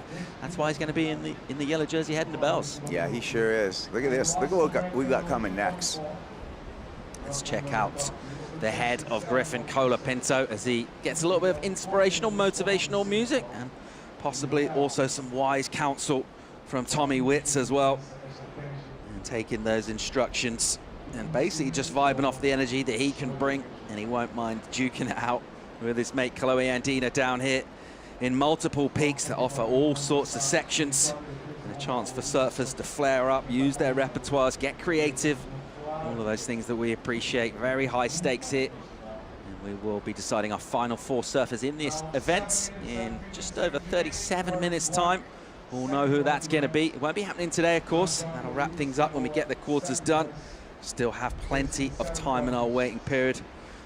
Almost another week of it, and loads of swell coming through, Kaipo, and it's anybody's guess exactly where we're going to finish up here, but we got waves, so that's awesome. Yeah, that's great. So, and you know, we're down to 6 heats to finish the event, so we're really going to be able to pick out the optimum window in this waiting period to finish off this event and crown 2 champions. Yeah, it's an interesting point. You know, we've seen how much things can change within a day. We don't need a day as such, as in from breakfast to dinner time, right? We just need that window. So it'll be one tide, probably going in one direction. You would think possibly coming up around the mid-tide. Let's see how that goes out. We'll check the forecast. Wind and swell, obviously tide 2, super important here. A little more time ticks away. Just over 6:20 remaining. Florence will hang on to that priority, the lead as well. And Kanoa Igarashi will just be using all of those techniques that he uses to stay calm and focused, the concentration, all of that sort of thing. Just try and be patient and get himself an opportunity, but it's not really gone his way so far. He's ridden 6 waves, his high score of a 5.67, not really the sort of totals we're used to seeing in post. As we check out a couple of lines flooding in, I hope we get a strong finish in this one. Well, I like the competitiveness that Kanoa is bringing out in John Florence. Look at the paddle he's going to do. He's making John chase him back and forth, and he's making John play the game. And I like the fact that John Florence, who's a pretty mellow character, is willing to play the game right now. I like the intent that I'm seeing from John Florence. And now that we're going to identify if this wave's worth going after, it looks like it's Kanoa Igarashi who's once again going to escape the priority of John Florence. He's managed to get away. He's managed to find himself a left. Here's the speed, looks for a ramp. Here he goes down the line into a big punt, and he'll collect that on the whitewater. Not a massive gain by his own standards, but a decent one. Crucially, he's stuck it. Not sure if that'll go towards the 7 that he needs, but it'll certainly improve on his backup number at least. Yeah, it could be chipping away at the requirement for Kanoa Igarashi, but great efforts by Igarashi to escape the priority of John Florence. We'll take a look at it here on the replay. Barely scratches into this one, building up some speed down the line, spots the ramp, launches, lands, sticks the fins in there, and completes the ride. Slow motion, you can really break this down. The launch, the rotation, sticking the fins, getting that extra 180 to ride out of it, and then just jumps off as soon as he realizes, okay, that's deemed complete. Doesn't want to waste any time. Back to live action. Here he goes again, and a similar section, and a similar kind of maneuver that, again, he kind of collects that on top of the whitewater. The landing isn't super clean. Meanwhile, out the back, Florence throws up a super late re-entry that he'll go incomplete on as well. So let's see. There we go. John already paddling out the back. The claim priority. The previous of Kanoa comes in. It's just a 4-3. The last one will be deemed incomplete on the air, and it will still be Florence, it looks like, with priority with under 4 to go. Actually, purling on that wave was fortunate for John Florence because it didn't bring him too far in, and it kept him on the out the back where he's able to get back out there, and he will gain priority over Kanoa Igarashi. Here's a look again at another backhand air rotation for Kanoa Igarashi.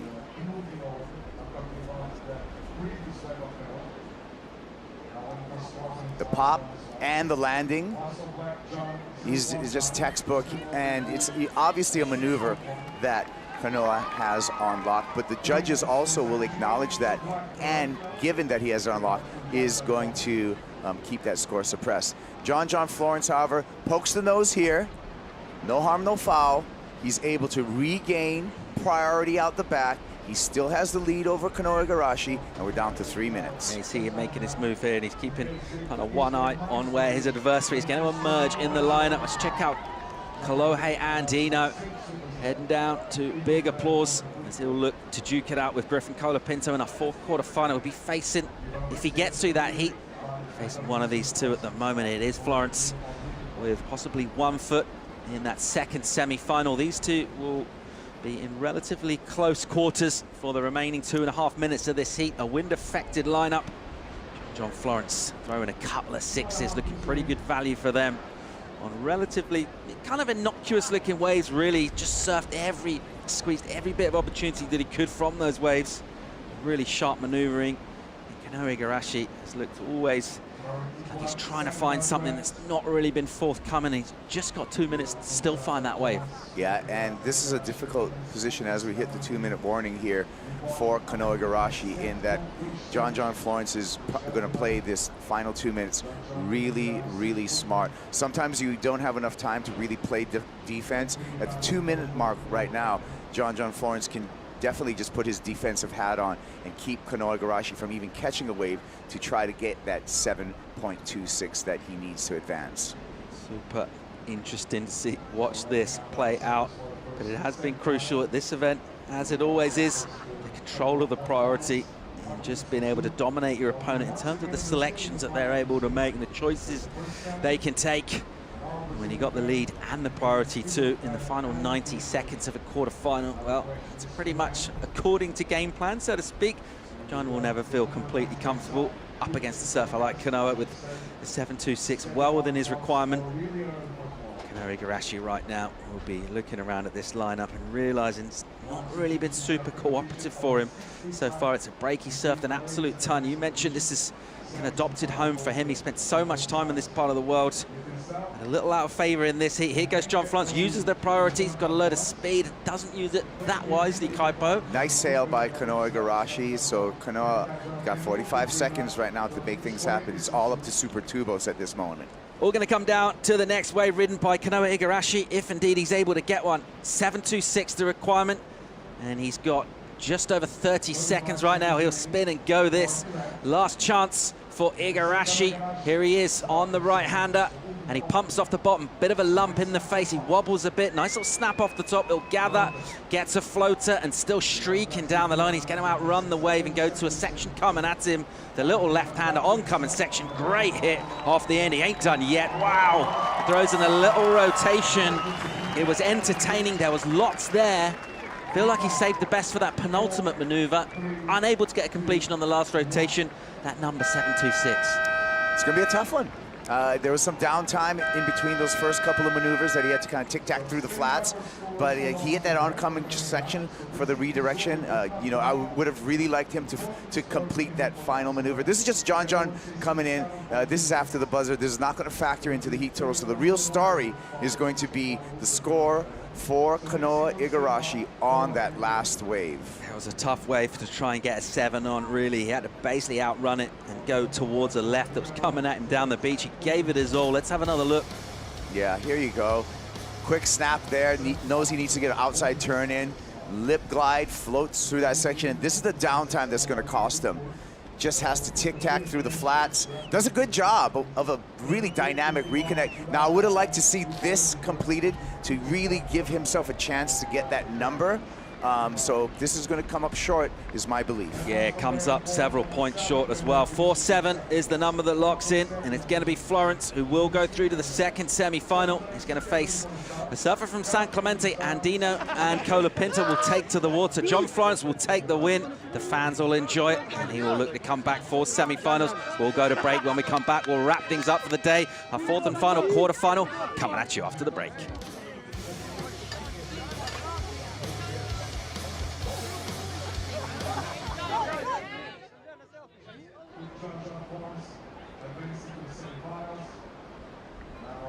Joined to the second semi with the winner of the quarterfinal of the four will be Colapinto or Griffin Colapinto, who served this one for 2020. I'm not going to call it two different generations, but Griffin is a bit younger than Colapinto. It competes on the NSSAs, but the different divisions are for sure. And to Kanoa Igarashi, Kanoa, muito obrigado pelo seu sangue, Kanoa, obrigado pela sua presença. Espero que seja seguida para ela, contar agora com o aplauso deles. Vamos chegar para Deus. E Kanoa, toda a sorte para a frente da sua vida. Muito obrigado pela sua presença e contribuição. Falando com o Kanoa português, que ele consegue fazer isso connosco. John, congratulations, you're in the semis. Now it will be against Colapinto or Griffin Colapinto.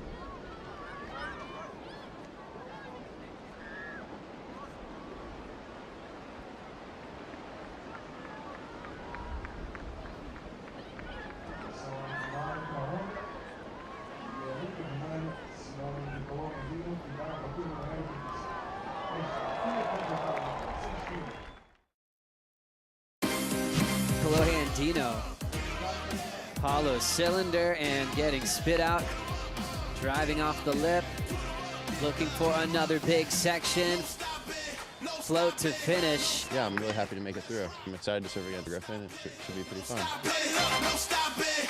Right there, you see Griffin having to duck under that little bit of foam ball, but he's super deep in the foam, kind of pushing on his rail and then slides right out for the completion. I feel really good, you know, to just make a couple of heats so far, and I'm hoping to go on to win the contest. Unreal, so good. The MEO Pro Portugal approaches its conclusion. We're going to have just 4 surfers left for both men and women's side of the draw. When we wrap this up, our final heat of the day, we'll see 2 Americans Chloe Andino taking on Griffin Colapinto, two surfers. We know all about what their repertoires can do. Amazing maneuvers between these two.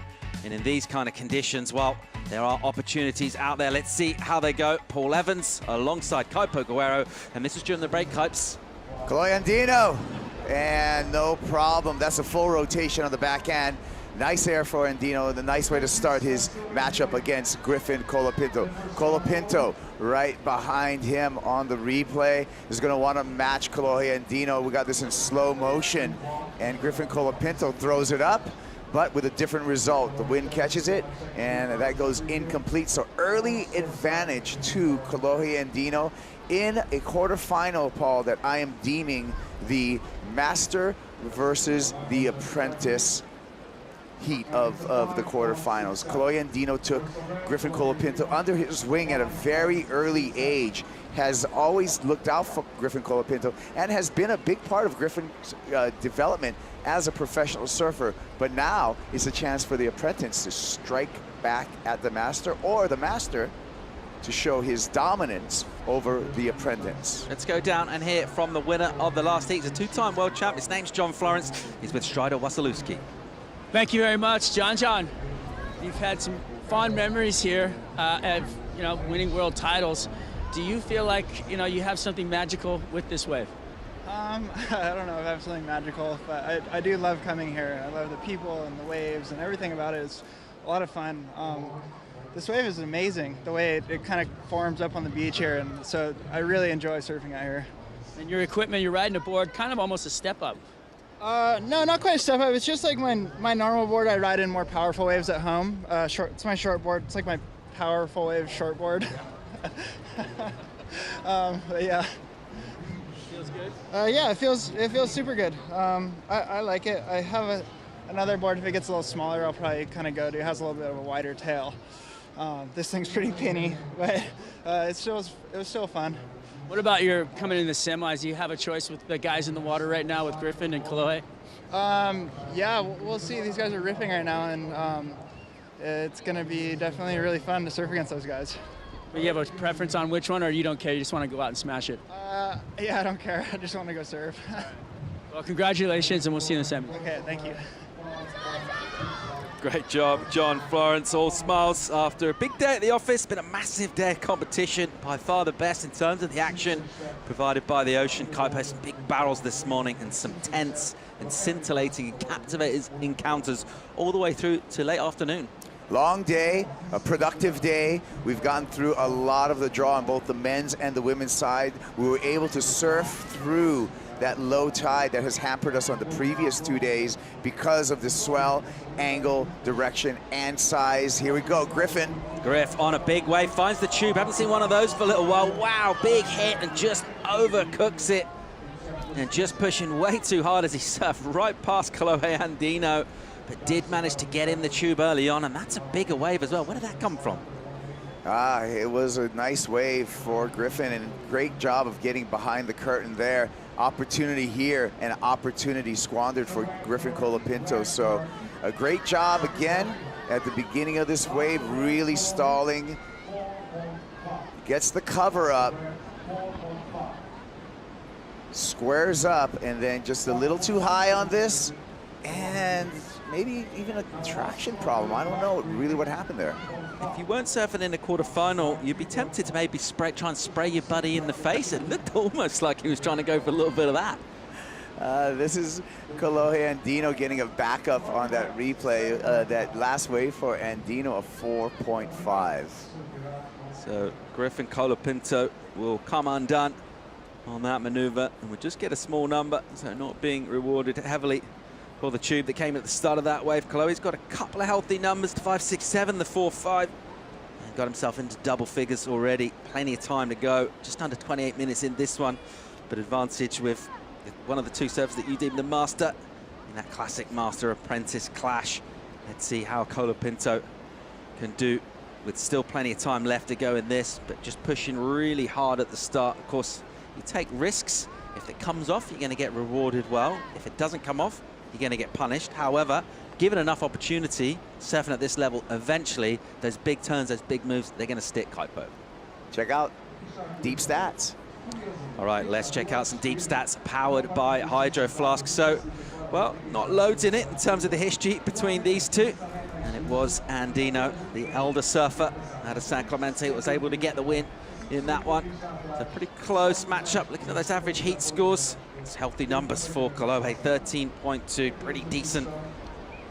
And a 12 for Griff Colapinto. The deep stats powered by Hydro Flask. A real cool way of looking into our surfers in terms of what they've been able to do individually and also the matchups too. The matchups so far, well, 1-0 to Conlogue. Let's see if Griffin can even things up here. But what he's really focusing on is a chance to go into those semi-finals and a chance to surf, as we now know, against John Florence. So 3 of our men's semi-finalists are now settled. Who will be the 4th? We know it's going to be an American, as our drone will just fly up towards the north and follow these two as they paddle into some slightly turbulent water. They've got the wind in their face, and it's going to take a bit of endurance surfing this heat. It has been a long day. We talked about the cold, and they will be feeling it after a pretty long time down at the beach. They'll be feeling that, and Griffin Colapinto is going to kind of break the trend that we've seen all afternoon in these quarterfinals. The trend has been the surfers with the good start, getting the numbers on the board early on the clock, have been the victorious surfers in all of these quarterfinals. So can Griffin break that trend and do a comeback? He's got just under 26 minutes, so he's got plenty of time, but Chloe Andino seems very, very intent of seeking Griffin Colapinto. Now they've kind of acknowledged different peaks. Colapinto breaking away. Yeah, finds himself a corner here, going on the backhand again, and throws up a big punt and whips it around and gets a really difficult landing done. And that was an air that he didn't have to sort of project down towards. It came at him really quick, that section, and he was good enough to fire up and flare up without loads of notice. So interesting to see how this goes score-wise. A really tricky air to land that one. Let's get a look, Kaipo. Quick to get on the gas, has to go right up to the lip, spins it around, lands almost horizontally in the whitewater for that last quarter of a rotation for Griffin Colapinto. Let's take a look at it. Slow motion, spins it around, lands horizontally and forces that last quarter, that last 90 degrees of rotation of that 360 on the backhand. And I'm going to be curious on what that number is, because that was a difficult maneuver on a difficult section. I'm curious to see where that number is going to go. Yeah, he earned himself that space there just by paddling up the beach. A little bit further, deeper on the peak. Would have been really deep for the right. Turned out to be pretty well positioned for the left. And was able to get a spicy maneuver done. Let's check out Conlogue Andino now on the right hand. A nice smooth on the face and a little sort of lip section. Just sort of feathers for him and offers him up a chance to hit. And again, he'll tag a second section. It goes a little bit wrong, doesn't get that maneuver done. So not a massive amount of points available for that wave. So if we consider those last two in exchange, certainly Griff Colapinto getting the better of that. Conlogue Andino is low number 4-5. Not sure if he'll attack that with that kind of wave. It did look like a bit of a softer wave there, Kaipo. Conlogue Andino is not going to improve his position in this heat. He's not going to improve his scoreline with that last wave. We're going to take a look at it right here, and we're going to see why. First of all, it's a good-looking wave. Gets down the line, gets that quick snap, but really wants to punch it at the end. So much effort, so much power, punches it, but that's incomplete, so that's not going to be the score to increase his scoreline. We can look at it again from up above and some of the beautiful afternoon colors here at Super Tubos, but this incompletion is not going to help Conlogue Andino. The big question is what happened with Griffin Colapinto with that big air that he did, a single maneuver that Griffin Colapinto did on the left. That's the real story. We know this one's incomplete as we look at it on the replay. The number coming in is for Griffin Colapinto, Paul, is going to be the important number. Yeah, it's a massive one and a crucial moment in this heat. 7.83 for Colapinto. That's huge. So the judges having a good old look at that turn and deciding to particularly, I think, we talk about the criteria, degree of difficulty. That was a really hard maneuver to stomp. It was high risk, and the judges realized that. It was a high-risk, progressive maneuver. It was a single maneuver.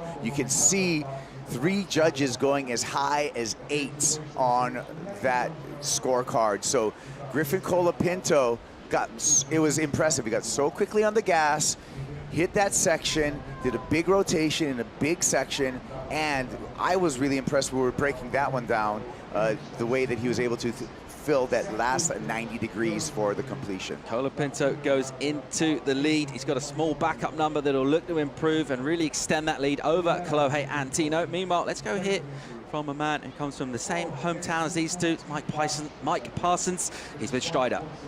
Thank you very much. Yeah, Mike, 783 on that big closeout that Griffin got. You're in Kolohe's corner. How do you defend that if you're Kolohe?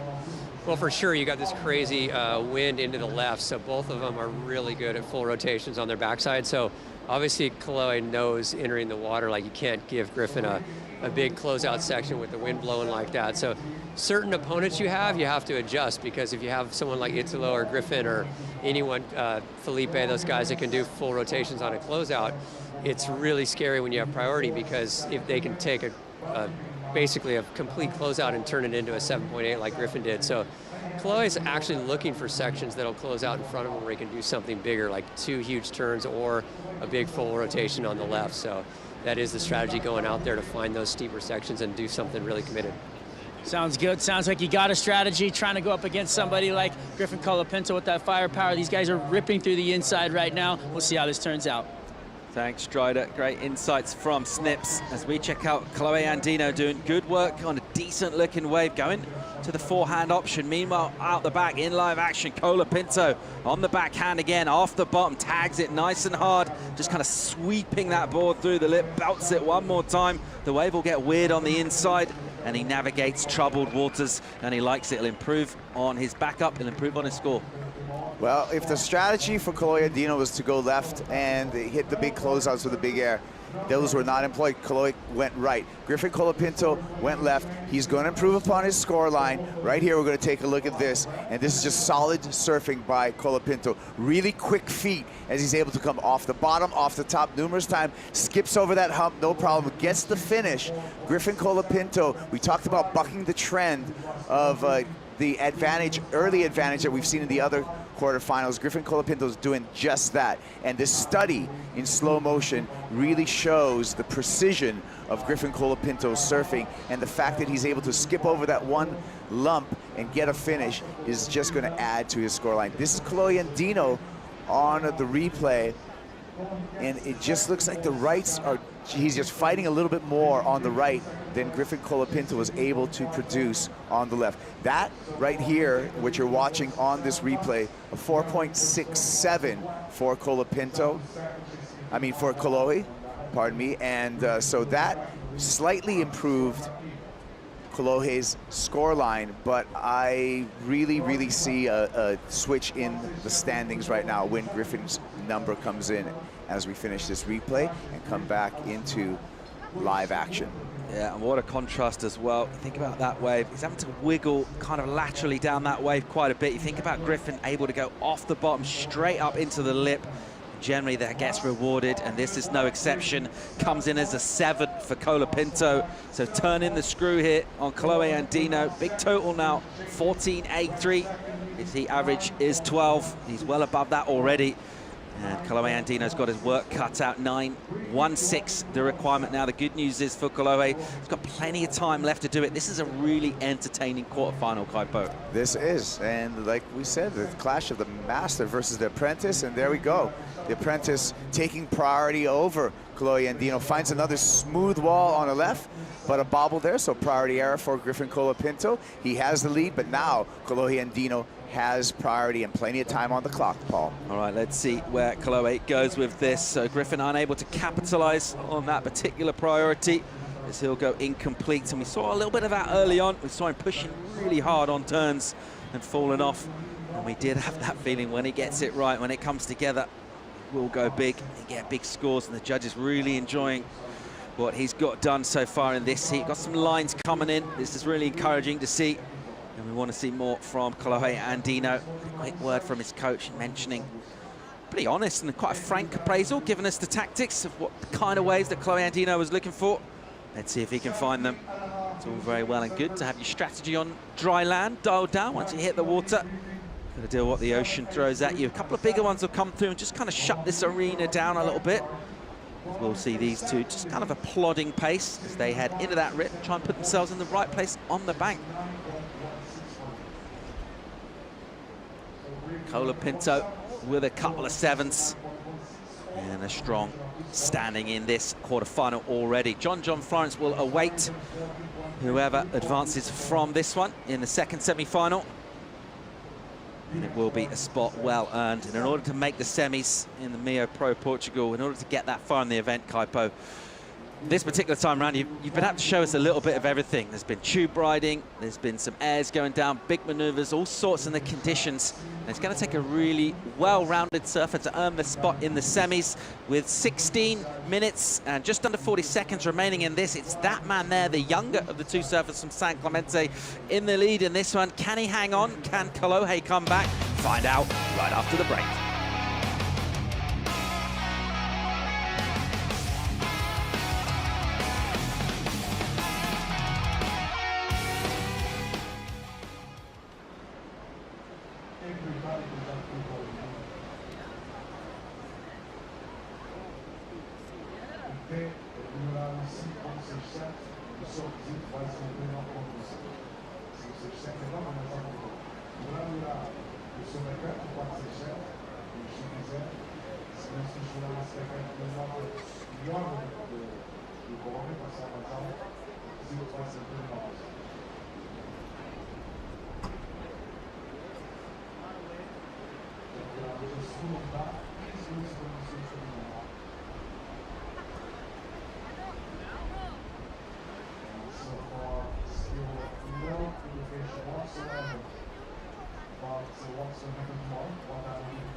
The MEO Pro Portugal, presented by Rip Curl, is brought to you by Rip Curl, the ultimate surfing company. By Expedia, official travel booking partner of the World Surf League. By Oakley, official eyewear of the World Surf League. And by Hertz, official partner of the MEO Pro Portugal, presented by Rip Curl. Welcome back to live coverage in action. We're looking at Griffin Colapinto. He's ripping away the part here in late afternoon sunshine out on the west coast of Portugal, looking for a spot in the semi-finals. And he attacks multiple sections, gets a small little rudder on the inside here.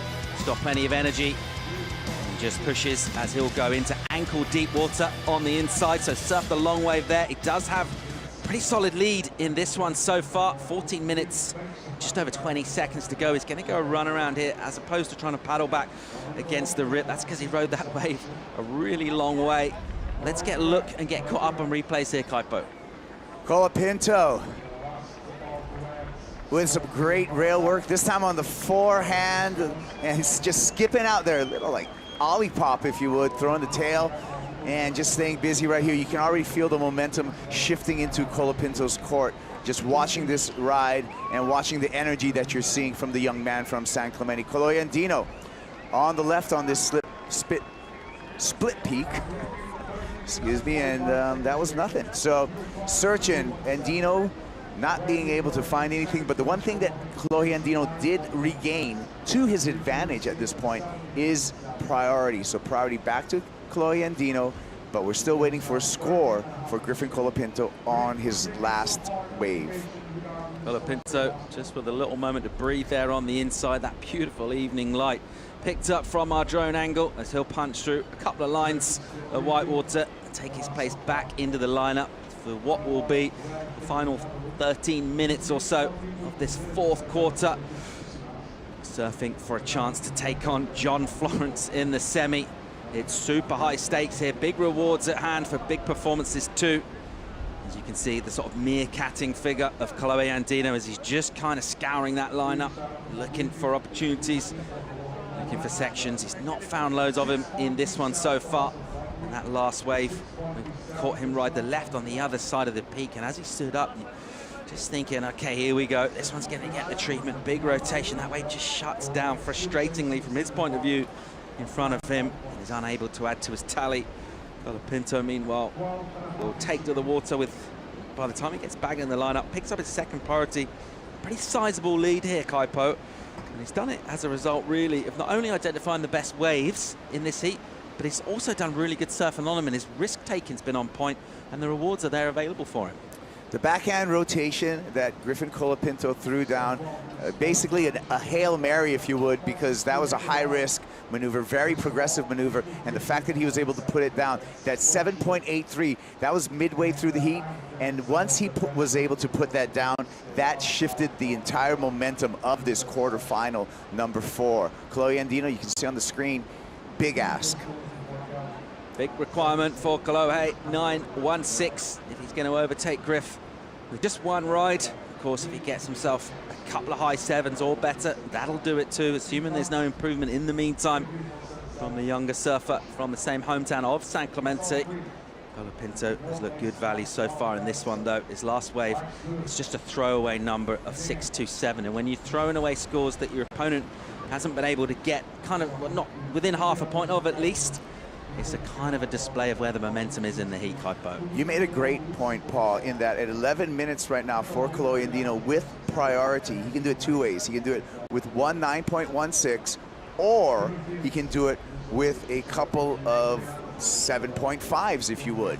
So there's still a couple of ways to skin a cat for Chloe Andino, as there's enough time on the clock to get the advantage with two waves.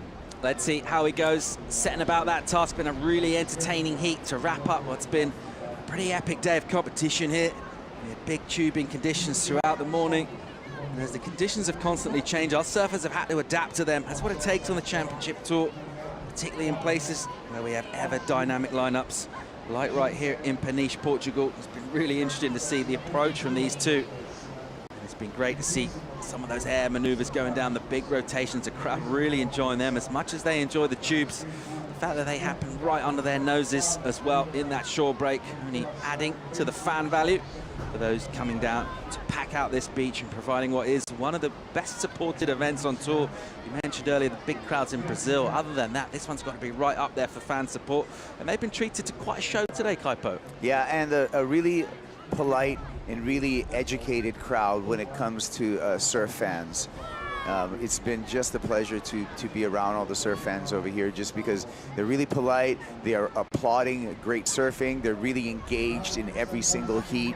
And you know, the challenge here at Super Tubos, it's such an epic wave, but with a high coefficient in tides, with swirling winds, it's ever changing. And so being adaptive is a big, big necessity for success here at this particular stop. Just over 9:20 to go in this.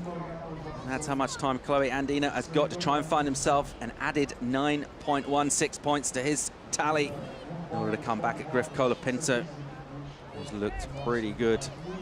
Had some attacking maneuvers on left-handers, just the one maneuver earning him a big score. It was a big full rotation. It got him that 7.83 crucially. And after that slightly faster start from Kolohe, Griffin Colapinto really at that point kind of took control of the heat, and from there he also got himself that 7 crucially. Now, what's Andino got here? He's found himself a left heel punt as well, whipping that rotation and just whipping it a little fast, slightly over rotates, and he'll go down. And well, the impetus and the priority will shift back to Colapinto in the lead, and also now with priority 8.5 to go. Well, there you go. Just Chloe Andino trying to answer back with the exact same weapon that Griffin Colapinto took the lead from him with. And we take another look at this whipping wind, quick spin, but the board gets away from him just a little bit. So Chloe, we'll get a throwaway number for that. We're getting another look here. Well, this is what Mike Parsons is explaining, exactly the kind of sections he'll be aiming at, just unable to get it done. Yeah, again, slow motion, you're going to see this, and the board gets away right there.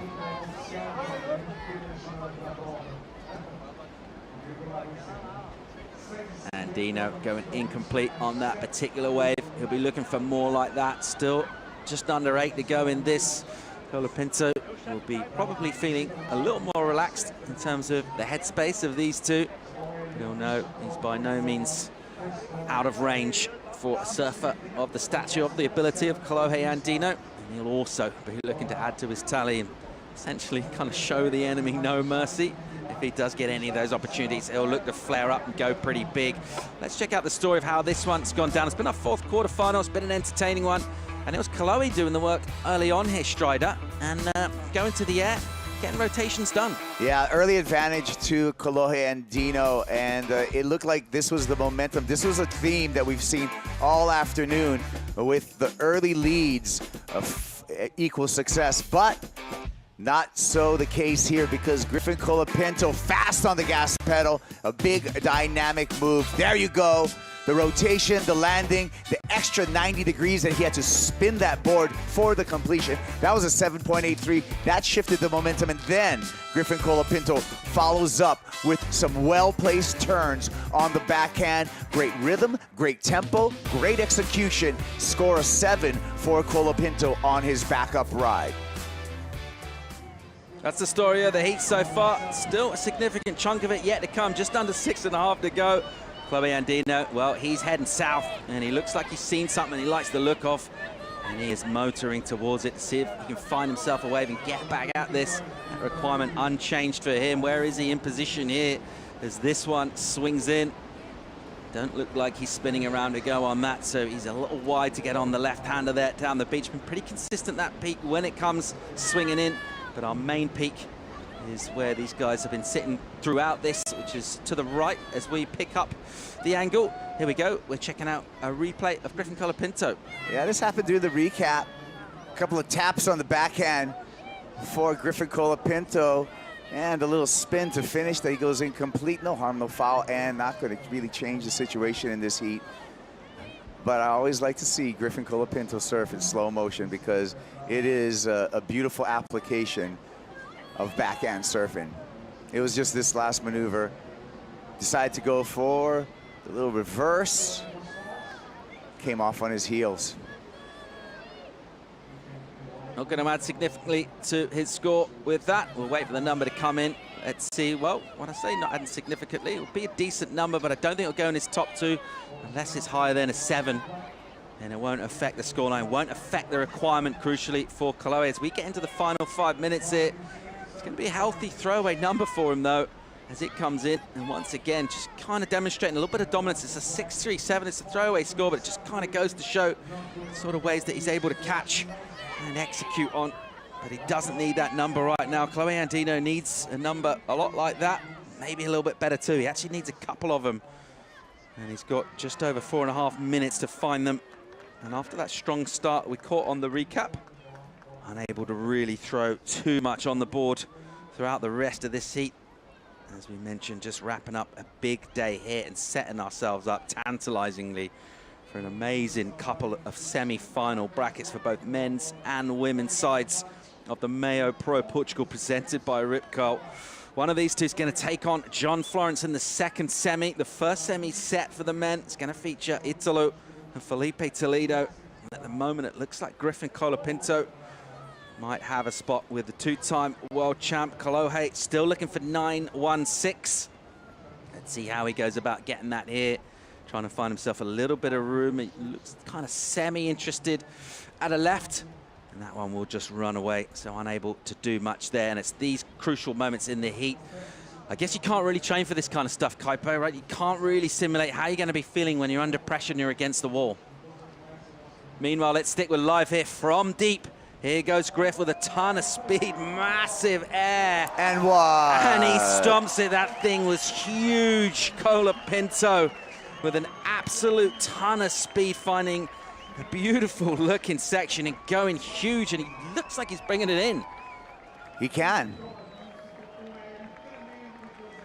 Unbelievable stuff. What a showman, Griffin Colapinto.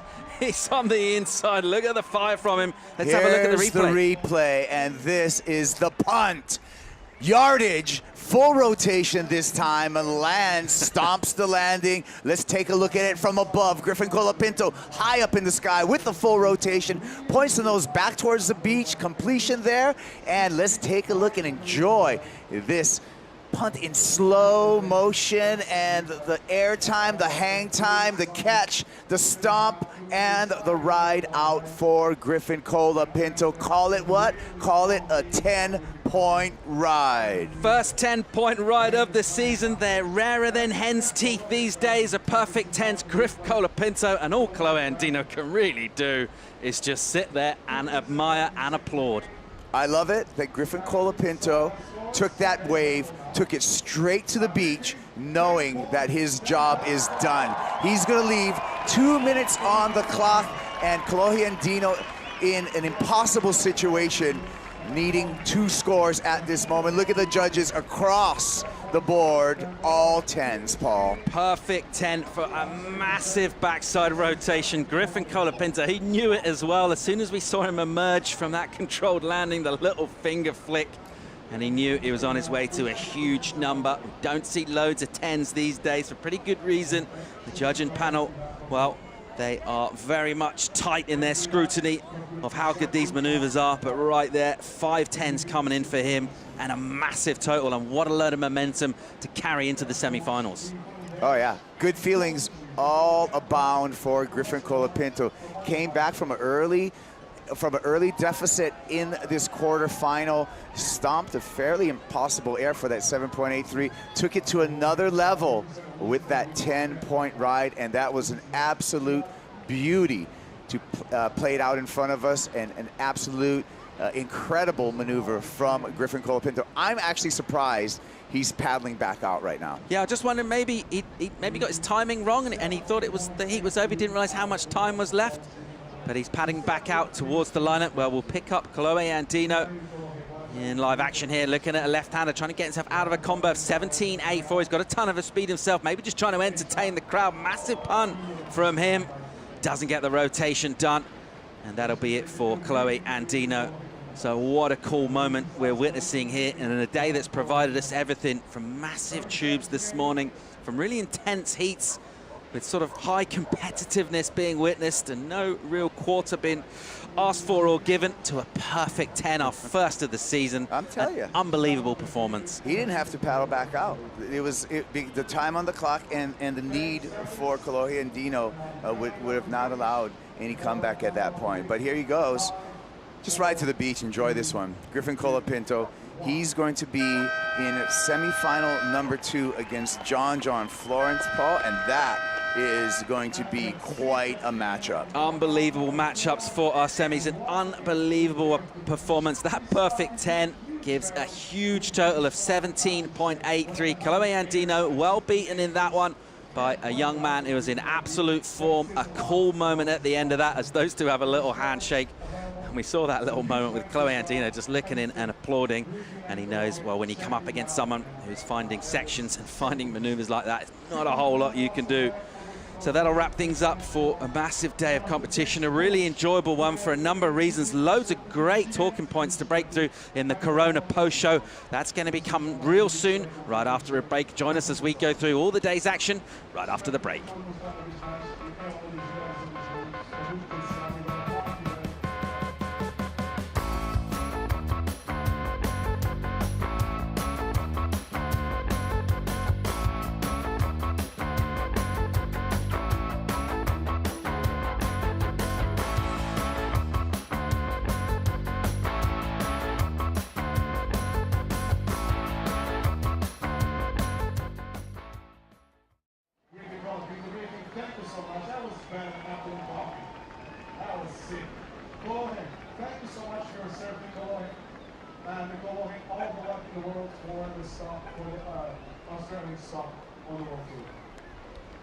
Thank you so much.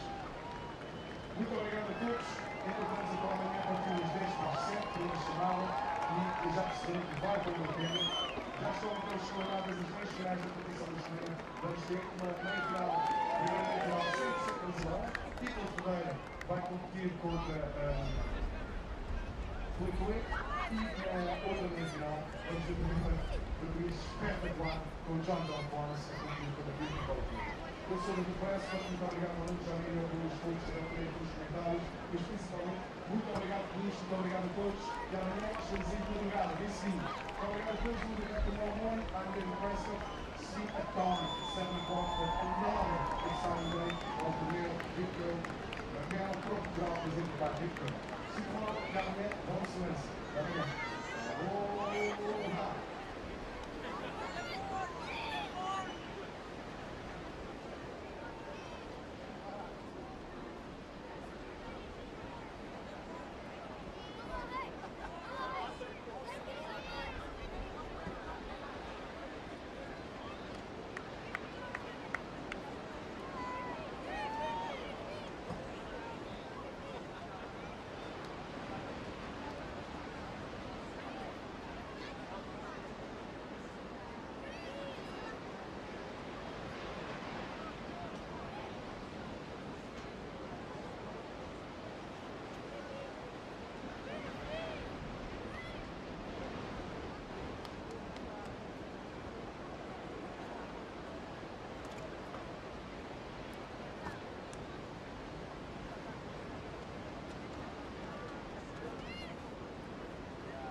vision. Either rise or you fall. I'm on a mission, bringing my dreams to fruition. I ain't playing at all. Bring out the body bags, I'm about to kill them, deliver them to the mortician. I gotta do what I gotta do.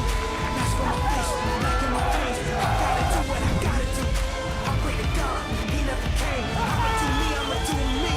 That's in my blood, I'll never change. That's in my blood, I'll never change. That's in my blood, I'll never change.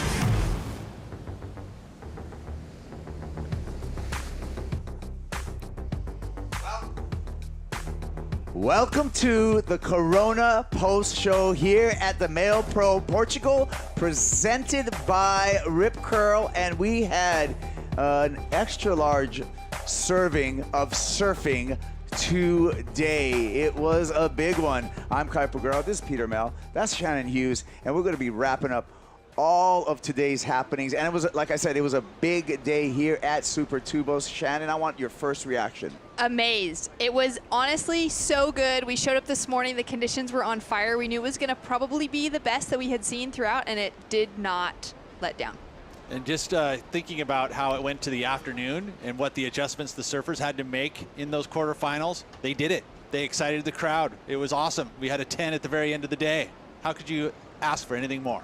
First 10 of the season. Let's hear from the surfer who performed for that 10. Griffin Colapinto is with Strider Wasilewski. Thank you, Kaipo. I'd just like to ask Griffin how he feels about getting the first 10 of the year in the WSL this year. Wow, it feels amazing. Yeah, anytime you get a 10, it's one of those things. It's like a wall hanger. It's like a trophy. So I got one, and I'm over the moon. More importantly, you woke up the beach. The place went nuts after you did that. Could you hear him? Oh, yeah, I could hear him. And this is like one of the best crowds we come to all year. So to do it in front of everyone down here is really special. You know, you were excited, giddy, and pretty, light about everything that just happened, but then you kind of stopped yourself and said, okay, I got to get back into go mode again. Yeah, after that air, it almost felt like I won the contest for a second, but then I realized I still have more heats to surf, so got to bring it back. I'll enjoy the moment, but, once I go to bed, tomorrow's a new day. Well, congratulations. We can't wait to see you moving on through this thing, and you have any aspirations, obviously, to win, but a way to win? Barrels and airs. Pretty simple. Yeah, simple. Let's do it. All right, barrels and airs, let's go. All right, so Griffin Colapinto with that 10, and for a professional surfer, a perfect 10 is what to a golfer is a hole-in-one. You're always going to remember that, and that's going to be, it's an award in itself, Pete. It sure is. It really is. And I think it's the memory of whatever that move is, or the barrel or the air. And generally, barrels and airs are where the 10s come from. We see it from performances on our wave, but that was amazing. And especially since what we had seen all day long, lots of barrels, lots of beautiful waves, and then get there with the little fluff in the wind, but the adjustment made by the youth, incredible. Yeah, there was a bit of a fluff this afternoon with the wind, but this morning we had pristine condition, lots of barrels going down, and we had quite a matchup with Kyle Ibelli versus Kelly Slater. And you know what? The GOAT, he did it again. He came through when he needed to come through in that heat against Kyle Ibelli, Shannon. He certainly did, and I got to give Kyle the credit as we see Kelly, you know, he paddled out there, he had the game plan, and he performed into those backhand tube rides and just put on the clinic. But Kyle paddled out in the white wetsuit and the white jersey. He pulled the Kelly Slater on Kelly Slater with every chance he had to get in his head, and it still did not take the GOAT out. And it wasn't one of those situations where Kyle was just left searching. You know what? He gave this one a big heat. So congratulations to him for giving a run to Kelly. Italo Ferreira now as we look to our quarterfinals, and Ferreira, bravo, throws it up there, and he earns his way into the semifinals, Peter. And of course, the showman put it on as soon as the wind came to this direction. You knew he was going to go to the air. He did it several times. He did it to good effort and big scores, so he's on to that semifinal. Quarterfinal number 2, Felipe Toledo was spectacular in this matchup, Shannon. I mean, is there a better surfer putting a board on rail than Felipe? The speed, the precision that he has, just look at how fast he whips that board around, keeping it in pocket. Incredible performance, and he's gonna be a tough one to beat. Peter, quarterfinal number 3, and John Florence came out swinging. He sure did, you know, and this one was going to be a close heat. It wasn't about the barrels for John, so he had to step up his performance, and he did exactly that. He came out there electrified. He came out there with a lot of energy. It looked like he was really wanting to win, and it came across in his performance, and of course, he got that win. Yeah, he's on to semi-final number 2, John Florence, where he's going to meet this man, Griffin Colapinto, Shannon. Big airs and big scores. Unbelievable. How good was that moment? The crowds on the beach and Griffin ready to perform for the world. He's been warming up that move, right? We saw him do that just the other day. He was searching around looking for it because he saw it on the Surfline cam. Got it on that, but then he got it actually on iPhone clip. It was just as big as that one. And then he applied it right there in the heat. Then it leads us to these brackets and the semifinals, all set up some dream semifinals. Italo Ferreira versus Felipe Toledo, and John Florence versus Griffin Colapinto. What a dream matchup. Well, who's going to win? I mean, really, all 4 of those surfers are on point. They all are showing us they're the best out here at Super Tubos. I just am fingers crossed that tomorrow we wake up and there's still a bunch of swell, because that will be a great finals day, especially when you look at the semis of the women's as well. All right, well, that was the men's quarterfinals. Let's look at the women's quarterfinals, because the ladies performed today, and we're down to just 4 surfers when we look at the women's bracket, all starting with Steph Gilmore with a wonderful performance, Shannon, in her matchup. Oh, incredible performance from Steph. I mean, just found that little tube, and then she finds this snap on the finish. And that was the sort of surfing that we expect to see from someone that's grown up at Rainbow Bay who gets tubed for breakfast. And to see her execute surfing like that, it's going to be amazing to see. I mean, even that one, she snuck out of that. How did she come out of that? Quarterfinal number 2, Lakey Peterson. Peter and Lakey really was swinging through using a beautiful rail game in this quarterfinal number 2. Yeah, well, having her back on tour full time after the injury, after what we've been through for the last couple of years, and she has been putting it together this season. She's wanting to get into that final 5 at this end of the year. Got to make that cut, no worries, but incredible surfing from her today. Quarterfinal number 3, that was the World Champs quarterfinal, Carissa Moore versus Tyler Wright, Shannon, and it was Carissa Moore who got the best in this one. Oh, I mean, look at that backhand attack, so powerful. Conditions had shifted just slightly from what we saw in the first women's quarters, and then Carissa went out and found a barrel like that, and the rail work as well. Quarterfinal number 4, Tatiana Weston-Webb Peter versus India Robinson, and Tati with some explosive surfing on the lefts. Yeah, she did just everything right. She went out there, got that early lead, got the excellent ride with the 8.83 to take that early lead and put a ton of pressure on the rookie. The rookie didn't have an answer for it. Yeah, and we look at our women's brackets right here. Like I said, we're down to 4. Stephanie Gilmore versus Lakey Peterson. Semifinal number 1, semifinal number 2. It's going to be a reclash of the Rip Curl WSL Finals that we saw in 2021. It's going to be Carissa Moore against Tatiana Weston-Webb. So even on the women's side, we got a star-studded semifinals, Pete. Yeah, it's exactly that. So just at this point, I mean, we have lots of days left in the waiting period. I know that the call is going to be there for early tomorrow morning, which means there's a good chance we could be running tomorrow. Yeah, and Shannon, you know, with all the glory comes some crashes as well. We saw some big numbers today, but we also saw some horrible wipeouts. Let's take a look at some of the beatings that Super Tubos handed out to our competitors. When you think about this wave, it's got a very vertical takeoff, and you got to be on point, getting yourself down the face. How's that pin drive? Rocker's got to be your friend on a takeoff like this. And we did see some heavy moments. I mean, thankfully, not too many injuries, but we did see Jake Marshall go down and knock his shoulder out, and it was that wave, huh? Yeah, it was. And he's all right. He's back. His arm is back in. He's going to have to deal with some pain for a little while. But Courtney Conlogue as well. She got hit hard in her her quarterfinal, and it was a moment like in 2019 when she got a concussion out here. So we know that those wipeouts can have some huge consequence at this break. Yeah, and even the crowd felt that. Well, it's time for my favorite part. It's the top 5 today, and we got a big top 5 to go through. The top 5 really starts off with Steph Gilmore.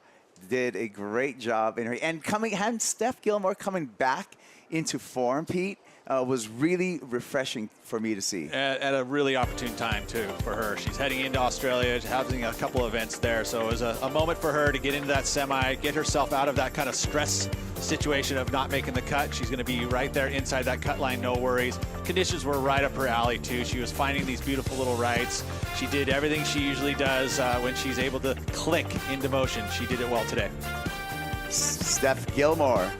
Number 5. Number 4, Tatiana Weston-Webb, Shannon, and a combinations of turns for an 8.83 right here. Yeah, she told me that she could not believe that in section stood up for her, and she knew she had to just throw everything she had at it. And have a look at that. That is commitment and poise in pulling it off and pulling out on a solid one. Number 3, Pete, John Florence performs once again in the excellent range. This was a 9.13. Yeah, it's the round of 16. He was able to find this gem. This morning's waves were optimum. He would have been chomping at the bit to get out there early because the waves were going off from the moment we showed up on the beach. He finds this 9.13. Explosive move to finish it out and ends up making it through the quarterfinals and into the semis. Number 2, Shannon, the big guy, Jordy Smith, with a crazy backhand tube for a 9.17. Oh, just absolute perfection. Look at that. Just the line that he draws through it, you know, grabs the rail, sets himself up so perfectly, disappears so deep, he's out of view, and then makes that come back. And he falls, but the reward for the depth of that barrel. And at number 1, Pete, you can't go any higher than a 10.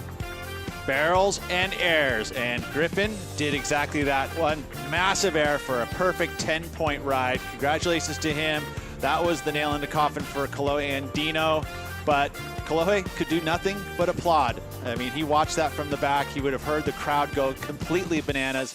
That is the best feeling in the world, is doing something like that and having the crowd roar.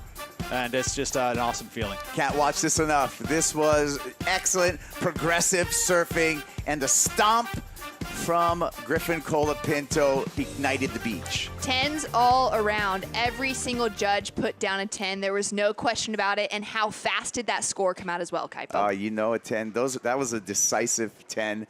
And look, it's just signed so for some stuff for us to happen. So thank you, Shannon. Thank you, Peter. And I want to remind everyone to tune in tomorrow, possible 7 a.m. local start here at the MEO Pro Portugal, presented by Rip Curl. I'm going to give you aloha and enjoy today's highlights.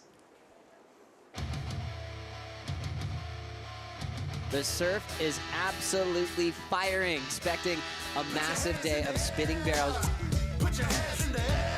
It will be Lau pulling into the first tube of the day.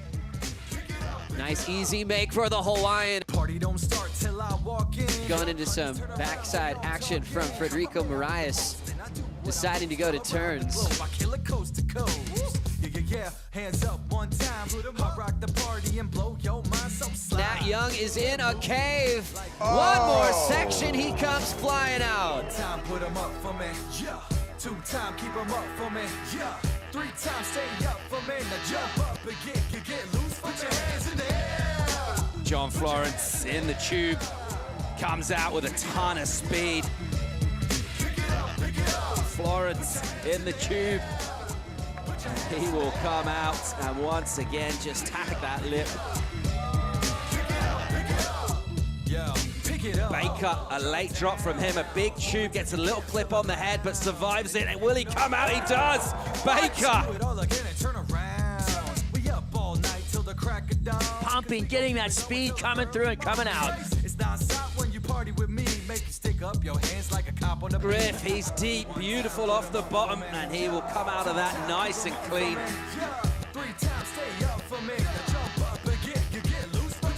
There goes Kelly. He makes it.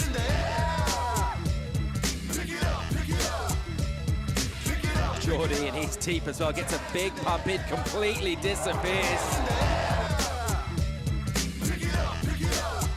Toledo goes for massive rotation. We are on the women's quarterfinals, have just hit the lineup. Having a look at the right, drags that arm in, gets the cover up.